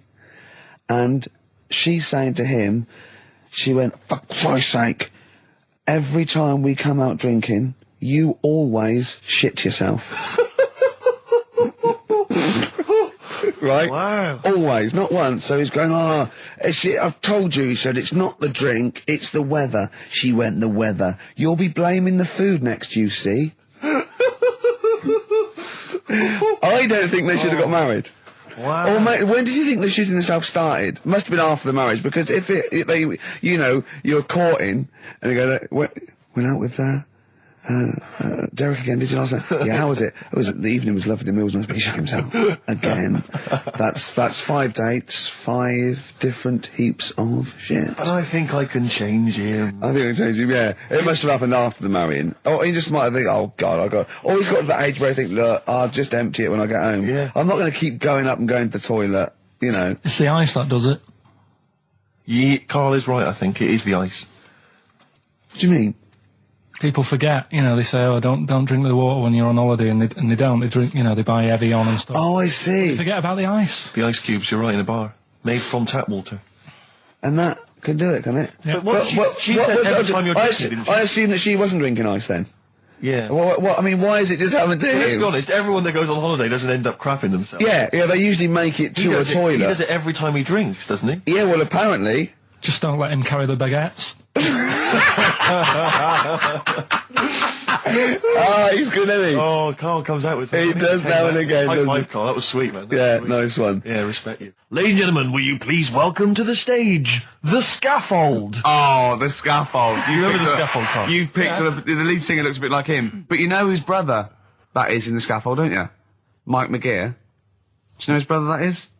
What? Do you remember the The scaffold? They did, Yeah, I remember we'll the drink a drink, to Lily the Pink, the And Pink, the didn't they Pink, do the that Pink, oh, the the Roses human advert race. as well? Yeah, thank you very much for the entry, Iron. Do you know whose brother that is? Whose brother? The lead singer? No, the Mike McGear in it. Sort of one of the main men in it. He's one of the songwriters in Yeah. No, the I don't. scaffold. Paul McCartney. Is he? Yeah, I didn't realise that. yeah, that's Paul McCartney's brother. Think of that when they go home for Christmas. So I think Lily the Pink was what, about 1970? Yeah. It was number 1, wasn't it? Christmas number 1. Yeah, big number 1, yeah. I don't know if it was Christmas number 1. Two Little Boys was 1969, last... No, it definitely was number 1. Yeah, but I don't know if it The was scaffold Christmas was. number 1. It was, because I remember I did it in Really? yeah. Yeah. Wow. So they go home at Christmas and Mrs. McCartney goes, all right, boys, how are you, Paul? How are you doing? I'm just starting a new band called Wings. Yeah, oh, yeah, so this is Linda. All right, sit down. Mike, what are you doing? Just had a number 1. Brilliant, round of applause. How many number 1s do you have, Paul? 19. Still. We know what we like, don't we? We'll drink, the human race. Paul goes, wow, if you want to. The long and winding... Boring. We'll drink, Wow. Linda, do you want to be in the scaffold? We're probably going to go on tour and stuff. I know you love it. Well, I quite like it. Yeah, we'll drink. You're not going to be in Wings if you're going to play with him. Well, I got make a tricky decision. I mean, that's a great song. Everyone's loving it. It's Christmas number 1. What are you doing eating his bacon? Well, I love it. You don't eat bacon? Yeah, but I love the music. He's a great Stop guy. it. What are you doing? Well, I just, I love the music. We'll drink, No. No, you don't. Yesterday, all my troubles seem so... Thank you very much for that. Aintree Iron. Imagine that, because imagine how different going, well, you've had 19 number 1s. I mean, it can be around time. Yeah, if you stay like this with the scaffold, I'm going to rule the 70s. Yeah, if things that carry on going like they're going now, the scaffold, ladies and gentlemen, will you please welcome to the stage, Beck. Oh, nice one. That was the Christmas song. Remember them dissing all over the place as usual? Absolutely. Dissing all his mum and everyone. Yeah, it's a little bit of cussing in there, which they bleeped out, thankfully. Carl's in a bad mood already. He's been in about 3 minutes and he's in a bad mood, getting stressed. If you can't hack it, leave. What's the matter with you? No, I'm just saying. I was meant to enjoy last Saturday off and I didn't. Why not? Why is that our fault? Because you weren't here? Just because... I don't know, but... Are you not in the Christmas spirit? Why didn't you enjoy last Saturday? What did you do? I went all the way back up north again, right? Because it was Suzanne's dad's birthday, right? I was busy last week, didn't have time to get him a present or anything. Didn't have time to get him. So I got to Euston Station, bought a card for him, which was a Christmas card, so he wasn't happy because he was saying it's my birthday, and I said, well, I won't be seeing you again. So I've got a joint card, and then we went out. Did you get him a present? Well, no, because we went out on Saturday night for something to eat at this pub that he likes. It was a nice steak and onion rings, right? Lovely. So he should have been happy anyway. Yeah. But... What, you paid for it? No. But you should have been happy anyway. Suzanne paid for that because it is her dad, right, not mine. So I said, all right, what can I do? I said to her. So she said, just buy a few drinks or something. Anyway, I didn't get around to getting drinks. I can't believe it. Can't believe it. Round to getting the drinks. Right, so I said, right, I'll pay for the cab. right? Oh, what a lovely Christmas gift that is. Yeah, So, £2.50. I paid, it was like in £3 Manchester there, it is. £3 back. So £6 you spent on him. Well, no, I spent more. You see, that's what he said. He You said, get the Bolton and back, can't he you, for that? said, oh, you spent on me £6 for my birthday. I said, no, I haven't, because I gave the taxi driver a tip. I'm a little bit worried about his attitude as well. Because even if, I mean, that is a stingy present, but you don't say... Well, I mean, let's be honest, that's the worst Christmas gift ever, because, I mean, you're pretty bad, like we discussed in the past, but at least you spend a bit of money. Yeah. It's just thoughtless. Yeah. This is nothing. I know. You haven't given him any time. I mean, I would... And I knew my demographic. They loved it, my family. the They couldn't scratch believe card. their luck. You know. Well, a tenner. You spent a tenner on him. Well, the cab fare was £6. But the thing is, I don't think he's saying that. I think it's the fact that this is like, you know, frittering away and over it's their kind life. of thoughtless, isn't He would have loved to, I'm sure he would have been appreciative of a lovely £10 gift that you cared about and bought. A book he probably likes, Fly Fishing, doesn't he, by J.R. Hartley. If you'd have bought that, he'd have gone, that's what I was looking for. Or what I was looking for, Carl. Bloody hell, Carl, you little bald twat. That's just what I wanted. So, alright, so just calm down. So what have you got planned for Christmas? Is this what, I mean, are you doing the same approach with Carl, Suzanne? excellent. You've paid me milk bill for this week. That were nice. I'm spent this year. So have you planned anything for Suzanne, or are you just... Yeah, gonna... I'm taking her out Christmas Day for something to eat. Well, does she know that? Was that? She's working today, so she, you know, so... Right, okay. So what Christmas gift have you got? That's it, I'm taking her out. What, you haven't got a present? No, because we spent a lot Don't this forget, year. that's half yours, though. You're not going to just be sitting there watching her eat, going, oh, I'm hungry, but I spent all. You're going to be eating as well. That's half yours. So she's got nothing to unwrap. He's like a cat who's been hit. She's got nothing to unwrap. There's nothing. She's going to hand something over to you, because I've met the woman, she will. She'll hand something over, you'll open it, you'll love it. I might get something today. You shouldn't take me to begrudgingly persuade you to do it. God. Yeah. Right, so... yeah. Well, I'm gonna try and stick in some Christmas songs. We're not playing all Christmas songs, but I brought in a couple. So this is Christmas, John Lennon, The River, Joni Mitchell, Fairy Tale New York, one of the best Christmas songs ever. Oh, what about a bit of Pretenders? That's a good one, 2,000 Miles. Let's hear it. Pretenders, 2,000 Miles on XFM 104.9. This sort of Christmas edition. We're not here next week, are we? No. Carl is, aren't you? Well, you are in a way. I was doing a best of, innit? Yeah. Is it a best of? Yeah. Brilliant. Have you been putting it together? Not yet. Okay. You want to get a move on? I'll do it today. Tell me what bits you want in it, and I'll sort it out. It's not for me All to the say, best is it? stuff. Yeah, it is the best stuff. Well, maybe people could email in with their highlights of the year for them. I'm trying to think what they were. I mean, mostly talking to Carl. It'd be mostly Carl, wouldn't it? Mostly Carl. Gibberish from Carl. Oh, I think it'd be an awful lot of educating Ricky from Carl. Well, ricky.gervais@xfm.co.uk if you've got any thoughts on stuff you'd like to hear. Again, Is there anything you'd like to hear of Carl saying something stupid, me and Steve laughing or slapping him? Yeah. That's basically the competition, isn't Well, it? there's a couple of instances where I tried to kiss him, I think, and you encouraged me. Yeah. Those are some highlights for me. Donald Blitzen from the About a Boy soundtrack by Badly Drawn Boys. Christmas theme there. Christmas theme there. Brilliant. So Sounds like an academic work to me. the bit that I caught, I just flicked it over, sort of seeing what's on the telly, and I thought, oh, Exorcist, I've seen it, but there's nothing else, and I watch it, and then I realised it wasn't the same thing. I thought, oh, I'll have a bit of this. And there was an old woman and a daughter, and as far as I was aware, the bit I picked up on, they were saying, oh, you know, it's dreadful, and unless you've been through it, you know, you've had ghosts in your house and that, you really don't know what it's like. Yeah, sure. And the main thing that seemed to be getting them down was the fact that the budgie was getting stressed. The budgie was getting stressed. Because animals can sense the other side. Oh, okay. Can they? Yeah. Okay. So, And how was that manifesting itself? You don't know. What was the budgie doing? I think it just wasn't happy. Right. Did it explain that to people, or how did it express that? Budgies are known for being chirpy, aren't they? I said it wasn't chirpy. It normally swings on its little perch and that. And Just depressed because it was possessed. It was just sat around in its pajamas. so No. Come on, Steve. Come on, Steve. You're making this a mockery. So the budgie was depressed because he could sense the ghost. yeah, and then this guy, this Mr. Exorcist came round. Was that his name? Yeah, Was he a priest or something? yeah, he might have been. Yeah. Yeah. Like I picked up Did he have like a black coat with a little white collar? That's usually the. He had his coat on, so you couldn't tell. No, sure. Okay. But so he came round and he sort of did his thing, and then Was he the trying? Was he trying to exorcise the budgie? No, the the ghost. house. Right. The So house, it yeah. wasn't that the budgie had a It's demon clearing on the it. house No. out. Okay. No, this So- wasn't a possession, was it? This was a straightforward. It wasn't a poltergeist or anything. It was just a Well, it's a haunted house. Yeah, but that's the thing he was saying. He was saying you can have like your ghouls and that aren't that bad, that aren't going to cause you any problems. Yeah. But obviously the budgie, they've got weak hearts and that, haven't they?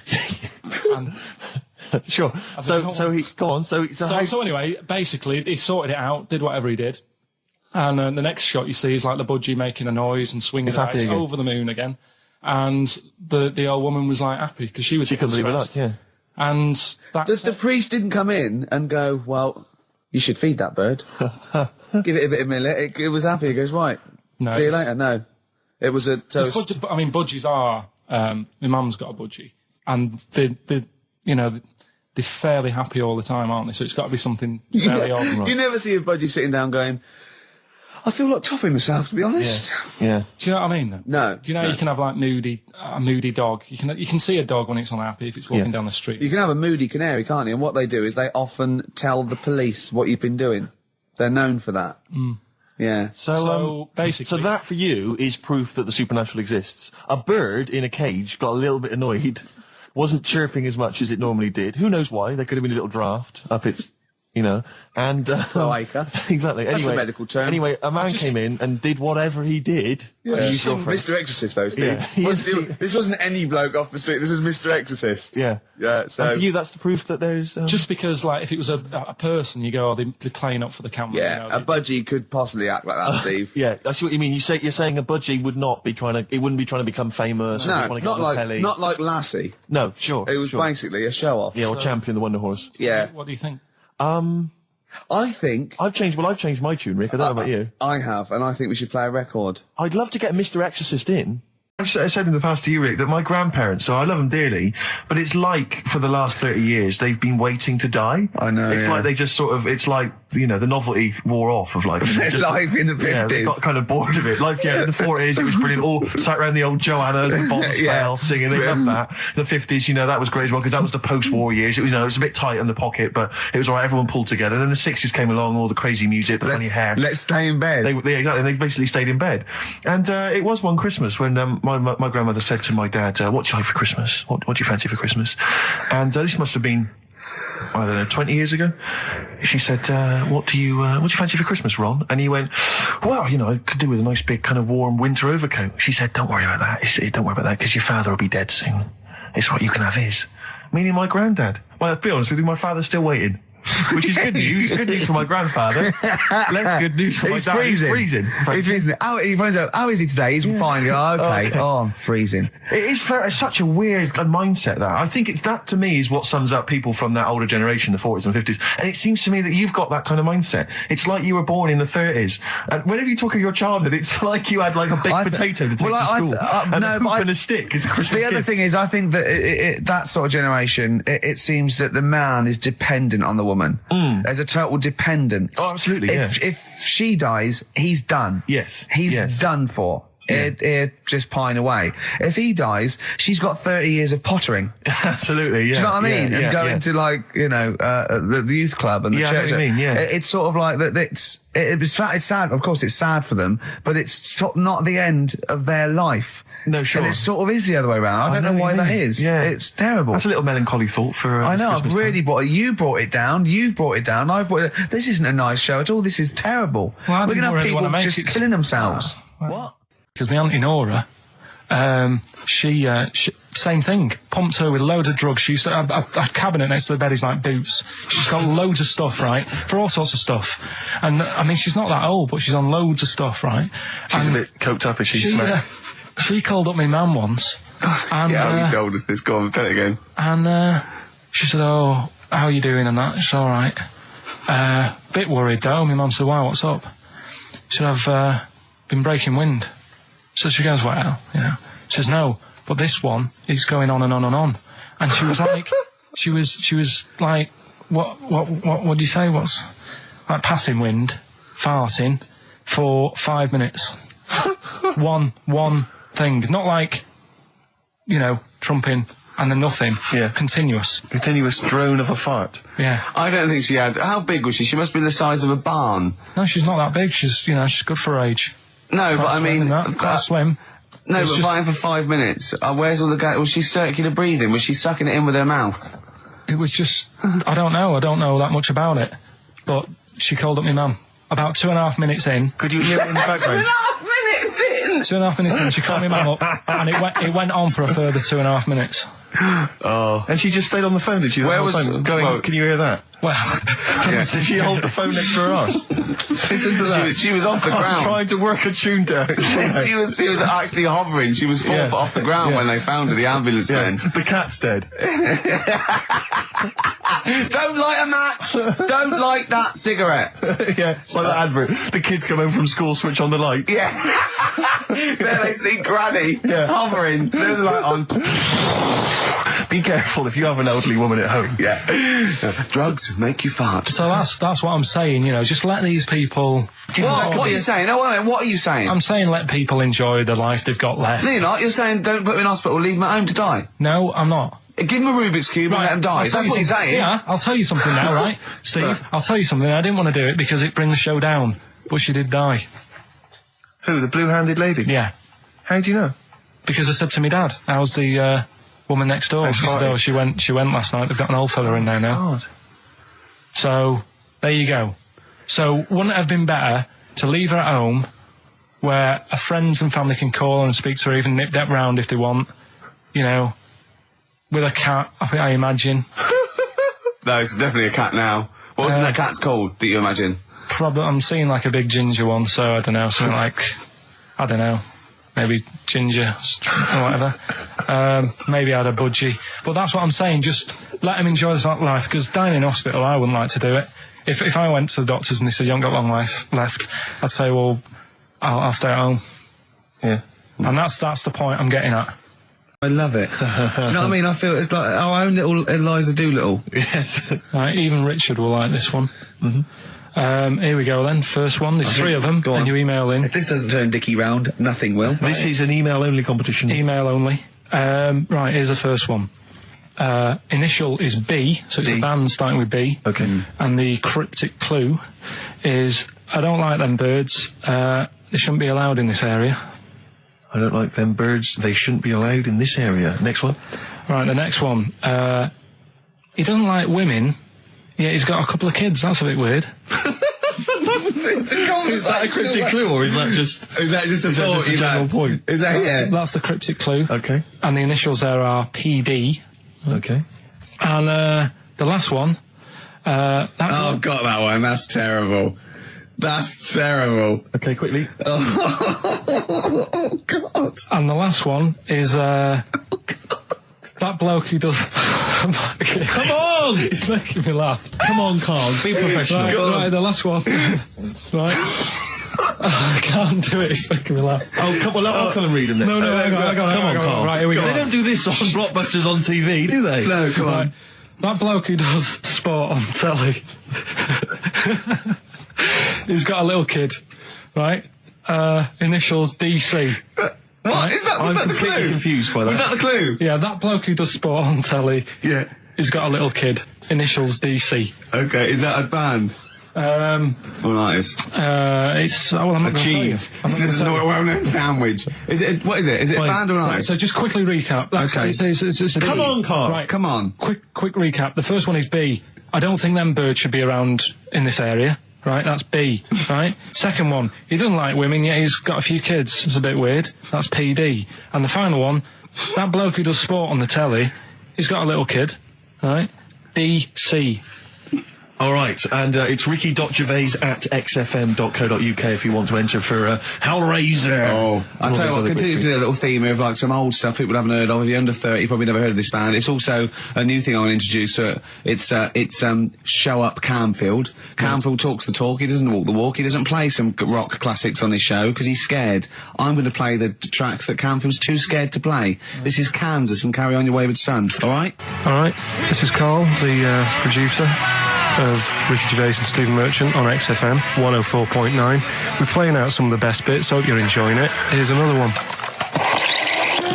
Coldplay, One I Love. That's for Nick, Neil, Olivia, Tower Bridge. Absolutely, and also Nikki from Bromley who emailed in. She's enjoying the show and she wanted a bit of Coldplay. That's the B-side of the current single. This is a great show, isn't it? We've got great music, we've got laughs, tears, we've got requests, we've got Simon Mayo games. It's just like Radio 1 for less people. Exactly. Radio 1 for less people.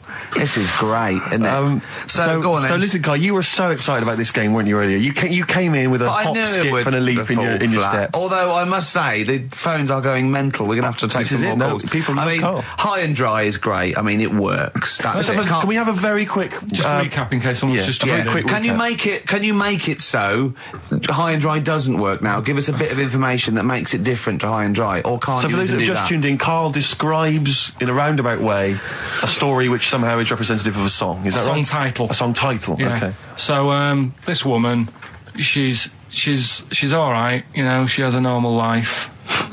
Pretty much. Kind of. Yeah. There's probably a few things actually that she can't do thinking about it. But the main problem would be having a wash or having a bath or having a shower. Yeah. Maybe going for a swim thinking about it. Right. I think water is the clue, isn't it? That's the clue. Who's that on the line? Hi there, it's Mark. Hello, Mark. Hi, Mark. Right, What do you think? It smells like Teen Spirit, Nirvana. No, it's not. That's a great guess. Smells like Teen Spirit again. He's also brilliant. Thank you, Mark. Well done. No, it's not that. All right. Hello, XFM. Oh, that's a dodgy mobile. Oh, that's a bit of a clue. A dodgy Hello, mobile. XFM. Oh, they've just given up. They've all been going for Smells Like Teen Spirit. They just hung up. Hello, XFM. Hi, is it, She's Electric? Excellent. She's Electric. It makes sense. That's fantastic. Oasis, Carl. She's Electric. Why does she smell? Because she doesn't have a bath and that. Because she can't have a bath or a shower. What's your name? Neil. Neil got it. Neil got it. So, did you get it straight away? No, only during the song. A process of elimination from all the other wrong answers. Yeah, basically. So, She's Electric. Rick, I have to say, you're holding your head in your hands, and it looks like you want to shoot off. But I have to say, I thought that was quite good. I genuinely thought that was quite good. But it's not a cryptic clue, is it? Because it's not. She smells. There's a few things you can't do. She's electric. yeah, but do you understand what I'm getting at? She's electric. I always understand what you're getting at, Carl. That's never been a problem in the years I've known you. Neil got it. Yeah. I have to say, Rick, I think you're down on this idea. I could definitely see that ITV1 replacing Celebrity Get Me Out of Here. Karl Pilkington hosting. Simon Mayo on the phone. Exactly. To the lawyers. Well, Neil, there's no prizes or anything, but well done. Well done, that was well worth it. Right. Well, you go away with the award in the knowledge that you've beaten Karl. Yeah. You can secure the knowledge that you thought how Karl does. Absolutely. Well done, Neil. He said this, oh God, it's like a child or a cat when it's confused. He went, Steve reckons in ancient Greece, right, it was better to shag a bloke than a woman. And I went, well, yeah. I'm Ricky Gervais. With me, Steve Merchant. Hello Steve, there. Lovely to be here. Yeah. Karl Pilkington there, pressing the buttons. Great to be here. Yeah. How long can you maintain it? I'm bored already. Yeah, already bored of doing that. Bored already. Every week you start it the same way. Yeah. That was not bad, though. You actually grammatically made sense, which is really impressive. Yeah. Thanks very much. A rare treat, indeed, from Ricky Gervais. Some of the listeners have already worked out. Got nothing to say at all. Sure. Haven't prepared again. No. We did come in half hour early to prepare, but instead, me and Karl were playing. You had to flick the football into the bin. Right. We had 5 goes each, or the world was going to end. Okay. And that took up. That took up a good 25 minutes. Yeah, I liked it when we came back, and then we started just trying to beat each other in the corridor, and I beat him. I scored a goal. He was gutted because he thought he fancied himself at football, and I beat him. And I was knackered and sweating. Yeah. As I walked back to you about 5 minutes ago, you were looking through the records. You went, and this was lovely, you went, well, we've done the preparation then. Yeah. Like a sarcastic teacher. Yeah, like a teenager, like an annoyed teenager whose parents have embarrassed him once again. And you beat Karl, did you? Yeah. Because you're not... Yeah. I mean, you're not particularly... I'm not good at football, Well, no. you're not particularly nimble on your feet. Oh, come on. No, you're not. Douglas Bader is more nimble. I'm all right. I'm You're all not. right. But Karl's sort of, I think he's got more skills than me, but he hasn't got the aggression and the weight. Yeah. So I just pushed him aside. Yeah, good work. Yeah. Good work. I'm going on holiday. Are you? Yeah, I'm not here next week. What are you going to do, Karl? Are you going to do the best of or something next week, aren't you? Yeah, that's what we've got to sort out. Well, I can't sort it out. I've got to go to the airport after. No, straight after the show, you've got to do some links. No, I'm not doing any links. I said I wouldn't, so... That's what we planned. No, we didn't. I said I'd do some during the show, and then you I thought you were joking. I honestly can't do it today, so we do some during the show. What are you going to do? Just put the shows that we've done in this year? Sorry, guys, I hate to interrupt. This is the sort of stuff we should have been discussing when you were playing football. I know. Playback. What are you going to play? Let's have a bit of Foo Fighters. Okay. Let's just discuss this off there. Okay. 104.9 XFM. You alright? This is Karl, producer of Ricky Gervais and Steve Merchant. They're not about today. Ricky's on holiday. Steve couldn't be bothered. So I'm left here with all the DATs. That's a digital audio tape of all the shows they've done since they've been here over the last, I don't know, year and a half or something. So we'll play you some of the best bits. Alright, so here's the first bit. I just wish we could maybe tape the bits we're not on air, just because that's when Karl comes into his own. Yeah. He just said to me, I don't know what I was doing, I was sort of like pottering around, dancing around, doing something annoying probably, and he just looked at me, I don't know, and he was looking at me, and I looked back, and he went, have you ever used a Y-front properly? Genius. It's a great question, because the answer is definitely no. Definitely no. Does anyone use their Y-front properly? And by that, I mean, get your winky out of the little sort of slot provided, as opposed to like put it to one side or pull them down or whatever. Has anyone used a Y-front properly? I don't think I've ever done it. I don't think I've ever done it. I've never seen anyone in a toilet doing it, Rick. You should be looking. I wish I hadn't said that. I caught ya. Really? Yeah. That's actually how you prove people are gay. Yeah. Get them into this conversation. Yeah. Yeah, it's a trap. Yeah, it's a trap. It was the trap. Yeah. I'm not gay, by the way. Yeah. You didn't prove I was gay. I double bluffed you. Because I knew the old gay trick. I thought it was the old gay lord say no thing. That is another method. Yeah, there's innumerable methods of doing it. That's how Oscar Wilde was caught. Yeah. Yeah. What happened there? Well, the judge went to him. Did you see that film last night? Gaylord Say No, and he went no, and they went take him away. Yeah. Take him down to the cells. Yeah, take him to Reading. It is true. Well, it originated in America. Yeah. So many of these things do. It's a brilliant point, Karl. I'd like to hear from anyone listening who's, and I mean, well, they'll just lie, wouldn't they, I suppose? Yeah. I don't even use sort of flies. No. Usually. I sort of pull my Y-front, my sort of tracksuit. That's why I wear sort of like elasticated waistbands all the time. Exactly. Just sort of Speed. Yeah. Yeah, you got to get in there with the minimum of effort. Yeah, and out. Sure. Often I won't shake.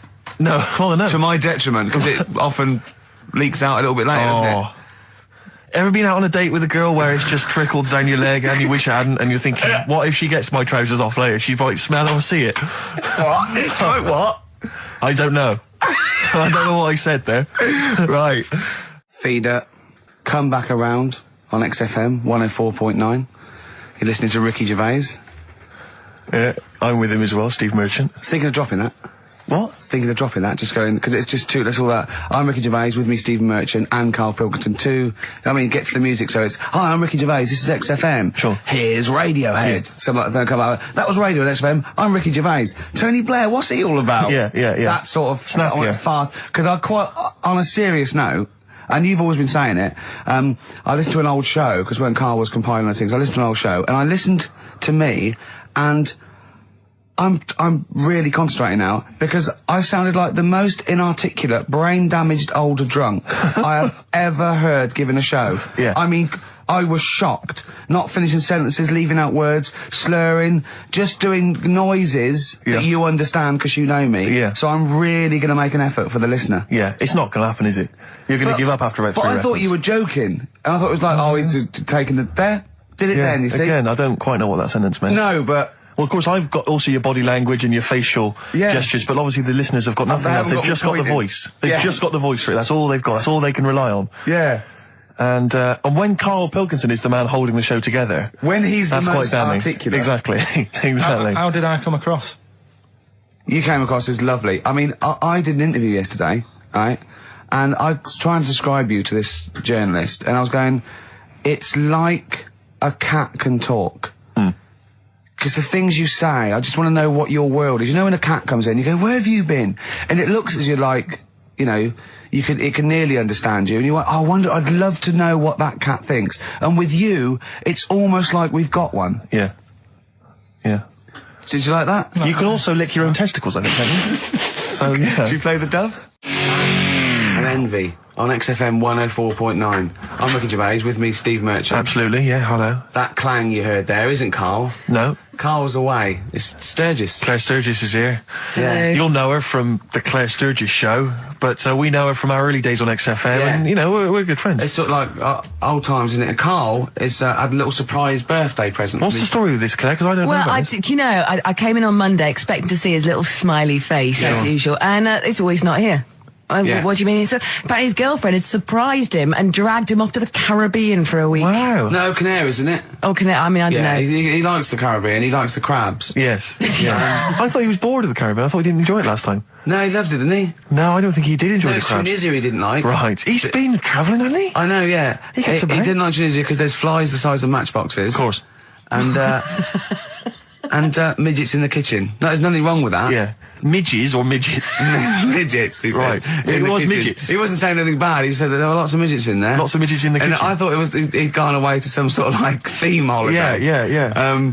But no, this is I think Gran Canaria or the Canaries or whatever it's And called. how old is Karl? 30. Is he 30? Is 30 this last big for week, I think. Yeah. Oh, so it was actually a birthday present? Oh, Yeah, it's a big right. deal. Yeah. Okay, I just so, thought, but that's all right. So have you got a competition that you can regale us with, Claire? Because obviously Karl provides a lot on this show. Hold on. We could do White Van Claire. White Van Claire? Yeah. Are you familiar with this? We ask No. you questions, topical questions, just Okay. getting your opinion really on the week's news. Okay, yeah. It's on the If you spot. look forward to that. But you know I'm a little bit, you know. A little bit simple? That's well, fine. just a little bit, you know. What? I always sit on the fence. Oh, right. Well, don't You sit on the fence. You see, That's the worst fine. thing there was she was saying I'm a little bit like, you know, liberal or undecided, and you went simple. Yeah. You Well, assumed. I didn't know. I thought I'm a little bit, coked up? I don't know. Who knows? It's Sturgis. Anything could be possible. But the other thing is with Karl, we didn't know how good value Karl was until we asked him sort of intelligent this is questions. true enough, yeah. Because he looks quite intelligent. Well, this doesn't is he? it. I mean, So the thing with you, Claire, is I don't think we've probed you enough. We don't know what, You your haven't views are on a lot probed of me things. enough, But we actually, don't know what Steve, your no. views are, This is what I'm saying. We don't know where you stand. I mean, don't sit on the fence. This is the new Claire Sturgis. Yeah. All right, we're Yeah, going to delve deep, dynamic. find a personality in there, Claire. Let's go back All to right? the old days. How about a bit of the Smiths? That was beautiful, Rick. Go on. Oh, you've been practicing. Richard Ashcroft. Check the meaning on XFM 104.9. We're back, Steve. It's Saturday. That's true enough. Steve Merchant, that is. Hello there. I'm Ricky Gervais, obviously. Hello there. Karl's still away. Claire Sturgis is back. That's Hello. absolutely true. Yeah. Hello there, Claire. Nice to see you. So, I think a lot of people were hoping that Karl will be back this week, but we're pleased to have you. No, they were actually. I did get some emails during the week. Saying what? Just saying it's really nice to, hear you again on the Saturday afternoon. It's nice, and but you're not really very funny. And when's Karl coming back? You know? So it's sort of being Sure nice it wasn't to me. us. No, it was definitely Because they think that as well. directed to me. But no one can compete with Karl. They can't. Well, we used to sort of like come in and when we discovered Karl early on, we just thought this is comedy gold. Just let him speak his mind. But then we started thinking, we can't follow him now. Yeah. So I remember Steve going, look, we've got to come up with some stuff. We need to chat. If anything we've got to say to each other, we've got to say that in the first 20 minutes, and then you just unleash Karl. Yeah, And he's because like it's just you can't follow him, and he's off on one. And they have stories of upbringings with bizarre creatures that lived in Manchester that were half human, half bat and frog and things. I'd love to take him back to Manchester in some kind of TV documentary. When Karl went home and just wandered back, maybe try and find the amphibian twins or whatever those people were. They with weren't. Yeah. So there was two boys, both had big heads and webbed feet. They weren't related. They didn't hang around with each other. That was all the information we had. I went, why not? He went, that would have been too obvious. Yeah. Like they look at each other across a room and go, you think if I'm coming to see you just because we're a similar species? Yeah. You're mistaken, mate. You make your own friends. One starts to walk over, the other one shakes his head and just mouths too obvious. Yeah. Don't do it. Too obvious. Out of one of his mouths. Yeah, that's what they're expecting. Yeah. Don't do it. Don't do it, Webby. Yeah, but anyway, he'll be back shortly, I'm sure. He phoned me. His dad's ill. His dad's in hospital, so Karl went back to sort of look after his mum. And he was so sweet. He said, "I'm back here just driving my mum around." He said so unbegrudgingly. He just went, "It's like old times." And I said, sorry to hear that." And he went, "That's all right, yeah." I think it's going to be fine. And I said, "How was your holiday?" He went, "Yeah, it was good. Except it were a nudist beach, so he didn't tell me." I went, of course it was. I went, "What do you mean?" He went, "Well, sitting on the... I don't know why they have to do it." I don't know why they have to do it. Why do they have to do it? He went, Suzanne said they think there's nothing wrong with it, like being a transvestite. Right? Right? I went, I love the fact that your girlfriend has to tell you what's wrong and right in the world. And he went, well, we're walking along the beach, fella coming towards us with knob out. I went, oh, what's going on here? Right? And he said, and because it wasn't all nude, he's walking round, he's stark naked, and he wants the freedom of that, but he's got a big rucksack on his back with his clothes on, so he has to get changed. He went, so what's the point in that? Right? And I went, he should just carry the book. He went, what, and covered it up? When he went, oh yeah, good idea. See? He went, but I wasn't happy. He says, and that was the first day, so we didn't go there again. I can just imagine his little face. Yeah, just going, all right, gobsmacked. That's out, that's out. What's that doing out? Why has he got his out? I imagine Carl sort of dressed in a suit. In a sort of safari suit, done right up with a cravat. I'm not undressing. I don't want people seeing the flesh. That's for you, love, and no one else. But I love the fact that as this girl goes, Carl, they don't think there's anything wrong with it. They're just happy that way. and he in his own mind just goes, like being a transvestite. He knows there's nothing wrong with that. I'm always a little bit suspect about people who like walking around nude. I think you meant transvestite. No, nudists. What? Hold on. Can you be a naked transvestite? What are you then? Yeah, I suppose you're a... When Eddie Izzard's naked, is he a naked transvestite? That's an interesting metaphysical question. Yeah. Yeah.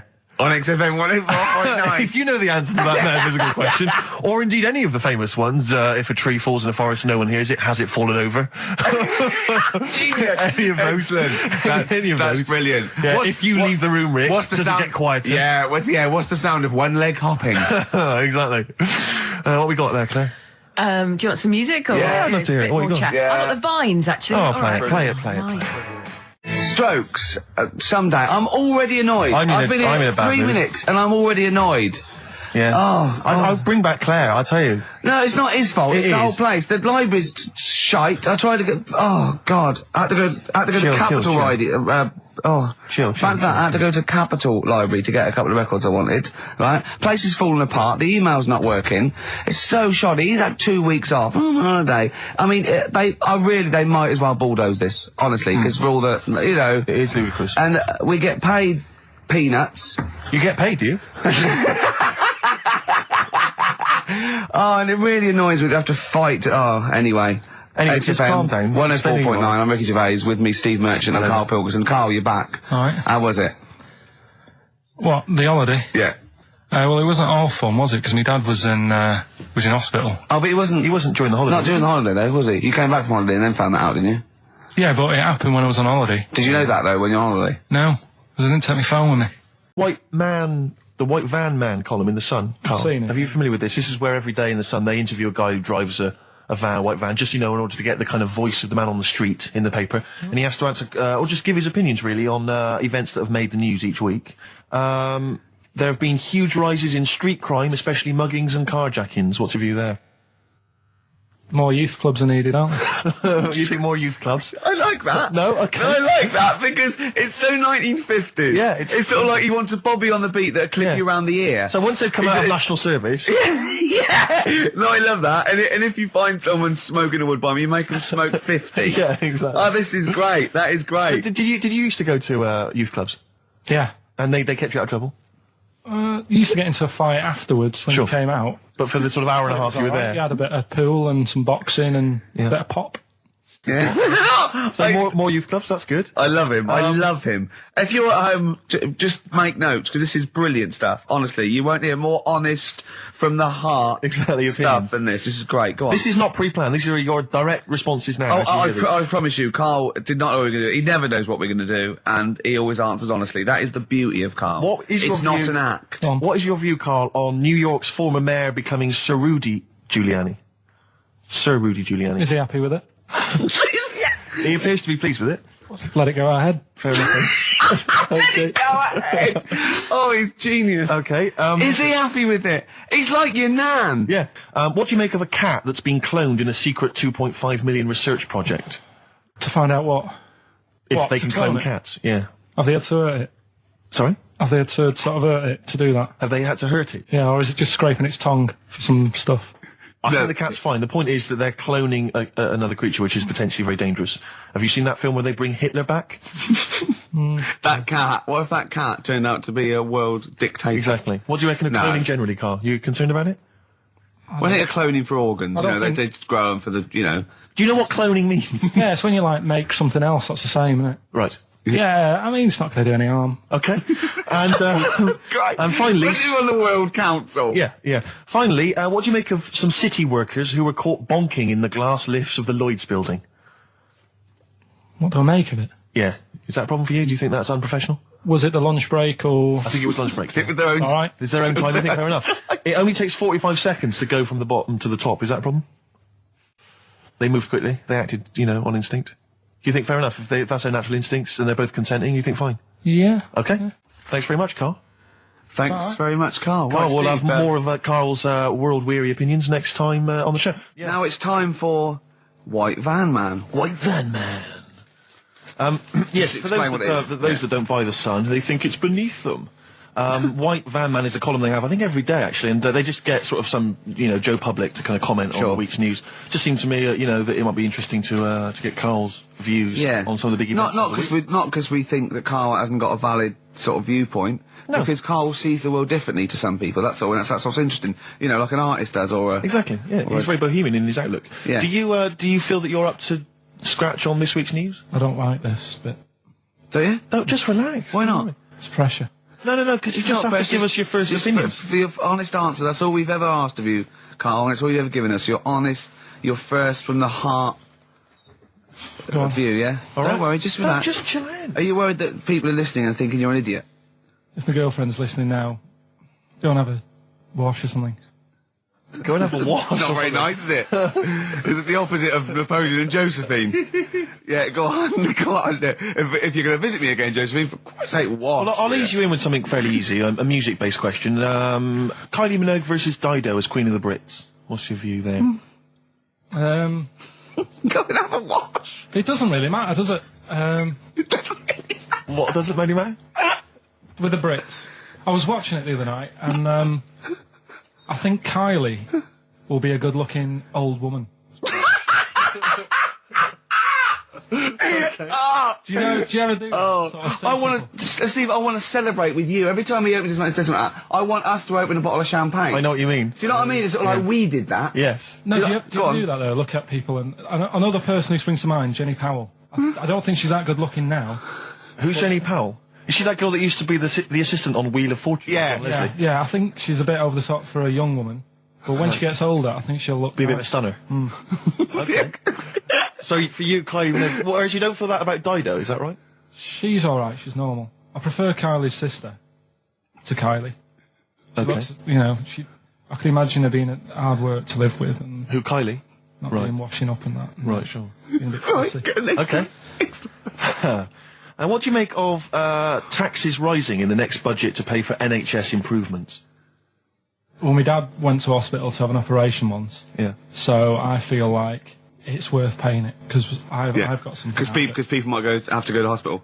Yeah. Yeah. Well, it makes a change when it's someone in your family, doesn't it? Yeah. Because you sort of realise... Yeah, a change is as good as a rest. And the weird thing is, if it weren't for my dad, I wouldn't be here doing this show, because when he was in hospital... Well, no, I'll stop you there. Yeah. To be honest, that's all you need to know. You wouldn't be here, true, but no, but... Well, no, because this was after I was born. So, I would be here. But for his more direct involvement was what? Yeah, because when my mum was seeing my dad in the hospital, I got a bit bored, went for a wander, found the hospital radio station... Yeah. And got a gig. Really? So, in a real sense, if it wasn't for Carl's dad, Carl wouldn't be here. And did your dad, while he was listening to you, did he, sort of tap the nurse and go, can you get that 12 for you? Who's put him in that? Yeah. Go on. Okay, what do you make of the real-life Mowgli who's surviving in a Transylvanian countryside? Apparently, I don't know much about this story. I don't know. You know Mowgli, he's the guy from the Jungle Book. Yeah. The little kid that grew up with bears and animals and stuff. Apparently there's a real-life one in Transylvania. What were the things in Gremlins? What were the what? In Gremlins they were... Well, wait. Okay, this is an example. This is what your girlfriend said. Think. What were the things in Gremlins called? I can't remember. Really... Something like that, isn't it? No, wait. Just really, really think now, Carl. Just with everything with all the brain power you've ever used, think what the things in Gremlins were called. It's not there. There's a clue here. Oh no. Yeah. They're not. What? Gremlins. Yeah. Play a record, Carl. What about the fact that the world's tallest man is living in a semi in Neasden? It's alright, isn't it? Something that someone told me in the week is that, do you know all these tall people like this guy? Yeah. Which is a bit weird they've only just found him, considering he's the tallest man.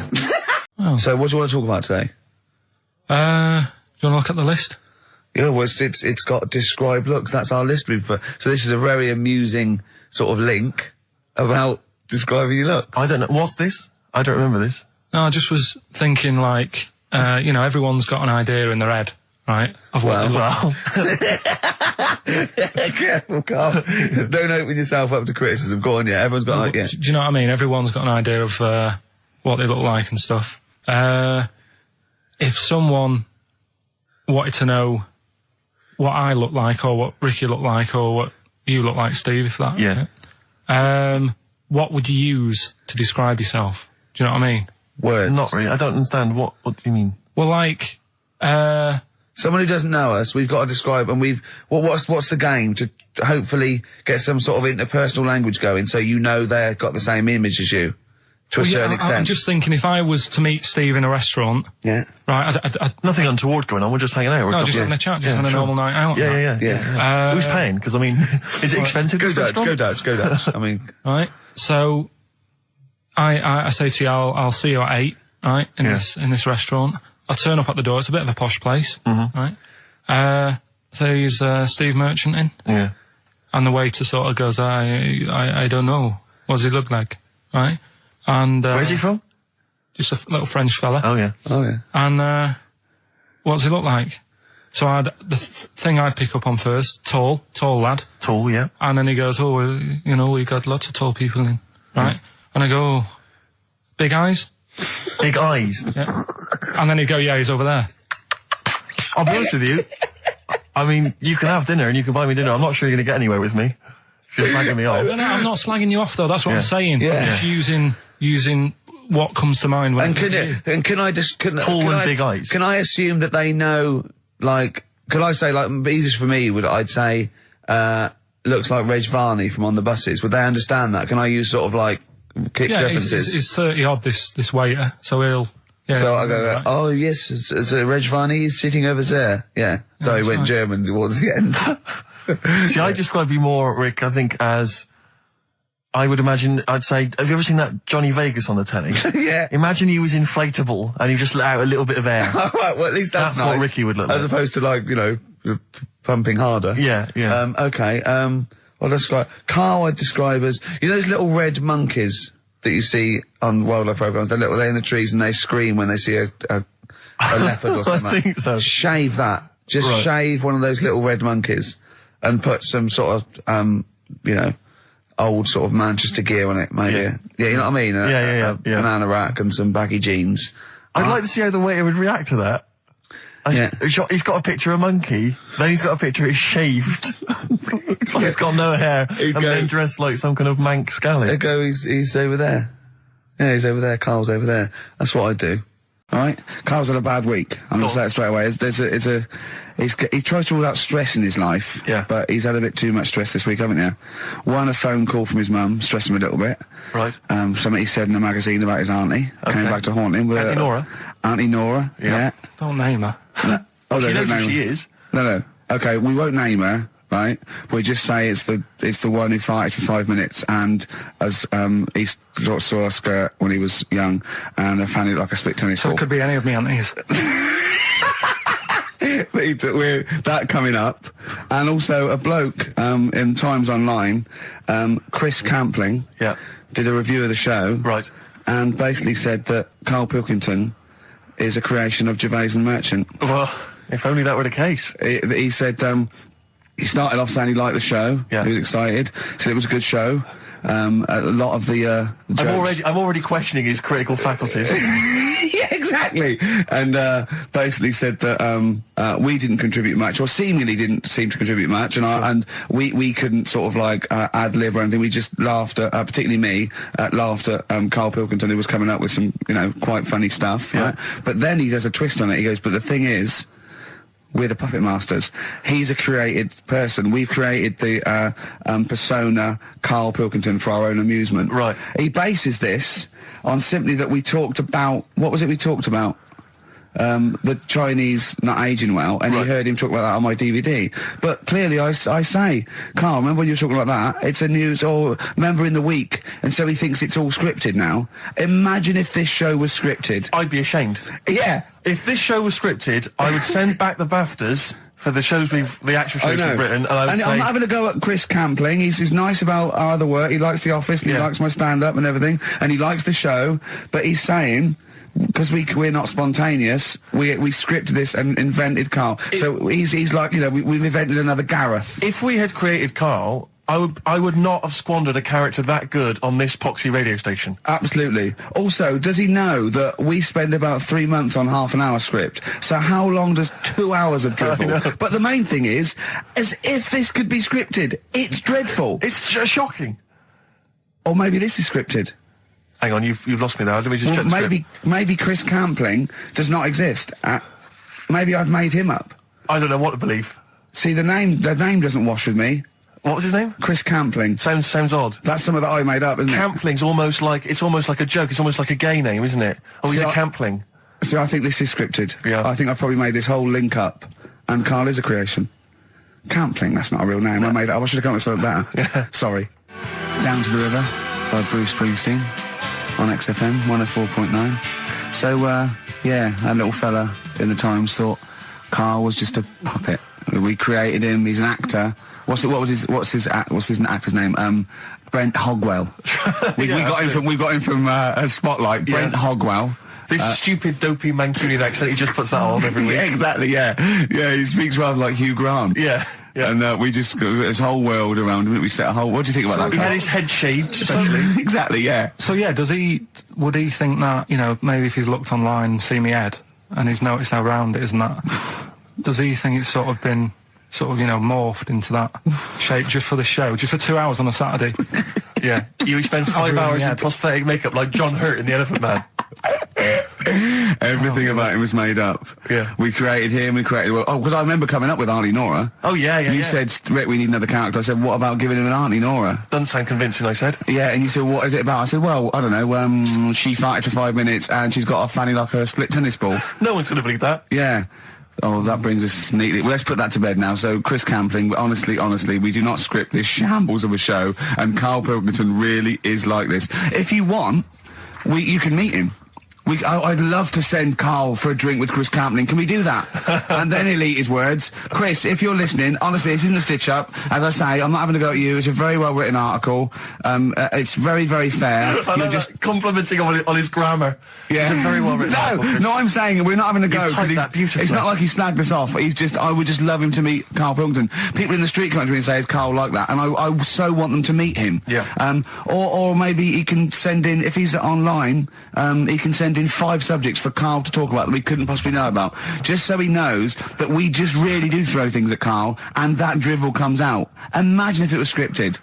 But anyway, so Chris Campling, or anyone who knows Chris online, get him to email us and with 5 subjects that Karl can talk about. That's a good idea, isn't it, Karl? It is like I'm the Elephant Man the way I'm being treated now.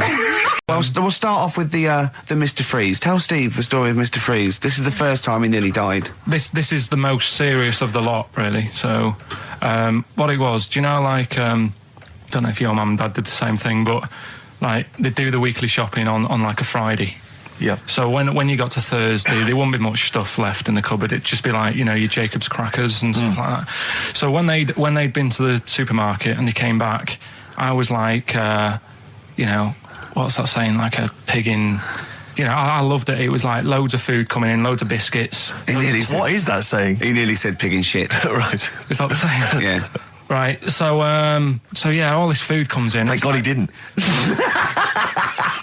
Otherwise, he'd have been in trouble. That's true enough. Because he's culpable for our actions because he's the producer. So technically, that twat's in charge. Go on. Right, so anyway, there's loads of food, and I'm like, oh yeah, look at this, and chocolate biscuits, and penguins and stuff. Bacon.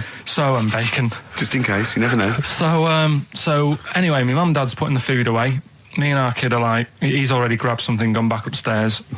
It's like feral children. it's like a quest for fire. And then they run upstairs. What did he do? Sit under the bed, gnawing at some sort of pig's trotter. So I saw. Do you remember Mr. Freeze Pops? I do. Yeah. So they're kind of like popsicles, icicles. Yeah, but really long, like a foot long, right? Yeah.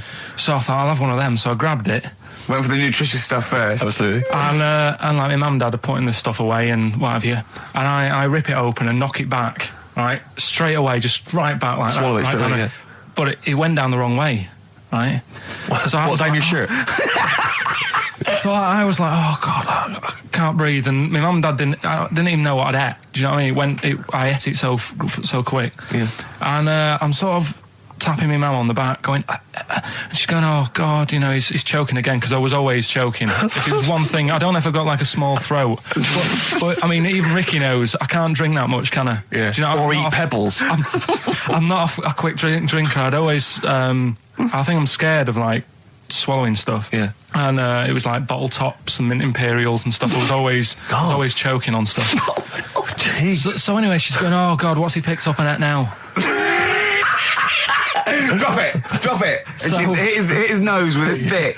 So I was going, I'm choking. At this point, my dad had I think he'd put his share away, his food away, and he'd gone. His share, I love it. Yeah. He'd gone to watch Winner Takes All or whatever in a lounge, and I was in the kitchen, and I was starting to I didn't care anymore. Do you know what I mean? I just got to that point where I wasn't struggling anymore. You just thought, I'm done. I just was falling to the ground. And my mum's going, get in here, I think it's serious. And my dad comes in and sort of starts shouting at me, saying that's what you get for being greedy. He didn't even know what I'd eaten. Well, it was the moment to teach you a lesson, certainly. So he's there like that, and my mum's going, oh, look at him. And my lips were going purple, and my eyes were rolling into the back of my head. You look like Marilyn Manson. And so anyway, she grabbed me from behind and did that fireman thing. The Heimlich manoeuvre. Yeah. And, winded me. And it came up, and I was all right. What, the whole popsicle came flying back out? You see, that's what I don't understand, because there was nothing there. No, just a little bit. No, it swells up, doesn't it? Because it irritated it, so it went down your sort of like your epiglottis. It went down the wrong way, it went into your air canal instead of your throat, and it sort of spasms, and that's the fear. You just got to calm it down and relax. So in time, I would have been all right. Yeah, anyway. you don't. Well, no, you might have. So that's so that's hang on. one. But the weird thing is, for 3 days after that, I felt like a sort of a special person. I went to school. I'm saying nothing. I did full days. A special needs person. Yeah. I went to school the next 3 days after that. I didn't wag it or anything. I did full days. I love that. 3 days, turn over to leaf. Exactly. After 3 days, you thought, screw it. Yeah, did a quick history exam. Yeah. Right, next one. Weird. That's popsicle. That's popsicle hell. Just get this educating Ricky out of the way. So, Turkey, yeah. So what is this again? It's educating Ricky is the tip included. Right. Apparently a fellow was on holiday in Turkey. Just having a normal holiday. Weather's good. He's having a good time. Waiters are all normal height. Yeah. He's having his meal. He hears a load of screaming going on in the kitchen. Hold on. Has his girlfriend wandered in there? And they do, with a stepladder. Yeah. the circumcised people in the kitchen, and apparently... What are you talking about? Whoa. Slow down. We were Sorry, back there for a minute. What are you talking about? I'm excited about two things at once here. One, they circumcised people in the kitchen. Two, I guessed it was someone losing the end of their knob. He did, yeah. I started thinking like Karl Pilkington. Extraordinary. That is amazing. Apparently it was going on. It wasn't just a one-off either. Well, when I say a one-off, I mean they did it more than once. Yeah. Right. And there was it was there for a week, and apparently the first night it was quiet, and then the rest of the week, every day it'd be like having his breakfast, or even his lunch, or even his tea.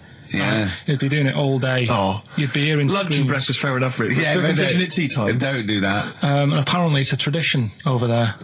You can't even make a complaint about it. It's like, well, you should have found out before you come over. See, I can't believe this is true. I'm a little bit lost. He was in a restaurant, in a hotel, and there were people having circumcisions in the kitchen. Yeah. Is that right? I'm even worried that we're bordering on the racist here, suggesting that is tradition, that Turkish people cut the end of their cocks off in the kitchen. Yeah. At meal times. I think you're wrong, Carl. This just sounds ludicrous, Carl. No, I don't think it happens everywhere. Right. I think this Just in this this at this hotel. certain places. Certain hotels. Certain hotels. What, is it like 2-star? Yeah. Why did he go to the Foreskin Inn? It was his own fault, wasn't it? So that's Sorry, that's it, is it? Have they closed? Wait. That's the story. You educated me, right? Once a fella saw some Turkish people cutting the tip of their knob off in the kitchen. Thanks very much. Thanks very much, Carl. Got any more? Well, there's things you can learn from it. Either don't go to Turkey. No! Don't have calamari when you're over there.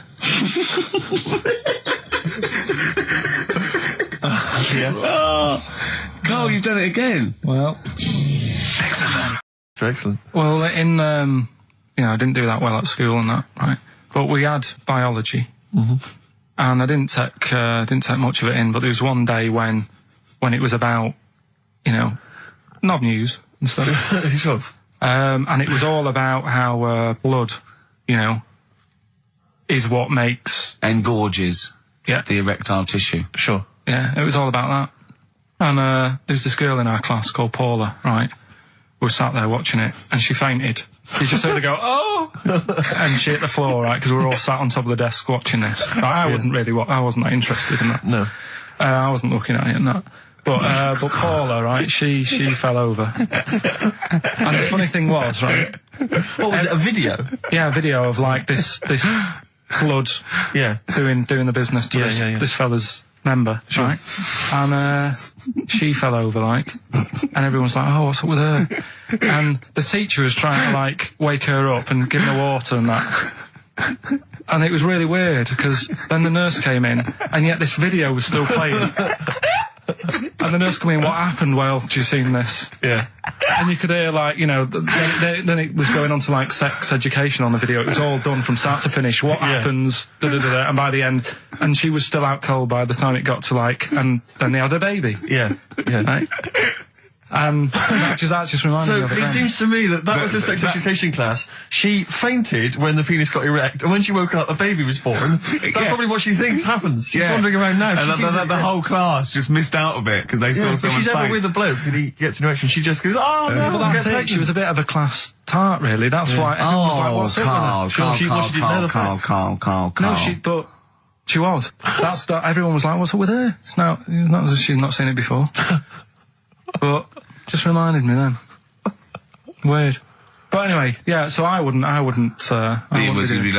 let's leave Nero aside. Yeah.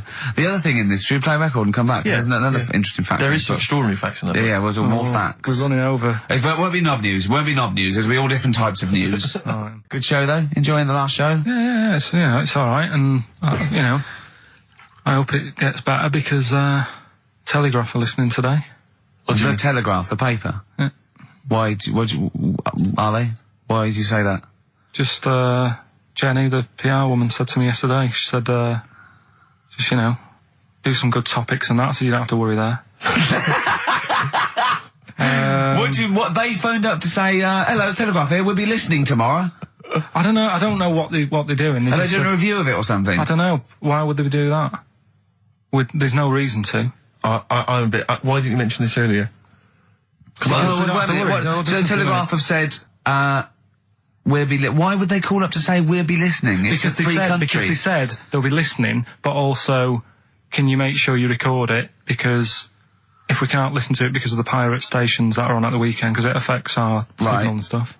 Whoever's listening must listen and know there's a problem with pirates, and they said, can you... Well, they're probably just doing a feature about radio shows or something then. They're going to tear us to shreds. Listen to... seriously, the drivel we've talked today. I mean, what are they going to make of it? That's a broadsheet newspaper. I think I know what Monday's headline's going to be. I don't think it's going to be like, they're going to forget about the power cuts. It's not going to be about, the inquiry or terrorism or anything. It's going to be, no more to knob news. Yeah. It's going to... They're going to love that. I mean, I have a little bit of self-respect. And if I'd known something a quality newspaper was going to be listening, I wouldn't have turned up today. Because I mean, I'm an award winner, and I'm a respected television writer, and I've, won awards, sort of classy. Don't worry though. And don't worry. What have we talked about? Knobs. We've had the worst quiz on radio. We've had you trying to explain relativity. You didn't even understand what that word meant. You just mentioned there about sort of no knickers and that. Is this going to be your Auntie Nora? No. Right. It's just, like the last flat that I lived in, I always had a good view across the road and I could see, it was the hairy... There was the hairy Chinese not hairy Chinese kid, he was just a Chinese kid, actually. Yeah. Running Because back. that's rare, isn't it? Hairy Chinese kids are very rare, isn't it? Yeah. There's only one official sighting, isn't there? In one of those shit little magazines that you buy. He was running around in his underpants. You just swore ironically. I mean, I imagine if there's any newspapers listening, you did that. Because he's sort of jokey and... Yeah, go on, let's not swear. And there was the old woman who didn't move, she was just sat there reading a book all the time. Who we think possibly died and no one came round for weeks, I mean. But, and now I've moved, right? And it was quiet for a bit. I always look at what view I'm getting, right? Looked across and it was just sort of empty, sort of flats ready for people to move in and that, right? Anyway, people are in there now, right?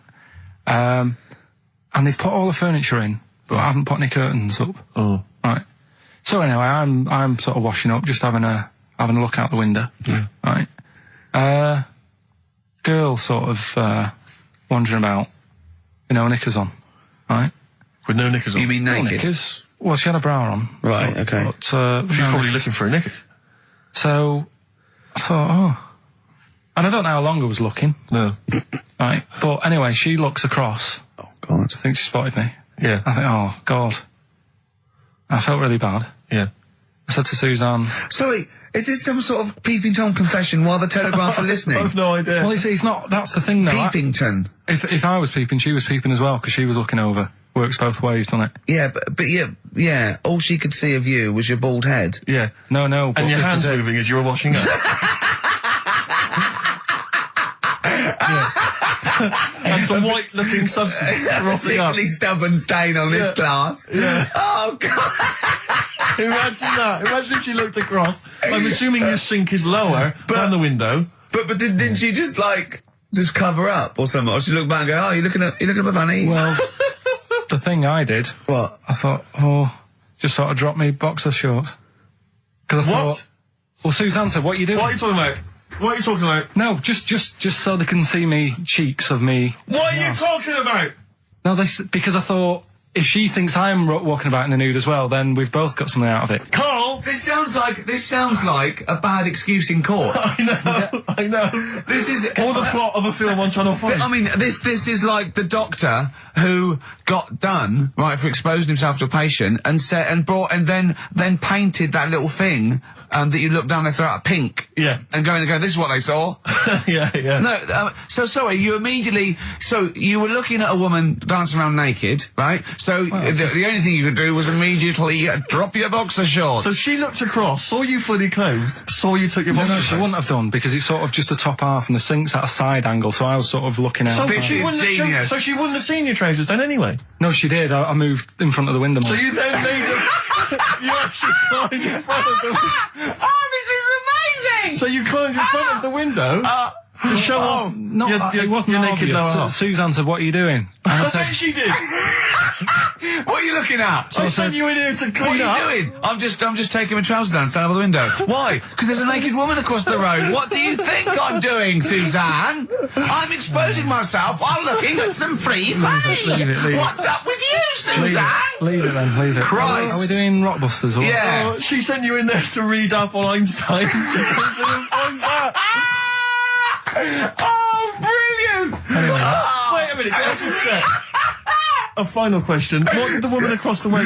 What happened? What was her I reaction? didn't look again. I just thought you've seen a bit of action as well. We're both happy. Let's leave it. Brilliant. So were you waddling around like a penguin with your trousers around your ankles? I just was walking about, and Suzanne said, "What are you doing?" I said, "I'll explain to you in a bit, but don't look out the window because then it's Excellent. obvious." Then he sees, she calls her husband to look at Carl walking around naked. He goes, "Oh, she's got a quick, Suzanne, get him out. There's only one with him to get some more friends. They've gone one more." Anyway, Brilliant. Right, play a record and come back to Rockbusters and Monkey News. We haven't got enough time. Do Rockbusters. Oh, God Almighty. I make it clear now, I do not condone in any way, shape or form what Cheryl Tweedy. Brilliant. Can't help but notice you've brought some sandwiches in, Rick. What's in there? Cheese and onion. Cheese and onion? Yeah. Because I've never, ever seen you make sandwiches before. I've seen you take a piece of bread out of a loaf and sort of fold it in half.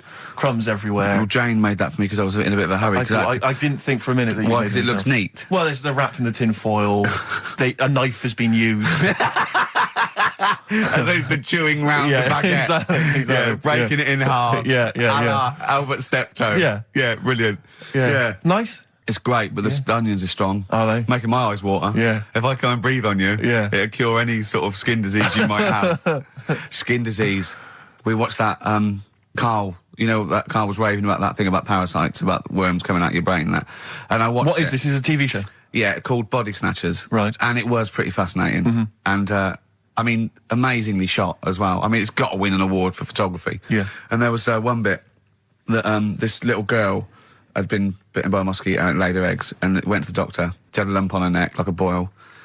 And they pulled it out, and it was like a bullet, this maggot. Oh. And they put it down, and it was wriggling in her blood, right? But the hole left was sort of aesthetically pleasing. You know, like that feeling you get, like, I once had an ingrown hair, and I quite liked it when I pulled it out. And it's a perfect little hole. And I thought, I wouldn't mind having those as long as they sort of like healed over. What are you talking about? I don't know, it's weird, isn't it? But why would you want a hole in your body? No, it's got pulling something out, sort of like pulling something out of your body. It's I sort don't of know what you're cleansing, talking isn't it? No, but it's sort of like, I don't know what it This was. is it. You watch one programme recommended to you by Karl, you've turned into Karl. You want a hole in your body? No, it was like, you know, like squeezing a really good sort of like spot. I mean, I haven't squeezed spots for ages. In fact, I'd never had spots, but maybe that's it. I didn't have spots. Right. And I always thought that'd be nice, squeezing a spot. I don't know what you're talking about. Why I would don't these know. things be I don't know what I'm pleasurable? talking- Why would an ingrowing hair? That's Yeah, it great was good. fun. That was good, because I got it. It was like a little lump, and I pulled it, and then it pulled out, and it was like left a little. I know what you mean. Do you Because like- I get thick hairs Yeah. and Yeah. like really. Oh, when they come out, it's like a bit of wax. Yeah. Like putting out a little candle. And I that's- love that. What? Yeah. Because I've got not much hair on my head. No. Right, it sort of grows thicker on my face. No, not true. Sure, but go on. Yeah. No, it does. Not true, baby. Go on. No evidence for that. Just made it up. So it grows sort of thicker on my neck and that, and now and again I'll see like something that's like a twig. Right, it's really thick. Yeah, you feel it, and then you think, oh, I'm going to have that. And then you work at it, and then when you get hold of it, it's brilliant. It's like pulling out, it's fantastic. It's waxy and build up, and it pulls it out, and it stretches your skin, and it leaves a hole. Karl is in some pain now, isn't he? What angers me is the fact that the listeners, at least they get a record. They get 3 minutes where they can just relax. They don't have to listen to this drivel. I've got to sit here for another 3 minutes while you try and explain to this idiot why they have a parasites and why we have fish and why, you know. It's just interminable. Oh, Karl's question is, what's the point of a parasite? I was saying, well, they evolved alongside everything else, and it's part of the ecosystem. He's going, but why is a parasite in a fish, in a heron, back in a fish? And I said, what's the point in anything? Right, apart from the balance of the ecosystem that survives at any time. And then Steve went, Karl, you should have done this when you're in sixth form. Yeah. Questioning the point of life. Yeah, and you should have had existence. these existential questions, you know, when you were younger. Did you ever used to lay awake at night thinking, where did the universe end? No. I did that when I was about 6 or 7 for about a year. When someone said it was... He was lying awake at night thinking, where does Manchester end? I assume it goes on forever. They've made a map, haven't they, for the for the universe? Yeah. Right. Well, yeah, as far as they can, yeah. Big, is it? It's massive. Yeah. But if you're that lost, you know what I mean? Forget the map's map. not going to help you. Sure. If you're that lost, forget it. Look, we're never going to make it. We're not going to live 400 light years. We're not going to... Of course, you could take a shortcut through a wormhole, couldn't you? What's that? Oh, no! Let's not talk about the universe, please. Let's talk about something that you can comprehend, Karl. Well, listen. Were you on Richard and Julius today? Right. Yeah. Tell us about that. It was good. It was good fun. Yeah. It's a bit surreal. Is it? Yeah. It's nice. It's nice though. There's something charming about them. Do you know what I mean? They go off on tangents. They sort of digress. They suddenly think of something. She suddenly go, oh, my jumper's itching or something. You know. Yeah. And it's quite charming. It's not annoying at all. Yeah. And I'd never seen it through before. And I hope I didn't insult them because I said it was like an adult Blue Peter. Right. But In what way? Well, they had a Christmas wrapping competition. Right. Then they had a Christmas rapping competition. And then they had that wasn't them doing kind of hip-hop. Then they had What the French People Are Like. There was a little, didn't quite understand that, living in France. Then they had a woman who relived Elizabethan Christmas. The bit that made me laugh was she was sort of announcing this through an Elizabethan microphone and PA to all the people sitting around dressed as... I'm a bit confused. This sounds baffling. It was good though. And at the end I said, next week I'll be washing a tortoise and that. Yeah. And the producer said, if you do want to make something for the show, we'll definitely feature it. So I might make some of those things that you spoke on Blue Peter, like send in sort of, I remember they made a chest of drawers out of 3 matchboxes. Yeah. For Barbie doll or something, or Action Man. I seem to remember them showing you how to make a dusty bin once. What, on Blue Peter? I made one, I remember making one. Really? Yeah.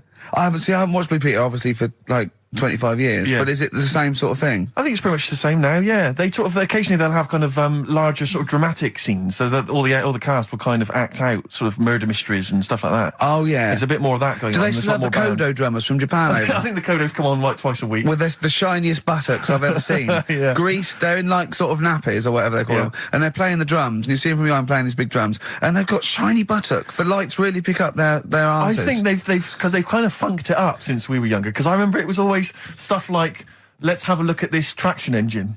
Yeah. Or let's drive some traction engines, one very small, a slightly larger one, then you need a larger one, and we'll just drive them around the studio for a bit. So you're going up Nelson's column with Shep. Yeah. You might die, you might not. But I always wondered if perhaps the people in charge were not perhaps down with the kids. When they were saying, what are we going to do this week? Let's have a look around a traction engine. Exactly. That's what the kids of the early 80s want. But they did used to sneak in education, whereas Magpie, that was just like funky people who were sort of really in the 70s. Never watched Magpie. No, I know I got it wrong as well. I did used to watch it, but I used to watch Blue Peter. I think I was conned. I always feared, because see, with the Blue Peter, I felt like I was learning something. I imagine on Magpie it was just, Mr. T came round or whatever. It was a lot more cool, was it? It was a little bit more cool, yeah, and a lot more throwaway, and it was sort of like, Magpie was sort of like Looking.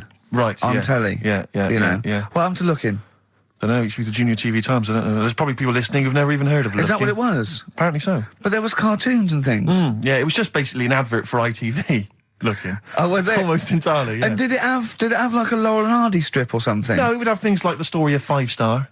Really? And is it like the ones in the News of the World? Not dissimilar. Brilliant. Yeah. Hey, I've had 5 kids. Next picture, bought one of them a guitar. Next one, we're at number 7.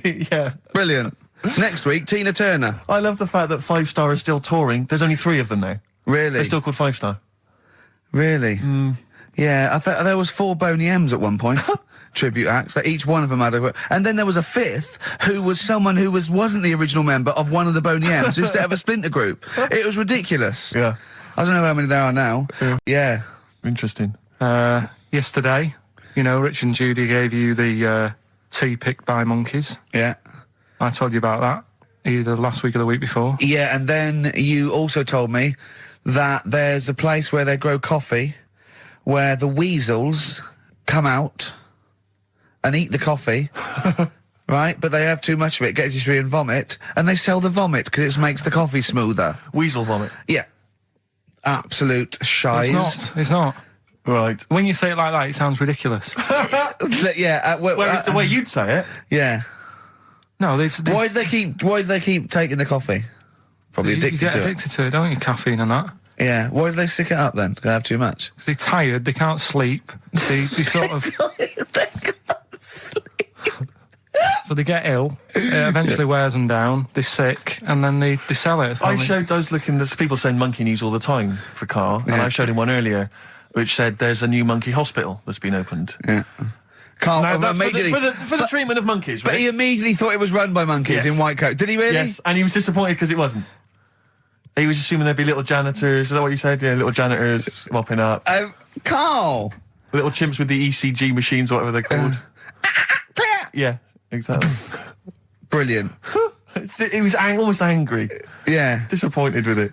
And what's this about Donna Eyre giving her baby to a gorilla for a week? It happened. No, it didn't happen. She had a baby. They went on the honeymoon. They left it to a little gorilla to look after. Don't! Absolutely, don't talk! Oh, God! Again, there's people online now, so they can have a look at Anna Nova. Do you want to give some stuff away? Do some... He believes and that's it. But the more these things sort of like pop up, come true, the more worrying it is. The more worrying it is for everyone. Imagine if Donna Air had left her baby to a gorilla. It's libelous. You saying that? It's libelous. It's not. Well, someone will send it in a bit, and then you'll feel daft again.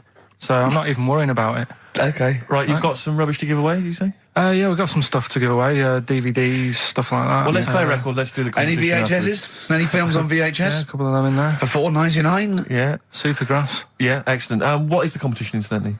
Doing songs of phrase.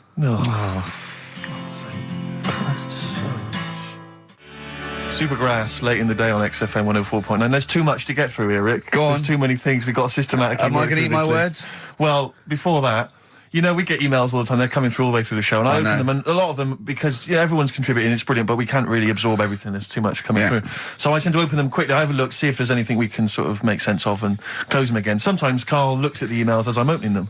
One opened just a minute ago.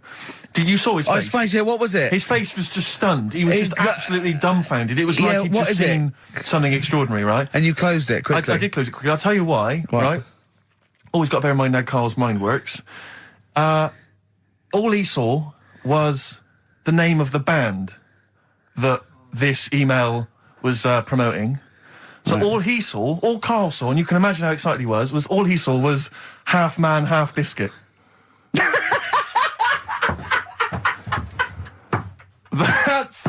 That's all he saw. I've never seen anyone so excited. Oh God! It was actually just plugging the popular joke novelty band. How you heard of them then? Imagine how excited he was. That is fantastic. Man, half biscuit. Brilliant, Mr. Garibaldi. Oh, half man, half biscuit. That is genius. Oh, amazing. I just saw it, and when you closed it again. Yeah, but the thing is, if he hadn't have told you that, and he'd have erased it, next week he'd be saying about what they've done in scientists, they've cloned a man with a biscuit. He's got currants for eyes. Never go swimming. What? Never go swimming. Anyway, just to, I don't know what the world's coming to, but someone sent us a link to one of the web news pages. Go on. The headline, Donna Air to hand her baby over to a gorilla. Well, it's not. It's not going to be what he thinks. Listen, Donna Air and her zoo owner boyfriend, Damien Aspinall, intend to place their baby daughter in the care of a gorilla. The couple plan to put Freya, who was born in September, in the gorilla enclosure at the zoo near Canterbury. They will then let her be carried off by the female of the group. Neither parent has any qualms about letting their daughter be taken off, despite 5 keepers being killed by animals at Howlett's and his sister's park since 1980. I don't understand. What do you mean? Well, that's it. That's the news. It's a newborn baby, and they're going to put it in a gorilla. But I mean, well, he said, "Why would I not trust them? I know them. I grew up with them. They're my friends." Yeah, but I'm not saying that they're aggressive, but it might roll over on it or something. I don't know. Take it up with with them. I mean, Donna Air's not the brightest spark in the box. No, but I don't think her husband is. I don't think she'd endanger. I mean, they must know something we don't. I still can't believe they're just going to leave the gorilla with it. Why would you though? But why would you? Even if it says, well, it's cheaper than a babysitter. Well, I don't know. Well, how cheap is a gorilla babysitter? Carl knows. Go on. Like the one. Do you know the one I read out a couple of weeks ago? That was man lives in dump for 10 years. Right? I remember the Chinese woman eats dirt. Yeah, well, that was a cracker. Man lives in dump for 10 years. I read on with that one yesterday. Yeah. I found it in my bag because I took it on, so I'll read that when I get a minute. Yeah. Right? News. Imagine that. News. I might read last Thursday's Sun. Yeah. Just to catch up. Do you know how he got caught? What do you mean how he got caught? He lived in a rubbish dump. Well, what's up with that? He lived in a rubbish dump. No one knew he was there, right? Yeah. He was living off food that had been chucked away. He said a lot of people chuck away stuff that isn't off, so you can survive on that. He had a nice little place to sleep and that, and an old mattress that was all right and stuff. Got away with it for 10 years until he decided to celebrate bonfire night with some fireworks. Can you believe that? Well, He's happy that the gunpowder plot was foiled and the Guy Fawkes was beheaded, thus saving our system of government. There's got to be a couple of news headlines, surely. Hold on, wait a minute. Bong. Pierced penis man off the hook. Bong. Man changed his name to Bubba Bubba Bubba Bubba. Bong. Dwarf to live in a glass box. Dwarf to live in a glass box? Yeah, it's meant to be art or something. It's not though, is it? What? Meant to be art? Why is... Yeah, well, whose idea is this? Is art, or is someone hired a dwarf to live in their box? It's just a box, and he can even leave when he wants, apparently. He can, like, go, I'm hungry, I'm going for a walk, and he puts a little note. If it's Damien Hirst, he might end up in 4 bits. So just be careful. But to me, that's like that thing when I said to you about the woman in the jar.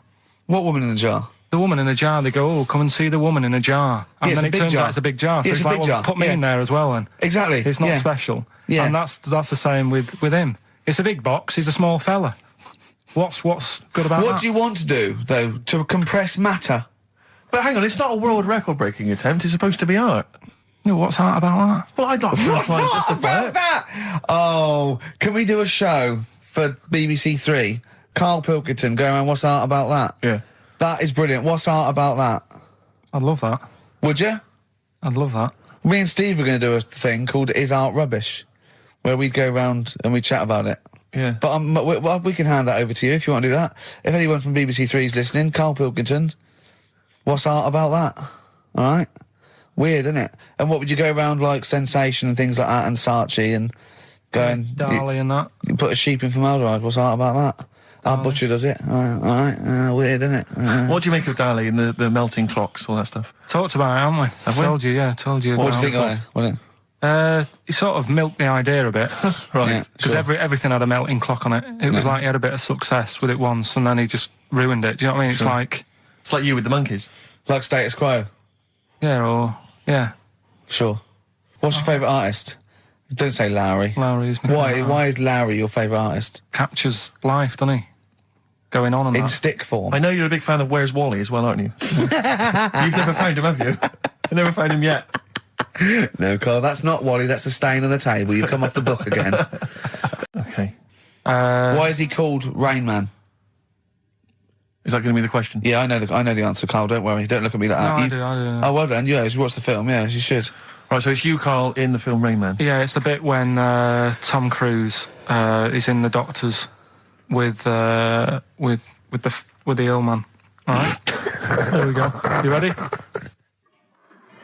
Well, I'm not a psychiatrist, but I do know that his brain doesn't work like other people. Wait, I am sat here. Don't go talking about me like I'm some sort of div kid. Got a good brain. Works well. It stores all sorts of information and stuff, doesn't it, Tom? He remembers things, little things sometimes. Well, don't say like that, little things, as if it's stuff that isn't important. Are you good with numbers? The doctor's asking you a question. Yeah, I know. I'm just thinking. Good with numbers. It depends. Not that good at maths, but I remember facts that have got numbers in them. Like I know that 1 person in 2 billion will live to be 116 or over. Right? Weird thing is a lot of them are Chinese, so, you know, sort of makes you wonder if they're lying. I'm afraid I don't understand what you're talking about. What do you mean you don't understand? It's not... All right, here's an easier one for you then. Goldfish have better memories than people think. He's right. He's right? Yeah. See? There you go. Goldfish related. Oldest goldfish in the world was 41. No. Yeah. Funny thing is there, if it was a goldfish with a dodgy memory, could have been older. Could have been, you know, pushing 45. So. That's amazing. I mean, that is amazing. He should work for NASA or something like that. Well, don't go that far. You know, they're the sort of things that I like reading about. You know, I've got that big book there. It's full of sort Did you read all this? Yeah, don't... You read all these stories that are in this book. Don't bother touching it. Maybe you better put it back. Give it back. No. Okay, no, Ray, take it easy. I'm not gonna... I won't touch anything else, Ray. Come on. It's okay, Ray. It's okay. Come on. Can I ask you something else, Raymond? No. Well, you've annoyed me now. You've kept coming here saying I'm daft and that and messing with my book. Just go, will you? Excuse me. Were they messing with your big book of freaky facts? Yeah, that's out of order. Good. Right. So what's the question? Why is he called Rain Man? Yeah? Yeah? Everyone happy with that question? Yeah? Yeah. Okay, Ricky.Gervais at xfm.co.uk. Why is he called Rain Man? But it's time for White Van Man, which is where we ask Karl the questions that the Sun asks someone else. Exactly. It's an article in there where they ask them, typical man on the street, the big questions of the day, gives them their platform to the nation, and we think this is just too good to let out because we only care about one person's opinion in the country now. That's true enough. He's the K-Man, and there he is. There he is. Right.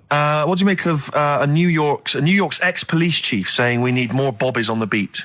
He's come over here. He's the guy that sorted out crime in New York City. He's come over. He said, "You're going all over the place here. You need more bobbies on the beat, more policemen, a visible police presence." There was something last week about some copper in London who was sat on a bench, and he was asleep or something. Oh, yeah. And people were like outraged because like he should be looking after England's people, not nodding off on a park bench. Which is a bit daft because they were shouting he should be looking after England's people. Was this the 16th century you went back to? What do you mean he should be looking after England's people? Wherever he was, if he was in like a park somewhere, they were like really annoyed because he was asleep. But sure. He was probably undercover. No, but the thing is, if there would have been any trouble, I'm sure he would have woke up. Yeah. If there was any if someone needed help and he screamed, he would have woke up. So I don't know why they were having a go at him. Yeah. And he might not have been there at all. So, it was, so he probably have his radio turned on, didn't he? Yeah. Listening to Heart. So you're not concerned then that there's not the crime's going up? I think there's enough. I see quite a lot of them whizzing around. Okay. You're happy then? Yeah. As long as you're happy, Karl. So you don't think it's too much crime? No. Just the right amount of crime? Yeah. What about the fact that new gambling laws give Blackpool the green light to become a British Las Vegas? What do you make of that? Are you a gambler? Little bit when I go on holiday, like going in the arcade and having a little flutter. Sure.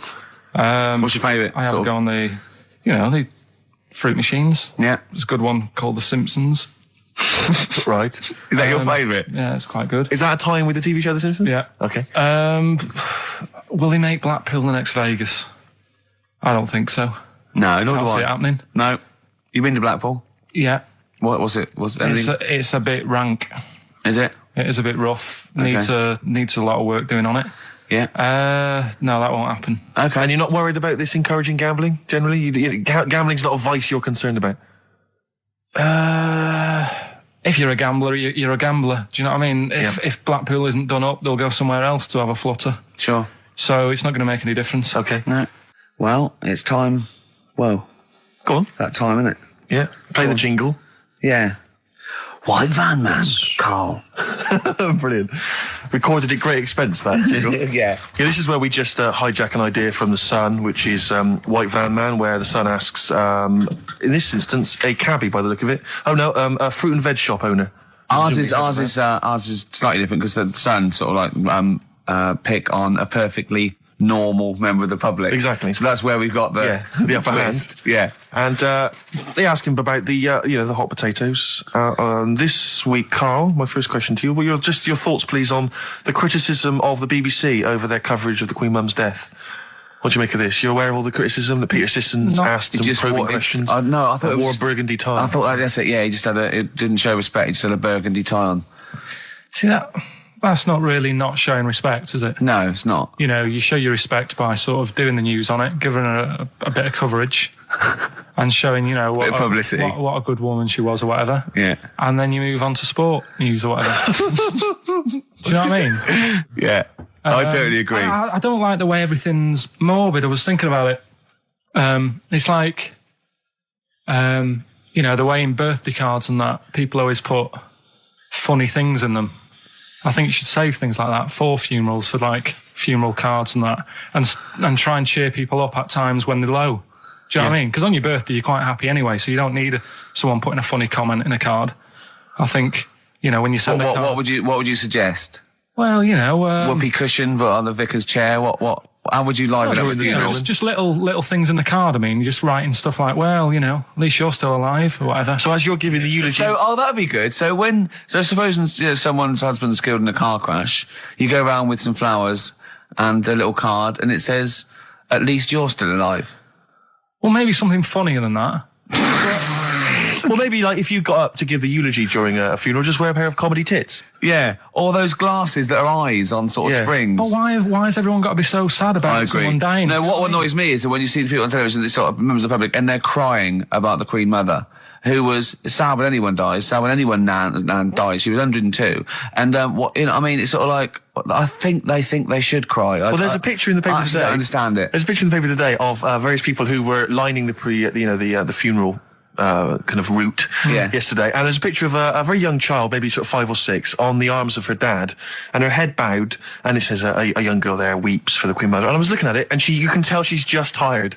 Well, she's just tired and bored. It's so transparent that it's not crying. It's most just what are we cry doing when their nan dies. Exactly. You know, it's sort of like. But what is a 5-year-old girl going to be? Why is she going to be crying? The Queen Mum said, I can't believe it. Yeah. Teletubbies? No. The Queen Mum. Oh, not the tweenies. No, it's all in a minute. Yeah. It's just like, oh dear. I mean, I know. I'm sure, I don't know much about her. I don't know if she was a great woman. And obviously, it's always sad when someone dies. But it's interesting that there was a lot of tourists in that long line of people that are now queuing for hours upon hours to see her dying in state. Because it's clearly just people who want to be a part of history. Must be gutting if you're over from Sweden and you find out that the Queen Mum's died. Oh, you must be devastated. You probably don't want to carry on with your visit. Exactly. Really. Okay, listen, Carl. I think we've covered that. What do you make of the? What do you make of the first genetically modified baby? Oh, are you worried about this? Do you know what did they do? What?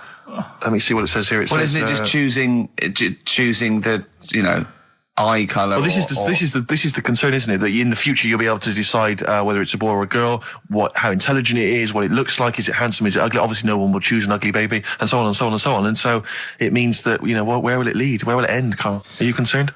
I've thought about this a lot. What will us three look like in the future if they're being, genetically modified, beautiful people? What will we be like? How will we be considered in society? True, yeah. But we've talked about this before, haven't we? About the cloning thing. Yeah, that's a bit weird.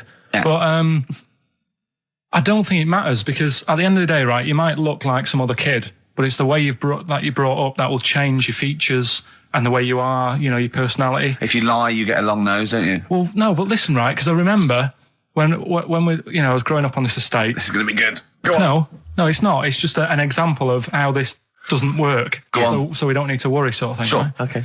So I'm growing up on this estate, and there was this woman about 4 houses down, right? Who's a bit rough. All right. Didn't fancy her. Oh God, no. Right, but she had a baby. Well, tell me about her first. I'm interested in this woman. What was she? It was a very... So like being a man in a dress. I mean, I didn't grow up in a posh house or anything. And I'm not saying that if you live in a bit of a rough house, you're a bad person. What did she look like? But anyone can tattoos? Clean up. Looked like Tony Green with a fag on. They didn't clean up much, right? Oh. Which, even if you've not got a lot of money, you can still try and make the place look nice. Yeah. Right? But she didn't. And a kid used to take a horse into the house. Sorry. Whoa, Neddy. What do you mean a kid used to take a horse into the house? Where did he get a horse? Must have nicked it from somewhere. Must have done. You've seen a horse in it? No. What, is that from outside the saloon round the corner? Yeah, was it just tied up with a bit of lettuce? Right. Oh, that's great. Did Big Jake come looking for it? I'd been out. Oh. So let me get this. This was before the lynching stopped or after?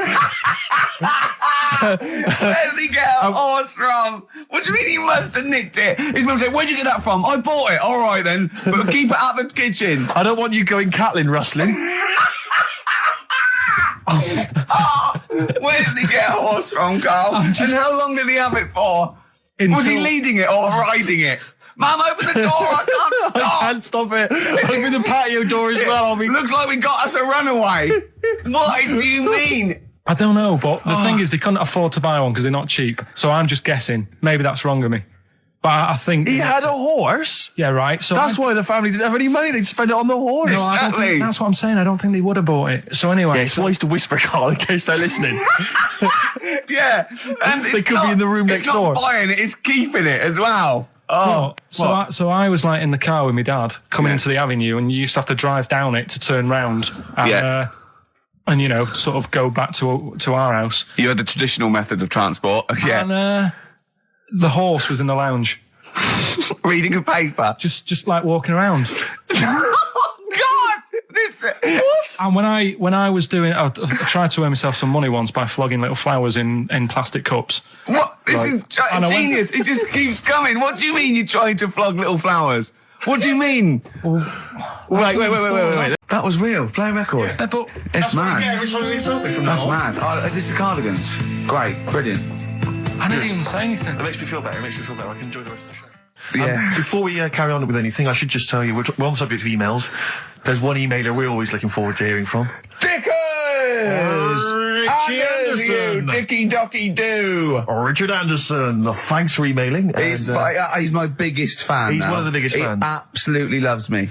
But not afraid to offer some constructive criticism. Go on, that's the great thing about Dickie. And from Anders this week, he says, Ricky, I'm lazy, I talk nonsense, I'm badly organised, and I believe in ghosts. Can I have a job working on your show?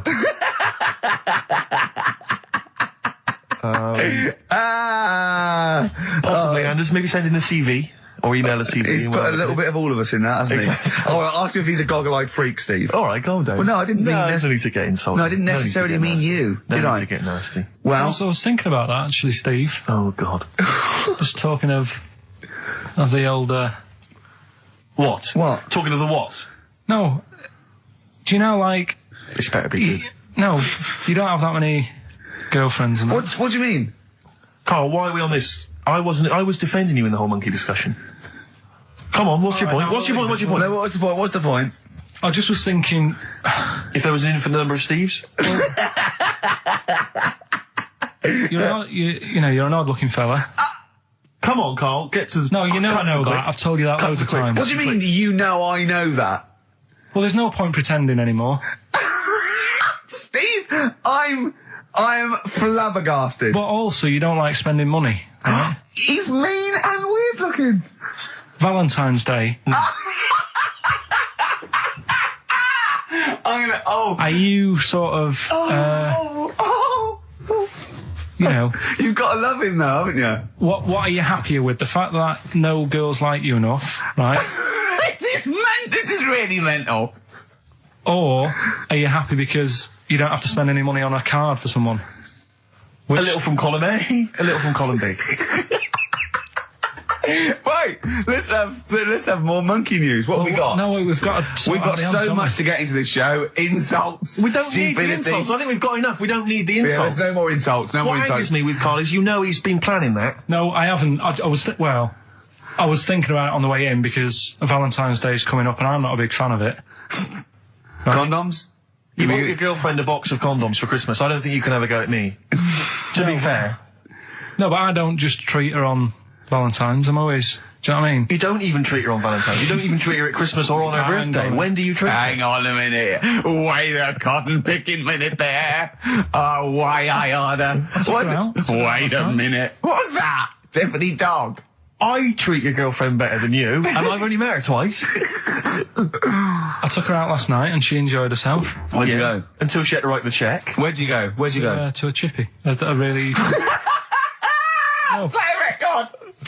It was a chippy? No, a quality one. Right. Oh, God! Under a fiver for two. Oh, nice wrapping. Not newspaper, greaseproof paper. And bread. That's Feeder, Just the Way I'm Feeling, on XFM 104.9. Ricky Gervais, Steve Merchant, Claire Sturgis. Well, he's defying me. He's not calling in. We're going to give out his number and he's not calling in. That's even more annoying. Who does he think he is? I don't know who he thinks he is. I'll tell you I'll tell you who he is. Yeah. He is a little bold Mancunian. Let's never let him forget that. I don't know who he thinks he is, but there's the fact. Just, Carl, call in, because you're annoying me and Steve. He's been slagging you off as well, Steve. Well, go on. In the week, he was slagging you off. I mean, in the week, I was joining in and laughing along, but now I'm thinking but now I'm thinking that you're more on my side than he is. Thanks very much, Rick. I'm glad to see you've come round.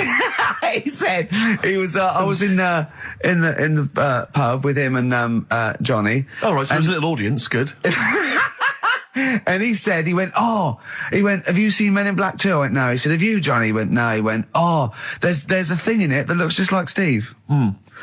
And I went, what? He went, it's a thing, he's got really gangly arms and bulbous eyes, and it just works really fast in the aliens registration thing. And I went, all right. I said, we'll bring that up Saturday. Since he's not here, you know, what do you think of that? Well, the reason is, I think the problem I have with is this, that if I was to say things like that about Karl, I'd destroy him. He'd be a broken man after I'd finish with him. Call in, Karl, or Steve's going to say a few things about you. I'm going to get a couple of home truths out there. I can't believe it. I cannot believe it. Yeah, we were, you know, at the time I was joining it, we were having, you know, slagging you off on other things as well. Sure. But now I'm thinking, maybe maybe you were wrong. Maybe I was taking the mickey out of the wrong person behind their back. If you receive any phone calls from people you don't know, we don't know anything about that. Instantly, we don't know why that is happening. That is just going to be a weird, spooky thing. So and don't bother telling the story about Men in Black 2 either, because I don't think people will be interested. Actually, on the subject of Men in Black 2, what? Have you seen that, Steve? No, I haven't, Karl. Tell me about it. You should see it. Go on. Why? Because there's this thing in it. Go on. What, a stupid, bald Mancunian tosser? No, weirder than that. There isn't anything weirder than that. Big eyes, it was gangly. Keep talking. You've got to see it, because you wouldn't believe how the likeness and that. You've got to get the film out tonight. Right. It's not as weird, it had a normal voice, right? He's done you and he's not even here! I'll tell you what, mate, it ain't worth coming in next week. Oh, stay on the line, Karl. Play a record player. Kings of Leon, Molly's Chambers. What do you think of that, Karl? Alright. There's a surprise. Another insightful remark. Steve is not a fan now. Not only does he know you've been slagging him off behind his back. No, I wasn't slagging Steve. If you get it out on the DVD tonight, you'll know I'm not slagging you off. It could be your brother. I love the fact that it makes it worse, but he's thinking you're going to go, oh, he wasn't slagging me off. It does look like me. I do think I'm an alien. I love the fact that you hope Steve will go, he's got a point. It's a spitting image. Yeah. I am, seriously, Karl, I'm really angry. I'm so angry with you at the moment. You haven't seen it yet? No, I know, because I know what it's going to be, and I'm just... Why? I'll tell you why I'm angry, because he doesn't do it in jest. No, but what do you think it's going to look like? What do you think this thing's going to look like? It's going to look ludicrous. It's not going to look anything like me, but he's going to pretend it does. Go on, what? Go on. No, it does look like you. Yeah, of course it does. And you look like the Human Z. Well, I mean, to be honest, you did a bit, Karl. You walk like him, you're bold like him, you got a sort of gormless face like him. Any more? I don't smoke. That does. I'm not arguing with you, I'm not well on that. Oh, you're not well. What exactly is wrong with you, you whinger? Well, it's just, do you know, like I always tell you about the restless leg syndrome I've got? It's like that, but all over. So you're just shaking around the house? I'm just, yeah. What do you look like, Elvis? What are you doing? You're shaking around the house. I'll tell you, with your bald head, you probably look like an enormous vibrator. Oh, God. That's what you probably look like if you strip naked. Oh, you'll have the Scottish widow coming round. Oh, dear. That's, what's her name, by the way? I heard you talking about that. That's, Amanda Lamb. Amanda Lamb, who's in the Place in the Sun programme. Is she actually a widow? Is she a Scottish widow? Hoots, man, my husband's dead. Do you want any money and a bit of my clam? Brilliant. All right. That's the sort of quality you've missed out on today. Well, anyway, you're going to be back next week. We need you back next week. Yeah. Yeah. Well, how do you know? Also, how did you know you were going to be ill today? Because you phoned and arranged this yesterday. Convenient. And I spoke to you yesterday and you didn't sound very ill. I felt ropey yesterday. You've got a bit of a bunged up nose. Even though I have a bit of a bunged up nose. I still sorted it out. Yeah? I'm a little bit sweaty. Karl, sorting it out does not mean you phone up Sturgis and send her down. That's not sorting it out. That's making things worse. Have you learnt nothing? Thanks, Claire. If you're not part of the solution, you're part of the problem. Mate. Yeah. My leg's a little bit achy. Oh, wearing wet jeans. Oh, I put wet jeans on again. My lasagna it was frozen. Can you hear the venom and hatred in our voices today? We genuinely are upset and angry with you. Yeah. Can't believe it. I cannot believe that Right, well, the thing is, we'll be back to normal next week, right? We've got Billy Elliot doing the film next week. Right. Any prizes? Got some good stuff. Have you got any films with Burt Reynolds in to give away on VHS? And I'll see you then. Great, we're looking forward to it already. I'll see you later. See you later. Hot heat, bandages, XFM, we're off, innit? That's it, it's all over. Yeah. Back next week. Yeah. Thanks, Claire. Bye. Total respect. Yeah, Yes. nice one. Keep it real. See ya. Carl, I need the phone number of your girlfriend. Let me explain why. I was lucky enough, once again, to be on your quiz team this week. Ricky... Still to beat me. He's still to beat me with his team, yeah. Second I came. The gang here and some friends, we sometimes go down to a pub quiz in the local area, and I was invited by Carl to be on his team. Twice now I've been on that team. Ricky's always on another team. And what can I say, Carl? Do you mind me saying this now? Because I've analysed the team, and it's very much your team, and you've put the team together. You've recruited some excellent personnel. Your girlfriend's very, very good on the team, as is one of her work colleagues. And you normally bring in, someone like myself. I like to think I'm providing something with the entertainment section. I seem to remember last time I answered at least 6 or 7 questions that other people hadn't got. So I felt I provided something there. Carl, I rather like John Harvey Jones, who used to be called in to sort of troubleshoot companies. I see why you are not winning ever, and it's a rather pricey contest, isn't it? It costs a tenner to enter per person, and unless you get in the top 3, you're not going to get to see your money back. No. So I think you're going to maybe need to step down from the team, because Carl, I am not sure. You consider yourself a kind of player manager, but frankly, I'm not sure you're providing enough. Right. See, this is funny, because as bad as I imagine you are, I don't think Steve would make it into my team, so he's getting a bit cocky here. I want to know what your opinion of him, because he's told me he's great on it. Well, you bang out of order, first of all. Okay.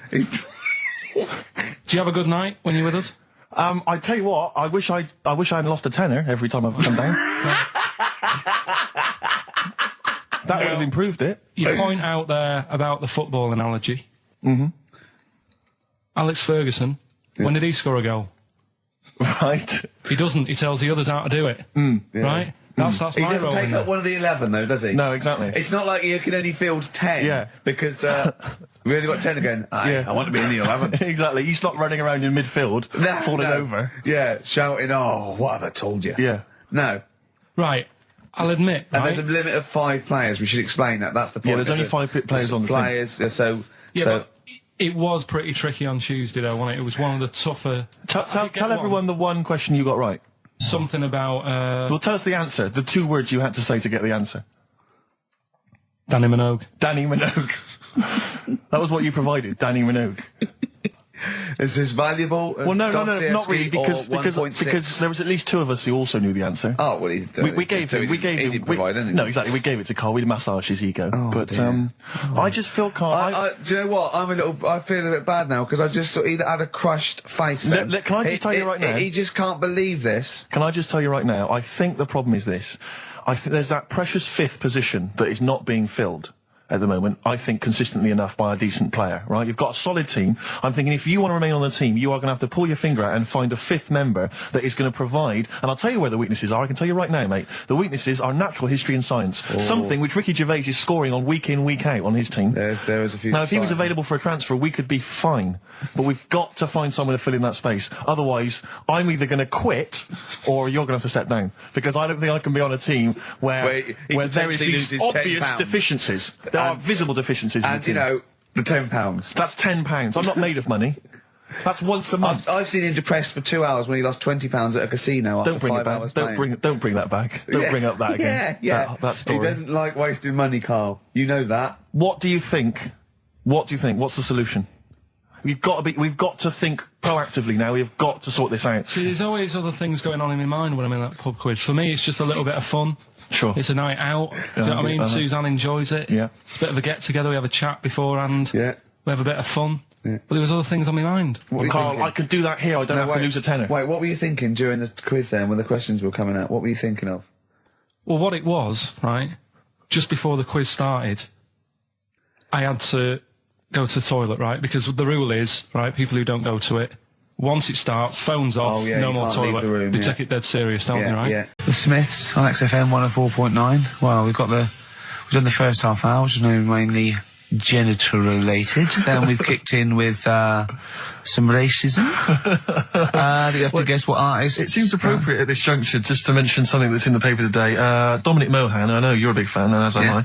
He is just writing about the demise of Radio 1, or as he perceives it, and talking about the Radio 1 breakfast show, and apparently it's lost lots of listeners. And he says, talking of the BBC, it must act swiftly to replace Sarah Cox and look to exciting and inspirational figures like Jonathan Ross, Anne and Dec, Johnny Vaughan, or Ricky Gervais to try and save Radio 1. He's right. I mean, he's right. Has he ever heard this show?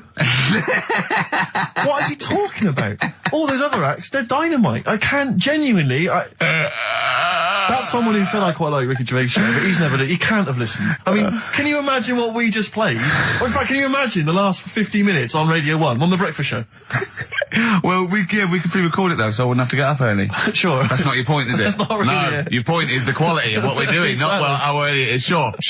Get it. What would you provide though, Ricky, do you think, if you went to Radio 1? What sort of, because I mean, obviously... Wank, oops. I can do all that. Because I mean, obviously our time at XFM is going to basically... I'd be the furry shreddy. Right. Yeah, so I'd get that. Would you have some wacky catchphrases? I think I would. You'd bring back Holy Fook, presumably. Holy Fuck, yeah. Oh, ding dong. Oh, hello, it's my little Chinese neighbour. Hello, what's your name? My name is Holy Fuck. Hello. Look at Carl, he's just going, oh, I don't know, you didn't even do the Chinese accent, that's all. Well, that'd be racist. Okay, sure. I mean, yeah, sure. It's just his name's Holy Fuck, and there's nothing wrong with funny about that. So yeah, you'd have that. You'd have crazy comedy characters. You'd probably have some wacky quizzes. Yeah. Oh, look, it's Dirty Old Queer. Hello. No, I'm not. He's a new character to me. I'm quite excited. He sounds very modern and contemporary. Yeah. A new spin. Yeah. On an old idea. Yeah. Just tell us a little bit more. Oh wow.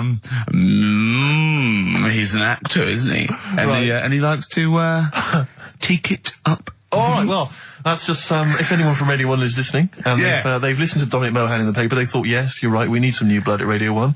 Ricky Gervais has got a myriad of comedy characters. Yeah. Whack, oops. I can do sound effects. You can do sound effects. So you can probably do funny voices like Chris Moyles, couldn't you? Yeah. Wow. Not as good, but I mean, I can. What about comedy songs like Moyles? Again, not as good, but I mean... Do you remember when Moyles rather hilariously changed the words of This Is My Moment by Martin McCutcheon to This Is My Motor? We listened to it though, didn't we? Unbelievable. I mean, when he was doing a competition, this was pathetic, wasn't it? We were listening to Radio 1 once on our site, and I don't know why, we just wanted to... I think it was research, wasn't it, for The Office? Yeah. And he was doing this... he had to phone in with... We were listening to idiots. And no, I'm not saying that. And he was doing this competition, you had to call in with some songs that are golf related, and people were phoning up going, drive the cars. He was going, drive the cars, good. And I was on that phone, I must have wasted about 40 quid, and I wanted to get through and go, hello Chris, it's not Milesy, yeah. Derek here, I got one. Oh, go on then Derek, what is it? Something like Spandau Ballet with golf cart and that.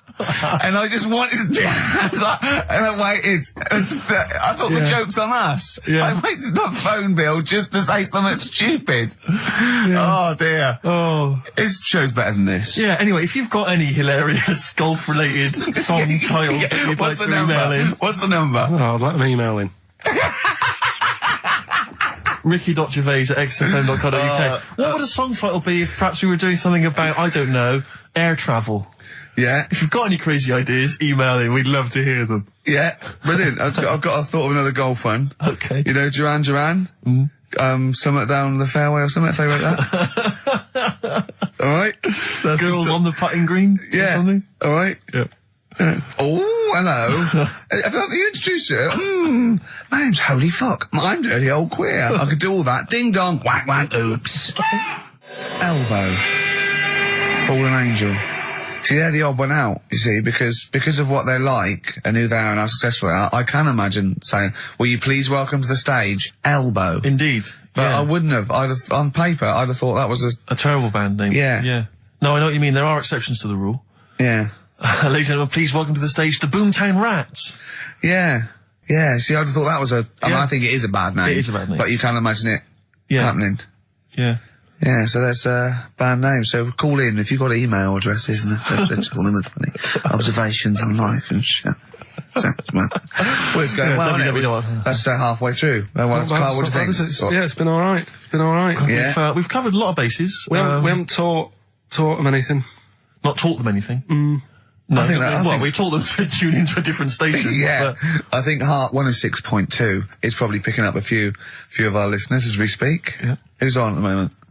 Don't know. Doesn't matter on there, does it? They just sort of... Don't slag them off. No, I'm not slagging them off. I'm just saying I don't think... You tune in because you want to hear Simply Red and that, don't you? Do you know what I mean? Well, they play other great stuff as well. Magic is the one that I love. Here's a problem that someone's emailed in. We're taking emails today. If you've got a problem, a concern, or, just a general query that you think Karl could answer for you. It could be about anything. It could be about some of the big kind of philosophical questions. Yeah. It could be something to do with war or famine, anything like that. Or it could just be a personal dilemma, something that's happening locally. Anyway, this seems one that I think you probably have... You and your father have probably come across this sort of dilemma in the past. Yeah. And I'd be interested to know what your take is on it. Let me see, this is from Lee Matthews by the look of it. He says, he lives in a suburban area where the local teenagers also live on the same road, and they're running riot. They're smashing wing mirrors off the cars, they're crashing into parked cars on their skateboards, and they're just generally making mayhem, night and day. What can he do to stop this going on? The parents of the kids don't seem to give a damn. Anyone who complains to them, they just say, "Oh, piss off." The police are useless because they never catch them in the actual act of violence, which is what they got to do to apparently convict them. So they don't know who to turn to, really. It's rather like when a little old lady went and got the A-team, It's and he was dressed as an elderly Chinaman. Exactly. She knew who he was. Colonel Decker didn't have a clue. Yeah. You see, it's weird because now it has got out of hand. Sure. Do you know what I mean? Like years ago when I was growing up on the estate, you had problems, but not like you have now. Do you know what I mean? Summers were nice as well, weren't they? Well, right. And police are getting shorter and younger. But you yourself kind of admitted in the past that you were something of a tearaway. You didn't do anything like these kids here. The thing is, I was scared that if I got caught doing it, my dad would go mad. Yes. And I remember smashing a car window by accident and legging it in the lounge and sort of pretending to go asleep on the settee. Right? Genius. And I heard a knock at the door. He chloroformed himself just to be unconscious when his dad came home. And there was a knock on the door, and I thought, oh God, this is a fella, he saw me. I was chucking a stone in the air, seeing how high I could throw it. Of course you were. Did it keep landing on your head? That would explain a lot. And it came down. Chucking a stone in the air, love it. To see how far I could throw brilliant. it. So, I wasn't bothering anyone. Did you invent that game? Right, Did you get a stone for your birthday? Go and play with your stone. He gave one to Suzanne. Karl, go and play with your stone.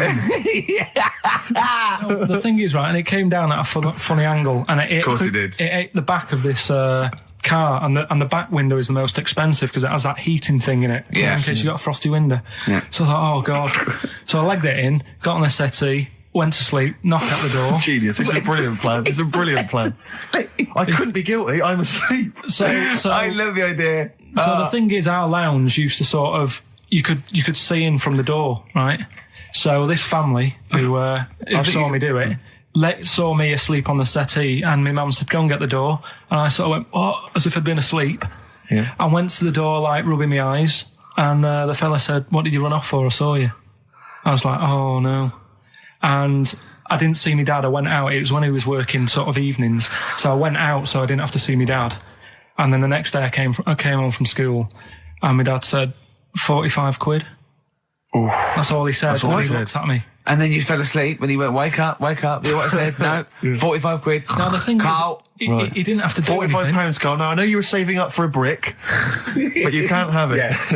Yeah. Just equally, if you're doing a bigger crime, a bank job or a murder. Remember to take the stocking off your head, because if they wake you up and go, why have you got a stocking on your head? Just go, oh, I had a weird dream. Right. Okay, look, quick query for you. This is from Jay. He's got a problem here. He says, my parents won't let me ditch my studies. He's currently reading modern languages at London University. Sure. He wants to follow his dream, but his parents won't let him, of being a dancer. Karl. Worse than that, he says that they're trying to arrange a marriage to a bunch of minging daughters of people they know from good families. He doesn't know what to do, so he's got the arranged marriage coming along, and he's also got, he basically wants to be a dancer. His parents are forcing him into something more practical. Well, the first thing, right, I don't think Live your dreams? The arranged marriage thing is such a bad idea. Okay. Because I think too many people go on looks. Right. And then you soon get bored of that, and you find out the person who you're knocking about with it's actually not your type. Right. Why don't you arrange marriages for people? Well, I'm just saying, right, so I'd say, Jay, go along with that. I wouldn't worry about it. Okay. I mean, if they're really ugly, then, don't go along with it. But if they're half bad, put up with it. That's all right. The dancing. Brilliant. Right? That's that solved. Brilliant. I wanted to be a dancer. After I did the boxing, right, I joined a dancing thing just near Man United's ground, right, called Twiggy's. Went along, I wanted to learn some moves. How old were you? Well, it was when Michael Jackson was, like, pretty big, so about 85. 83, 84, 85, something like that, around there. Wanted to do it. When I went, it was shut, and it had become like a warehouse for toilet rolls. So in a way, I wonder what would have happened. Sorry, how is that an anecdote about you going through dancing? You've told me before you did boxing for a while, you did dancing for a while. You had a true fight in the boxing. You didn't even get in the. That's not an. Imagine if that was a film. This is a boy's dream of becoming a dancer. Oh, it's shut. Next on. I mean, how is that a story? Yeah, that was Billy Elliot. Do you think it have won quite as many awards? Yeah, brilliant. Footloose. All right? Yeah. I'm fed up they banned it. Let's go. Oh, it's shut. Flash dance. First, there was... it's a warehouse. Never mind. I'm just saying, you'll find something else. I think I got a go-kart after that. I bought a motorised go-kart and kept myself busy with that. So... There's always other things. Just think, Alan Bennett has to sit down and really sweat over his stories. Yeah. He just opens his mouth. You are a living Alan Bennett character. So that's solved. Well, Jay, don't worry about that. There's no emotional problems I can foresee if you follow that advice. So the advice there is do an arranged marriage. If she's not ugly. minging, she's not completely minging. Yeah. And don't worry about dancing. Letter to Hermione, David Bowie. Well, we've had the most convincing answer that it's about 290,000 actual words, but possibly 3 million in our vocabulary, using all jargon and scientific stuff and all that. Sure. 290,000. Still a lot, isn't it? It is a lot. We know so little, don't we? Apparently the average person has about 20,000 words in their vocabulary and uses maybe 2,000 a week. Really? Yeah. Karl, obviously, slightly bringing that average down. Karl, what do you think of that? Single figures. Doesn't matter, get by. Why have you got to use longer words messing about and that? I told you. That word about old, anti-dipuian or something. Just say old. That's a bit old, isn't it? That's a bit anti-dipuian and that. What's the point? Yeah. Get to the point. Sure. Busy.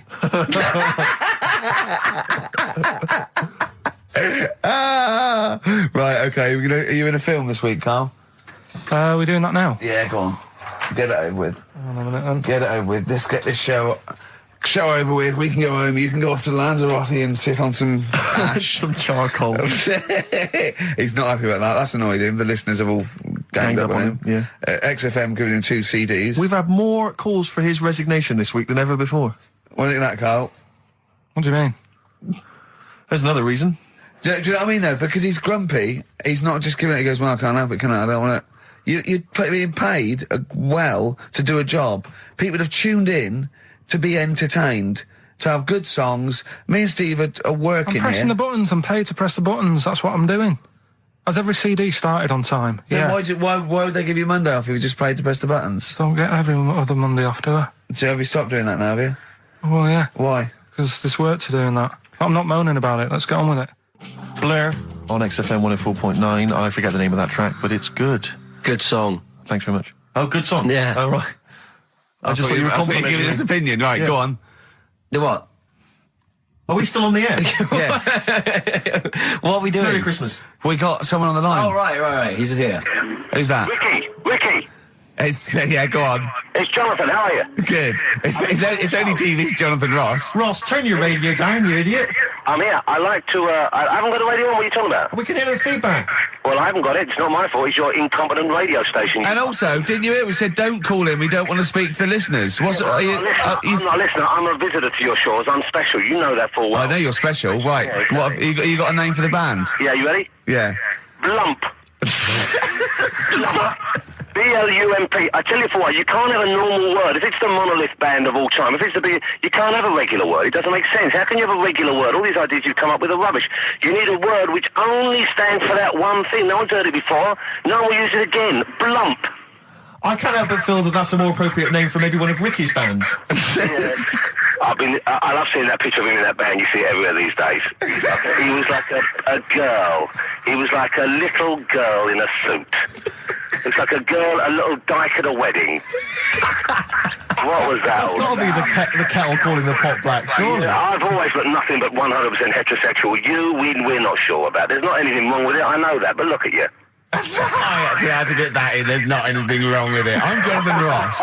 Oh dear. I was thinking the other day, right? Oh, yeah? The Comedy Awards. Yes, sir. You didn't half say some awful things about poor celebrities, poor has-been celebrities with coke addictions and fat lips and faces that where surgery's gone wrong and everything. And when they're on the show, they're going, "Oh, you look lovely." Yeah, I'm nice to them. Well, I'm nice to them to their face, but obviously when I'm not with them, I like to let my true feelings be known. What's wrong with that? That's how everyone I'll tell you what, you can get anything off your chest you want on this show. Any celebrities you want to talk about? There's no one listening. It's just between me and you. A lot of people listen. They listen to my show, and after they've had a few hours of good laughs, they like something bland to just cool them down afterwards. So they flip over. We know this happens. Did you mention my DVD on your radio show? You know what? I forgot to mention it. Christ! I meant to mention by the office, but I forgot to mention it. And then I thought afterwards, it's not like he needs the cash, is it? It's not like he needs it. It's not like it is, but he's probably earned more money in a short space. You're like a lottery winner, and you've got about as much taste. You're like one of those burglars who's won the lottery. I am. I'm dressed like an Albanian window cleaner at the moment. A burglar from Reading who won the lottery, and now he's fritting it away and what? I do feel sorry for my neighbours. I've moved into a really nice place. I feel like it's the hillbillies. No, it's nice you've moved in there because it's nice. It's given them something to sort of talk about behind your back. You've united the whole block. Right, go and play with some Japanese wind-up toys now. I'm going home to play Mario Double Dash with my son. It's going to be a good afternoon. I phoned you once after I finished my show. It's about 5 minutes past 3. Yeah. And I don't mind if I said, how you doing? You went, it's brilliant. You said, this is what you said. You went, everyone's out. Jane's taking the kids out. I've already masturbated twice, and I'm playing with a new Japanese toy. I'm masturbating now.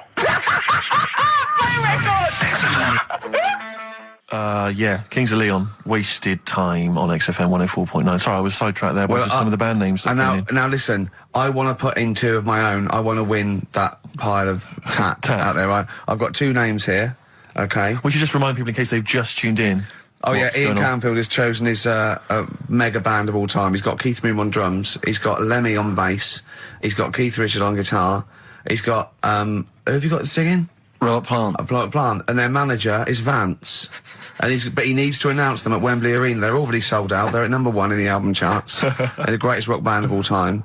And I've got 2 suggestions. Okay. What about this? Please welcome to the stage. Tungsten lung hemorrhage. Yeah, good. Yeah? Please welcome to the stage. God dildo. God dildo, interesting. Nice juxtaposition there of God, the almighty creator, and a dildo. Nice use of some contrasting imagery there. Yeah. Powerful and topical. Tungsten lung hemorrhage. Yeah. We've had a couple also on the email. People didn't really include their names, but who cares?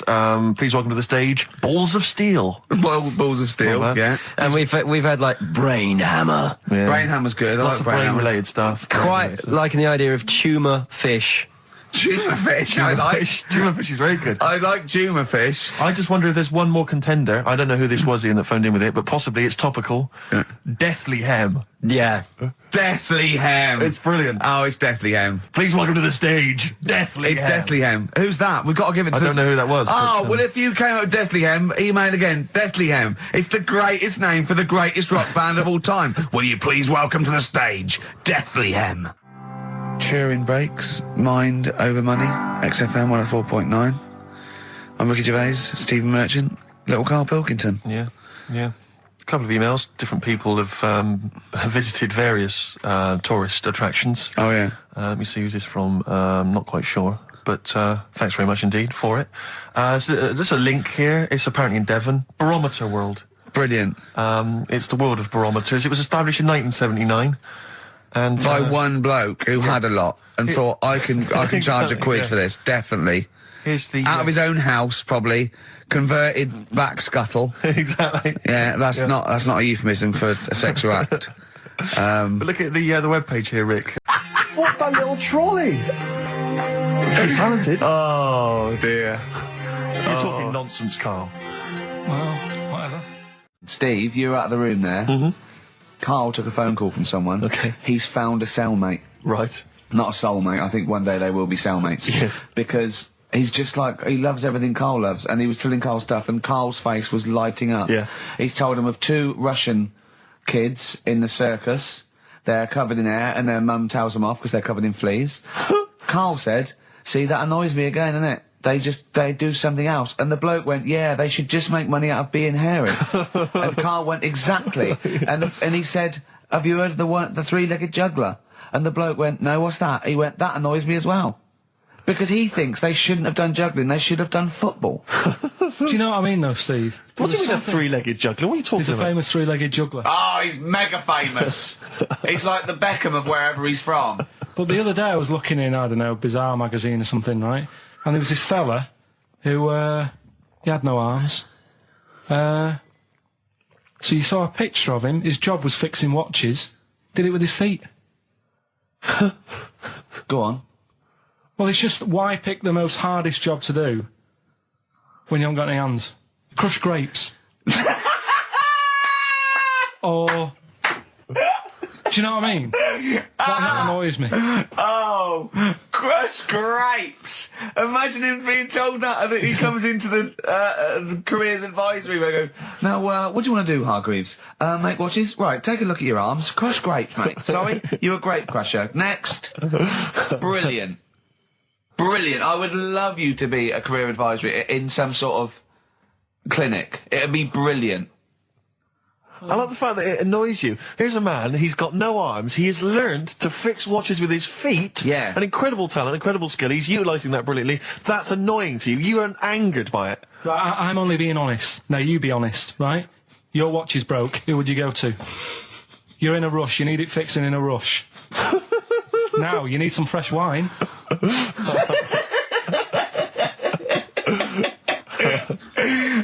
Be honest. Oh, you're amazing. But what's this thing that you've been talking about, this video? Freaks, right. It was a thing that was banned for like 50 years. I think it's been taken off again, but I don't know why, if it's just been deleted, right? It's a quest. If anyone out there has got a copy of Freaks on DVD or VHS, can Carl borrow it, please? I mean, I almost want to set up a camera to see him watching it. It's absolutely real. They used people in the circus of the time. I think it's the 20s or 30s, the Depression. And there's people, there's coneheads, there's a bearded lady, all genuine. There's a bloke they call the human slug who's got no arms and no legs, Carl. And he's just there, and he rolls a cigarette and lights it with his mouth. I think I've seen his brother, who isn't called the human slug, is called the pillow. Right. How does he make a living? He, Does anyone want to meet Carl for money? Do you know what I mean? Like the annoying thing was, right, there was a picture of him, I was going to put it on I think I've seen his brother. on our website, we put things up like this, right? If you go to ricky.gervais at xfm.co.uk / What? You put things like that on my website? It's nothing to do with me. I want people to know that that website is not kept or looked at by me. So, what have you put on there? There's a fella on there who's known as the Pillow.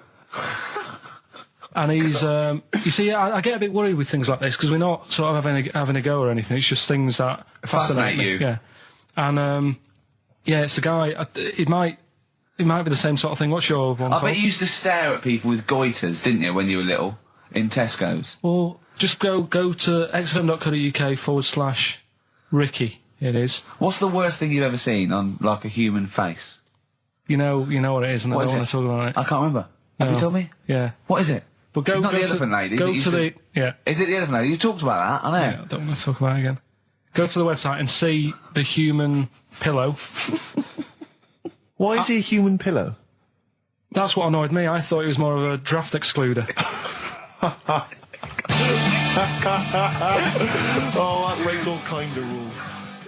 Buzzcocks, Harmony in the Head. Now, things are flying here at XFM. People have called in. There is a video of Freaks on the way. Carl's going to see that within the week. That's exciting. That is exciting for me. Do you know what I mean? About our education of Carl. We started off trying to teach him about science and history, and now we just find that he likes pictures of hairy Chinese kids and women. Who doesn't? No, true. You've got a theory about pictures of freaks, haven't you? You see, you always bring things up that I don't want to talk about, because I'm really worried that people, if you've just tuned in for the first time, it's the first time you hear it, and we're talking about hairy Chinese kids. Yeah. Talking about the human worm. Carl, listen. People don't think that you're taking the piss out of those people. They lump you in with them. Do you know what I mean? They think that you're a freak of nature. So you can say anything you want. Do you know what I mean? Because it's honest, it's from the heart, it's genuine. So don't worry about that. Yeah, but Suzanne was saying last night that I've got a heart of stone, or whatever it is. Why? Because I wasn't crying at Comic Relief. And all I always used to say to her, get out Elephant Man, let me watch that for 30 minutes, I'll be crying my heart out. Why? Why do you care about that but not... Because it's that is more real, isn't it, right? Think of John Merrick. Sorry. What, the film starring John Hurt is more real than footage of starving people in Africa? No, but what I'm saying is, think about... See, this is why I didn't want to bring it up, because people are going to just say... Well, you're allowed to cry at what you like. People can't have you for not crying at someone and crying at someone else. Imagine that, like, if you've seen the film, you know, his head's all, you know, messed up and that. Yeah. He's getting picked on all the time. Yeah. By Michael Elphick, I remember. Yeah. It's just really, really sad. Whereas, you know, we're trying to help out. But you give him a bun and he forgets it. Do you know what I mean, though? He never forgets, Rick.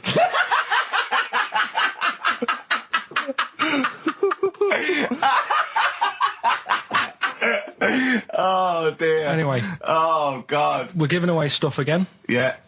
Tell me your theory about freaks who have their picture taken. No, I'd leave it. No, can I tell you? We'll do it next week, then. Can I tell you what this is? Go on, quickly, what is it? Right, when he sees a little picture, like in these books he's got, he carries round those things, right? And there's like a fella with a little head with some like able-bodied people. He goes, the only reason they got to take that picture, right, was so they could show their mates, say, look at me, the little fella with a little head. That's his theory. Yeah. So every picture of a freak, they're being... Steve, let me describe the picture to you. This little fella with a little head. Right. Playing on the piano. I've seen it. All his family stood around, and mates and that. When have you ever seen a picture of someone playing the piano and everybody wants to be in on it?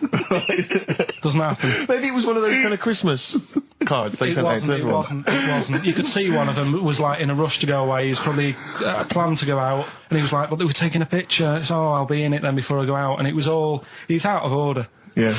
If you say, do you know the one I do know the one you mean, yeah. What about the one in the, when you went down to Cornwall, in that little We'll pub? talk about that next week. What, you want to get on, do you? Yeah, right. Right. Now, we got people to send in, a little thing for you last week, didn't we? The film Freaks. You got a few sent in. You watched it, did you? Yeah. No, I should just point out that the film Freaks, for those that don't know, was a movie that was released, I think, it was originally made in about 1932, something like that, and then it was delayed. It was banned for many years, because it did in actual fact feature, for want of a better phrase, real life freaks. Yeah. Bearded ladies being one of the more kind of familiar ones. There's a guy without arms and legs. There's all sorts. And it was actually it's quite a tender film, isn't it? And actually portrays them as a kind of dysfunctional family. It's not exploitative in that sense, but what do you make of it, Carl? Well, you were watching it for the freaks, weren't you? Yeah. I mean, I wish... It does take a while to get onto it. What do you mean? Well, straight away I was disappointed, right? Because at the start, like, you put it in, it's like, oh, brilliant. Here we go, you know. I said to Suzanne, we'll watch this, we'll have a good night. Yeah. Have a romantic night. Yeah, that's it, her birthday. Yeah. You've got your gloves, now we're going to watch some freaks. So, put it on, and it starts off, and it's like, you know, the following film, you think, oh, it's like following films rated 15, which means, you know, might contain scenes of violence, bad language, and sex. Yeah. Mention nothing about pinheads. Right. So I thought they missed a trick. Yes, We've also got a new feature, Cheeky Freak of the Week. That's a new feature, yeah, that's a new feature. Cheeky Freak of the Week. Let's do Cheeky Freak of the Week. What is the cheekiest freak of the week? So I'm just going to apologise now. I've just had Freaks, sorry to freaks. Okay, right, go ahead. Well, I say it's a new feature, but we've sort of touched on it in the past with... We always talk about freaks. Hairy Chinese kid. Yeah. We've had the Pillow Man. Yeah. Oh, you called a draft excluder? Just make a note of that, would you, Rick, on the list? People without arms and legs. But at least, you see, the Pillow Man, what do you picture? Because I was saying to Ricky in the week, right, I'm a great fan of the Elephant Man. That's his. Do you know that's his favourite freak? Of all the freaks, do you know why he said? Do you know why he said? He said because you get what you pay for. When someone says the Elephant Man, you get what it says on the tin. Right. You know you're going to get it. Yeah. Do you imagine, Steve, if you had a mate and you said, "Where are you going?" He said, "I'm going to go see my mate." And you go, "Which mate?" And he said, "The Elephant Man." Yeah. Straight away, you haven't even met him, but you know what he's going to look like. Yes. Right. That's what I like about that hairy Chinese kid. Yeah, you know what you're going to get. Pillow Man. Yeah, not so good. What does that mean? It could be one of those big fat things on that show, couldn't it? A big pillow, like a... Yeah. You know, they had that big thing about the fat people in feeders. They were getting up to like 60 stone and that big one. And there's a thing called fat admirers that just fancy fat women, right? And you writing that down? Yeah, sorry. And they had blow up versions. It looked like a bouncy castle. Wow. Yeah. Really? Yeah. You'd be knackered when you blew that up. Yeah, you just wouldn't want to go forget it. Yeah. Oh, God. Well, there's people being cruel as well, isn't it? Because after watching the programme on Channel 4 about the fat people and fellas who like them and stuff, there was a story on one of the news websites about some fella in Germany, right? He was a big fella, must have been about 50 stone, and he fell over, right? And I think he hurt his ankle or something. And Timber. They sent firemen instead of like an ambulance. Yeah. So straight away they're having a bit of a laugh. They're not. No, they've got winching gear. Well, they didn't know. They didn't have winching gear. They had to use the hose pipes to carry him out. I think it was Anna Nova, that news website. They had to use the hose pipes. So they made like a bed using the hose pipes. Oh, yeah. And had to carry him out on that. And then they had to sort of get him into a special truck, they said. Mm-hmm. And do the same when they got to the hospital. I mean, that's a bit... That's mad, isn't it? They shouldn't do that. Although, Carl, I'm loving that story. I'm just worried that we're not going to be able to fit in Cheeky Freak of the Week. What's the Cheeky Freak of the Week? All right, Cheeky Freak of the Week. Something I found on the net. Yeah. Fella who had 27 toes and fingers. In a jar? No, still on him. And proper ones as well, not like little stumps and that. Proper, fully formed fingers. He had like... Was he a pianist? Close-up magician? I don't know what he did. He just said that he was... Cat's cradle professional. Did he ever work on finger bobs? He was saying in the week. For the crowd scenes. I'm now going to do Braveheart. Yeah. He said about the Elephant Man. He said, I want to do a thing right with freaks where it's good and bad. He went, what did you said? The pro about him is... What about the fella with loads of fingers, or...? No, the Elephant Man. Well, he said the bad thing is he stretches his jumpers. When he puts them on. Yeah. And what's the good thing? Sort of, he never gets up and goes, oh, my hair's a bit of a mess today. No. He's always having another bad face day. I don't complain about his head and shoulders. You're taking the piss. Yeah. Oh, dear. So that's freaky. Didn't you see an elephant woman in Manchester? Yeah, leave that. What do you mean, leave it? No, because it is sad. I know it's sad, but I mean, I don't know what my next sentence is. No, people always that should be the end. I don't need to say anymore. People will know what she looks like. It's a good name for her. Did she like buns? Oh dear! It was when my dad was a taxi driver, and he used to sit in the front. Yeah. And she used to get a lot of taxis. Yeah. And he only charged you half price, didn't he? He was a good guy. Well, the bad thing is as well with people like that, you don't want to offend them because they never forget.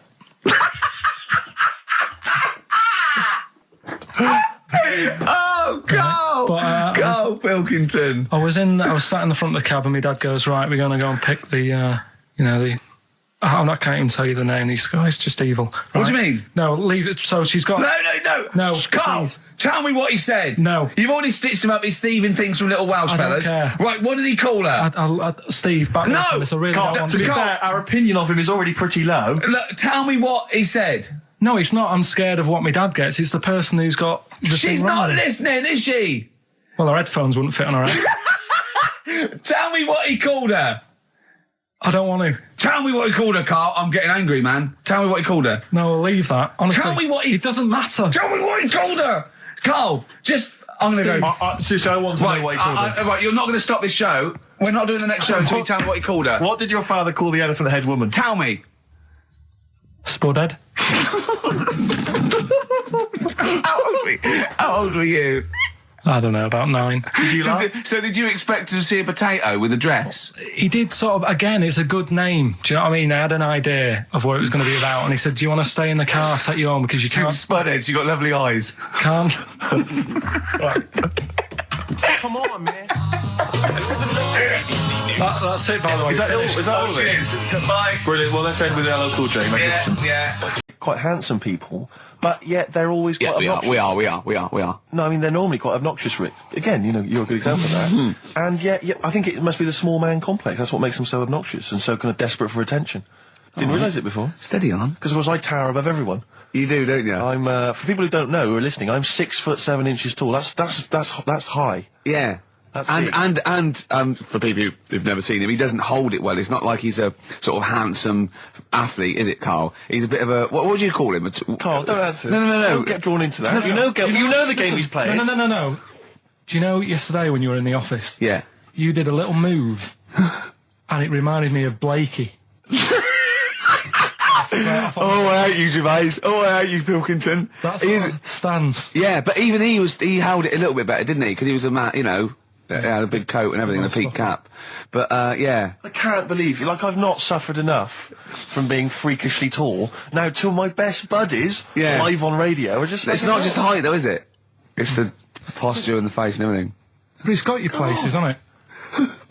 No? What do you mean it's got me places? I think people give you a bit more of a chance in your career and stuff, 'cause it's like... What, yeah, stacking shelves? Because I can reach a high level... Muse, Plug-in Baby on XFM 104.9. Rick, Gervais, go on. Well, yeah, but I know you guys are laughing about the height thing, and for those that have only just tuned in, I am 6'7" tall, which is tall and that's big, and I pride myself on it in a way. You know, I've worked hard, I've not smoked, I ate well. You know, it's an accomplishment. But obviously, I didn't have much involvement in it. I just and it's a curse because mainly the problem is that you can't get stuff, you can't get clothes, you can't get shoes. You know? Yeah, he's size 14 feet. Yeah, but it is genuine, and I don't know. I mean, it costs a lot to buy a pair of size 14 shoes, and if you were genuinely poor, I don't know how you'd afford to be tall, because the clothing costs more, everything costs more. I've seen this in comics, that you'd actually go to school in a barrel. Wearing a barrel. With just braces, it'd just be a barrel, and you'd have sort of flip-flops. And you'd take a mule with you. They all had a mule, didn't they, the poor people? People always think like you'll be in a pub or something, and people just think they can talk to you about it. They just think, hey, oh, you're lanky, it's just like, because it's like they But that really annoys you, doesn't it? Well, it annoys me because it's like they think I should be proud of it. Like, well, exactly, but they don't think that this is not a disadvantage. This is not a disability, is it? You're taller than most people. It might get a disability. No. If you were 8'3", it'd be slightly disabilitating. You would, but disabilitating. What? Disabilitating? Yeah. No, you're a medical man, aren't you? Eh? But no, the point is, it's a disabilitating because when you go on public transport, like if you're on a coach, the only place I can sit on a coach is that seat on the driver's lap, either on the driver's lap or that seat at the very end. Yeah, you know which sits into the aisle. Yeah, that's the only place I can. Well, sit. You stand up, some sort of stand at the back, waving at drivers. You could drive it from the back. Here he comes. Watch it. Were you a tall baby? Oh, Mr. and Mrs. Merchant, you've given birth to a basketball player. Look at his dribble already. Were you a tall baby? Babies aren't tall. At what point did you suddenly, Jesus, nothing fits me? Well, it didn't happen overnight, Carl. Let's do a little graph. How tall were you at 5? Oh, I don't know. 3 foot. 3 foot. How tall were you at 12? 6 foot. 6 foot? Are you really? I don't know, do I? How do I remember? I don't remember this. Well, when did teachers start calling you freak boy and Really, lanky? they didn't. It wasn't so much. It was no. You went to a funny school. I went bowling with him once, so I'd never been bowling before, and he'd been once before, and he went, let's go to this bowl. We went to a bowling alley, right? And you have to wear these special shoes. Now, they're sort of like pointed things anyway, and they're multicoloured, sort of red and green. They look pretty weird. And the woman said to me, oh, what size? I said, oh, 8. She went, yeah. So what size are you? 14. She went, 14. He went, you probably haven't got them. She goes, yeah, I think we have got one pair. And she put them on the table, and it was like Krusty the Clown. And I just started laughing. They looked so long, and he had to run round this bowling alley in these freaky clown shoes. But they don't look freaky clown like when I'm wearing them, because the rest of me's in proportion to it. It looked like a little wall bracket. One of the worst things that happened to me was when I was like, I don't know, when I was about 16 or something, we went to, It's a fire There's a fire alarm going off. There's a fire alarm going off. And the fire light's going off. Yeah. Should we not just maybe play a record and go and check that out? Wrap it up if you want. No, not wrap it up. Play a record. I'm gonna go. No, the fire's gone off, Rick. It's gone off. Oh, what? We might have burned down. Yeah, I think we'd know about it. The flames licking around our ankles would be a clue. God. I'm gonna go and investigate. You shouldn't ignore a fire alarm, should you? Blimey. We're entertaining the nation. Oh, look at him. He's scared of fire. What do you mean?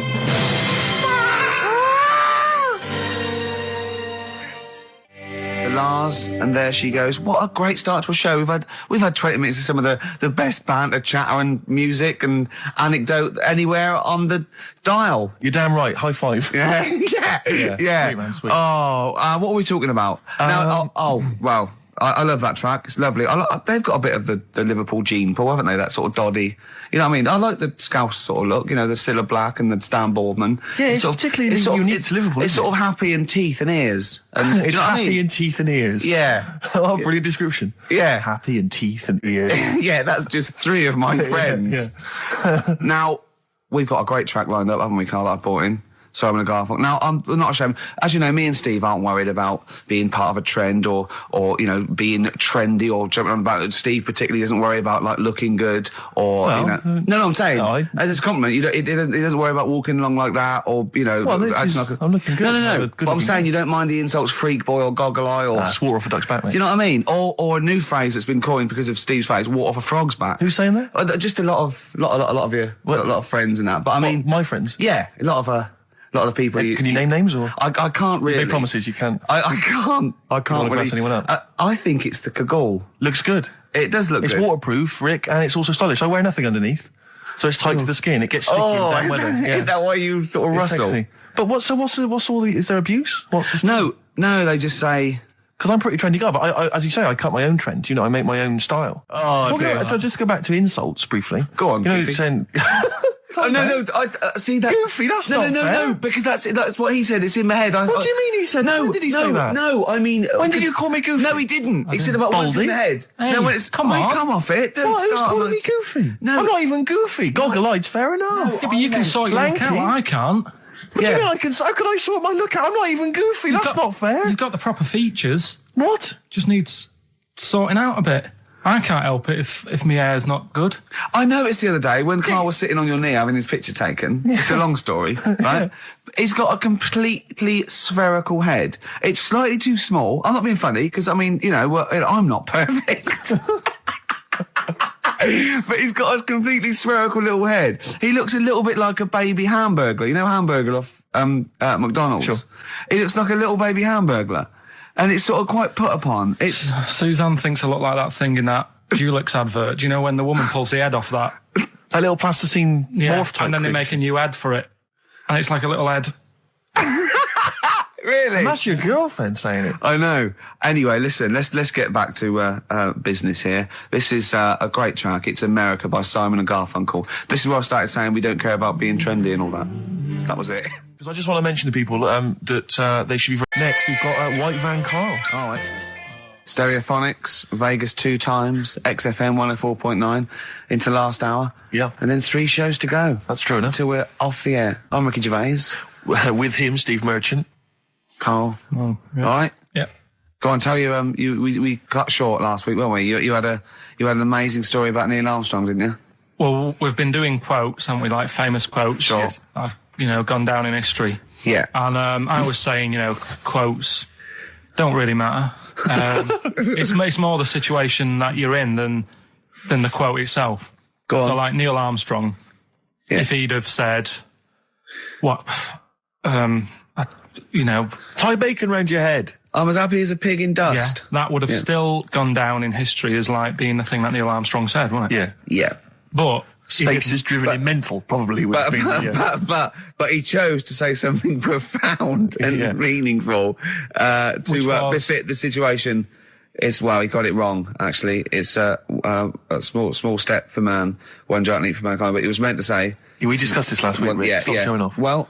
No, but people might have listened last week. Yeah, it doesn't matter. I can't imagine. Well, we better tell them every week then. Yeah, but he said he should have said this is one small step for a man. Yeah. But anyway, he had a good effort, and that's quite. And that's an example of what I'm saying. The fact that he got it wrong, but it still went down in history.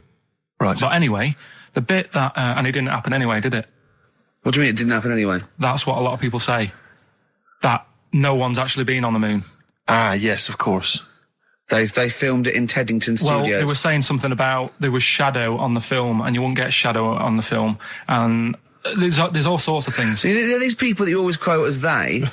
Who are they? Are they living in jars? Are they little fellas in jars? Look, go on. You know, do they appear to you in dreams? I've spoken to different people about it, and there's loads of little things that if you watch that programme, of them being on the moon, there is no way they could have done it. Right. Done. Fine. Yeah. Done. Anyway. That's put to bed. Yeah. But anyway, as he was getting back in the spaceship on the moon, or whether it be a TV studio, he said, "Good luck, Mr. Croucher." Right. Have you heard this? No. And the reason he said that was because when he was a young kid, and he was, I think it was Croucher, but when he was playing as a young kid in his garden, he was playing baseball with his mate, and he chucked the ball to his mate, and his mate hit the ball, and the ball went over the fence to the next door neighbour. Right, so he goes, right, I'll just nip over and get the ball. And as he was getting the ball, the window was open to his neighbour's house, and he heard like the woman shouting at her husband saying, "I'm not going to be giving you a bit rude, so if you've got a kid in the car or whatever, turn it down." What, yeah, that's covered that, yeah. Right. Genius. I'm not, no matter how many times you ask me, I'm not going to be giving you oral sex. The day I do that, man would have walked on the moon. Right? Yeah. He grows up, he gets on the moon, and he remembers all that story, and as he gets back in the spaceship, he says, "Good luck, Mr. Croucher." Now, do you know, I have to say, I've heard that story before, but when I heard it, the woman said, the day I give you a blowjob is the day the boy next door walks on the moon, which makes it all the more profane impossible and enjoyable. Yeah, and unlikely. Yeah. But yeah, no, I've heard the same story, Carl. Yeah. Look how pleased he is. I love that. Right, so not only have you remembered that anecdote, which may or may not be true, but of course you've also proven that... The day I give you a blowjob, that kid in the garden's probably going to walk on the moon and say something about giant leaps. Exactly. But, you must have heard the thing that it never actually happened. Yes, we've all heard it. We've all dismissed it as nonsense. And moved on. Yeah. Yeah. And got on with our life. Right, Carl. What? Should we do White Van Man? Oh, he didn't prepare me for that. We better play a track and then I'll I'll fish out the newspaper and stuff. This is a good little bootleg track here from Meats and Poultry here. They've mixed A with Outcast. Right. Chorus is great. Is it highly illegal? It is. So people shouldn't rush to their tape machines now and press play and so record. whatever you do, don't record this now if you're recording it. Hold on, don't say anything. Well, that bootleg's going under the name of Nothing, Miss Jackson, I think, by Meats and Poultry. So there you go. I do love these bootleg things because they're so pointless, but they're so enjoyable. Yeah, it's great. It's fun to do. Yeah, exactly. They're really good they're fun. great. But not as much fun as White Van Carl. White Van Carl, absolutely. Do you want to explain the premise? Well, we take the Sun asks someone else and asks Carl. It's as simple as that. The Sun have just taken a normal person. We flipped it. We're going to ask Carl the same questions about the week's news. Yeah, just basically your opinions, Carl, as ever. What do you make of, well, obviously the big news, David Beckham's broken foot? Is this a big concern for you? No, I mean, he's sad. You know, he's sadder for him more than anyone because, you know, to like be in the World Cup is like the main thing for him, isn't it? Yeah. But he's still a young lad, and I don't think he'll give up. I reckon he'll still turn up. He'll be all right, and Yeah, good luck to the lad. You know I like David, I'm not going to slag him off. Wise words. He says like he knows him, like he's popping round for drinks later. Yeah, like we tried to stitch you up. Go on. But obviously yesterday, was it yesterday? I think maybe Thursday. The Sun printed a big picture of David's foot and encouraged everyone to touch it at midday, because hoping that this would somehow, if we all thought and prayed together, somehow that would help his foot heal. Do you believe in that? No. Any belief in that? No, you're going down the old like Geller route, aren't you? Sure. I know it's stupid. Yeah. I'm sure. I mean, it's nice effort and everything. It sort of cheers everyone up. Hold on, you believe in ghosts and warlocks and licking toads? Why is that any more stupid and all those things? It's not going to work, is it? All right, fine. It's rubbish. Okay. Eminem, Without Me, on XFM 104.9. I'm Ricky Gervais, with me Steve Merchant. Hello there. Little Karl Pilkington. Into the last hour, 3 hours of broadcasting to go, Karl, for us. 3. Yeah. What are you going to be doing? Three Musketeers. Because you'll obviously still be working here. You have a day job, don't you? What is it you do exactly? I make stuff. You make stuff? Like furniture? Promos and stuff. Oh, right. Sort of a bit of in-talk there, but basically like little trails for the station. Yeah. That's what I do all week. Yeah. So you'll be back to doing that when we're off? You don't talk to anyone, do you, in the week? You just hide in your little sound booth thing, and you really don't talk to anyone, do you? Much? Not really. No. I mean, you might call up. Yeah. But no, I keep myself to myself. Yeah. Then you don't get bogged down in the office politics and stuff. Yeah. Is there a lot of office politics here? I don't know. I don't get involved in it. Oh, yeah. Proved your point. So when we're away and we're like out of action, who other than Suzanne, who will you talk to of the day? How will you get a sort of feedback from the world? How will you get sort of like input and? I always, if ever I've got like a question on anything, the internet's sat there and I can just go online and find out. The internet is good. It's brilliant, but it's not all verified. What do you mean? It's not all verified. It's not all necessarily factually accurate. Anyone can put things onto the internet. It's it's freaks and things that put on things like. Here's one that I read in the week. Right? Go on. About this woman. Yeah. She was a bit of a punk, and to get her hair done like she wanted it. Super glue. Right. No. She got lard. Apparently, it's a popular thing. You might know. Put lard on your head. Yeah. And you put it in the oven. Oh. Now, apparently the heat that you get from the oven is different from the sort of heat you get from an hairdryer, right? And she had to do that to get the style that she wanted. But anyway, she comes into money or whatever, treats herself to a microwave. Will you be buried or cremated? What? Will you be buried or cremated? I don't know. Cremated. Like you, Steve? I don't know. It's out of my hands. Yeah, I haven't thought about it. I've not thought it through, and I don't care either way. Have you heard the one about... I'm just worried that we're getting into a macabre world now of ashes, boiled heads. I think we should play some music, let people just calm down. Levi's. Just think about some of the urban myths they've maybe heard, assess them. Maybe they are absolute bollocks. Yeah. And they can move on from it. Well, it's just that the death thing, right? Yeah. There was an argument on there about, do you know that Twilight Zone or whatever it was, Tales of the Unexpected? Oh, yeah. Where the woman got buried alive. Yeah. They were saying how, like, years ago, they'd bury people thinking they're dead. Yeah. And they've recently, like, dug coffins up, and then the people who were in the coffin weren't dead. They might have just been, like, in some sort of deep sleep or whatever. And they've lifted the lid off. Yeah. And there's scratch marks on the thing. Yeah. And that's pretty scary. And makes you think, I mean, I hope they check these days. That's all. Karl, you went to Habitat this week, didn't you? You're not going to believe this, Steve. Go on. They told me Is this it a bargain? No. Do you know I told you about those lads at school with big heads? Sure, yeah, the big head lads, yeah. Right. And the web feet. Yeah, webbed hands. Webbed hands, was it? They weren't there, were they? They weren't there, but do you know, like, Ricky was always saying, they don't exist, they only went to your school, you know, la la la. It was in Habitat, there was only one sat on a sofa. Not one of the lads, but one of the... A big-headed lad. What? Is that like, when you say a big-headed lad, is he like Frank Sidebottom, big head? I mean, is it like... I don't know what it... This is why, you know, it'd be nice to... You think it's maybe a medical... Well, it'd be nice to, if there's a doctor listening, right? Yeah, a doctor listening to XFM thinking, I must phone up and fuel Karl's obsession with deformed. Yeah. No, but it's not really deformed. But it how was just big is the head?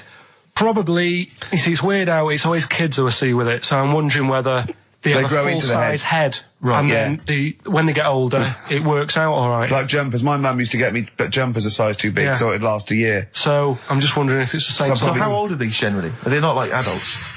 They're like kids. Well, aren't when they? I was at school there, I was probably about 7, and this kid on And do they have to on wear any Sunday- kind of apparatus to sort of keep their head from kind of, not tipping them over or sort of staying Well, like a upright? I mean, breast well, I'm just worried that the head's kind of too heavy for their body or something in there. No, it's not that big. Right. It's just not right. You kind of go, you sort of do a bit of a double take. Yeah. Yeah. Like the fringe isn't sort of, just above their eyes. It's quite high up. Sure. That sickens you, obviously. And is it something that repulses you slightly? Do you get No. That'd be cruel. No, sure. But, But it's not cool to discuss it on the radio. Well, it happens, doesn't it? Sure. You know what I mean? Yeah. So, and I'd just like to know what it is. If it's like a water on the head type A thing. water on the head type thing. Like water on the knee. Yeah. But on the Water head. on the head. But, if anyone knows what it is, Yeah. People with big heads.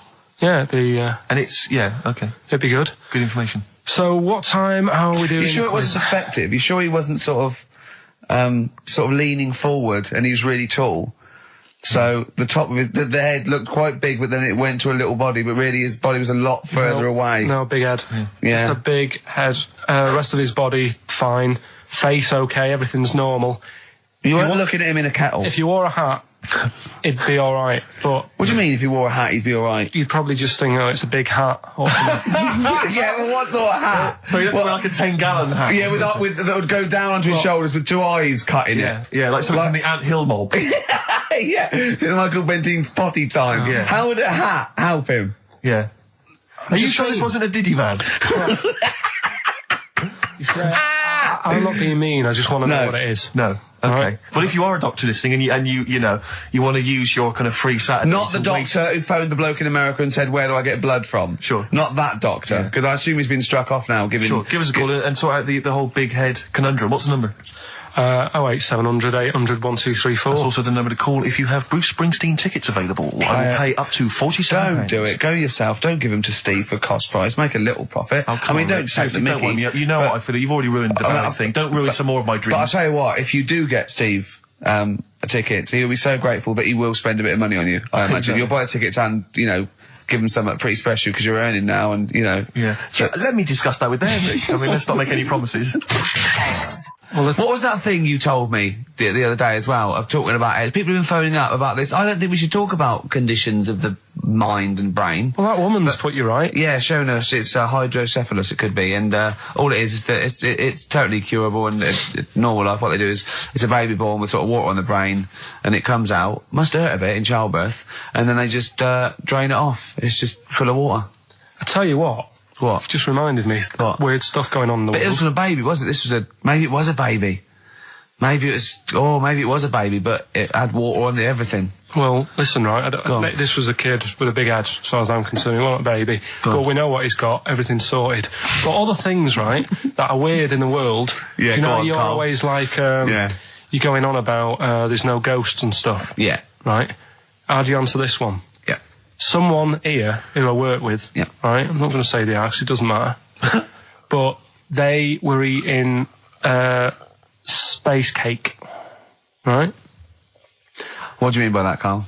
Explain. What's a space cake? For people who... It's some sort of druggy cake, isn't it? Yeah. Right? A dope brownie or whatever, yeah. Right. So something with cannabis in it, is that what you're saying? I think it's something stronger than that, isn't it?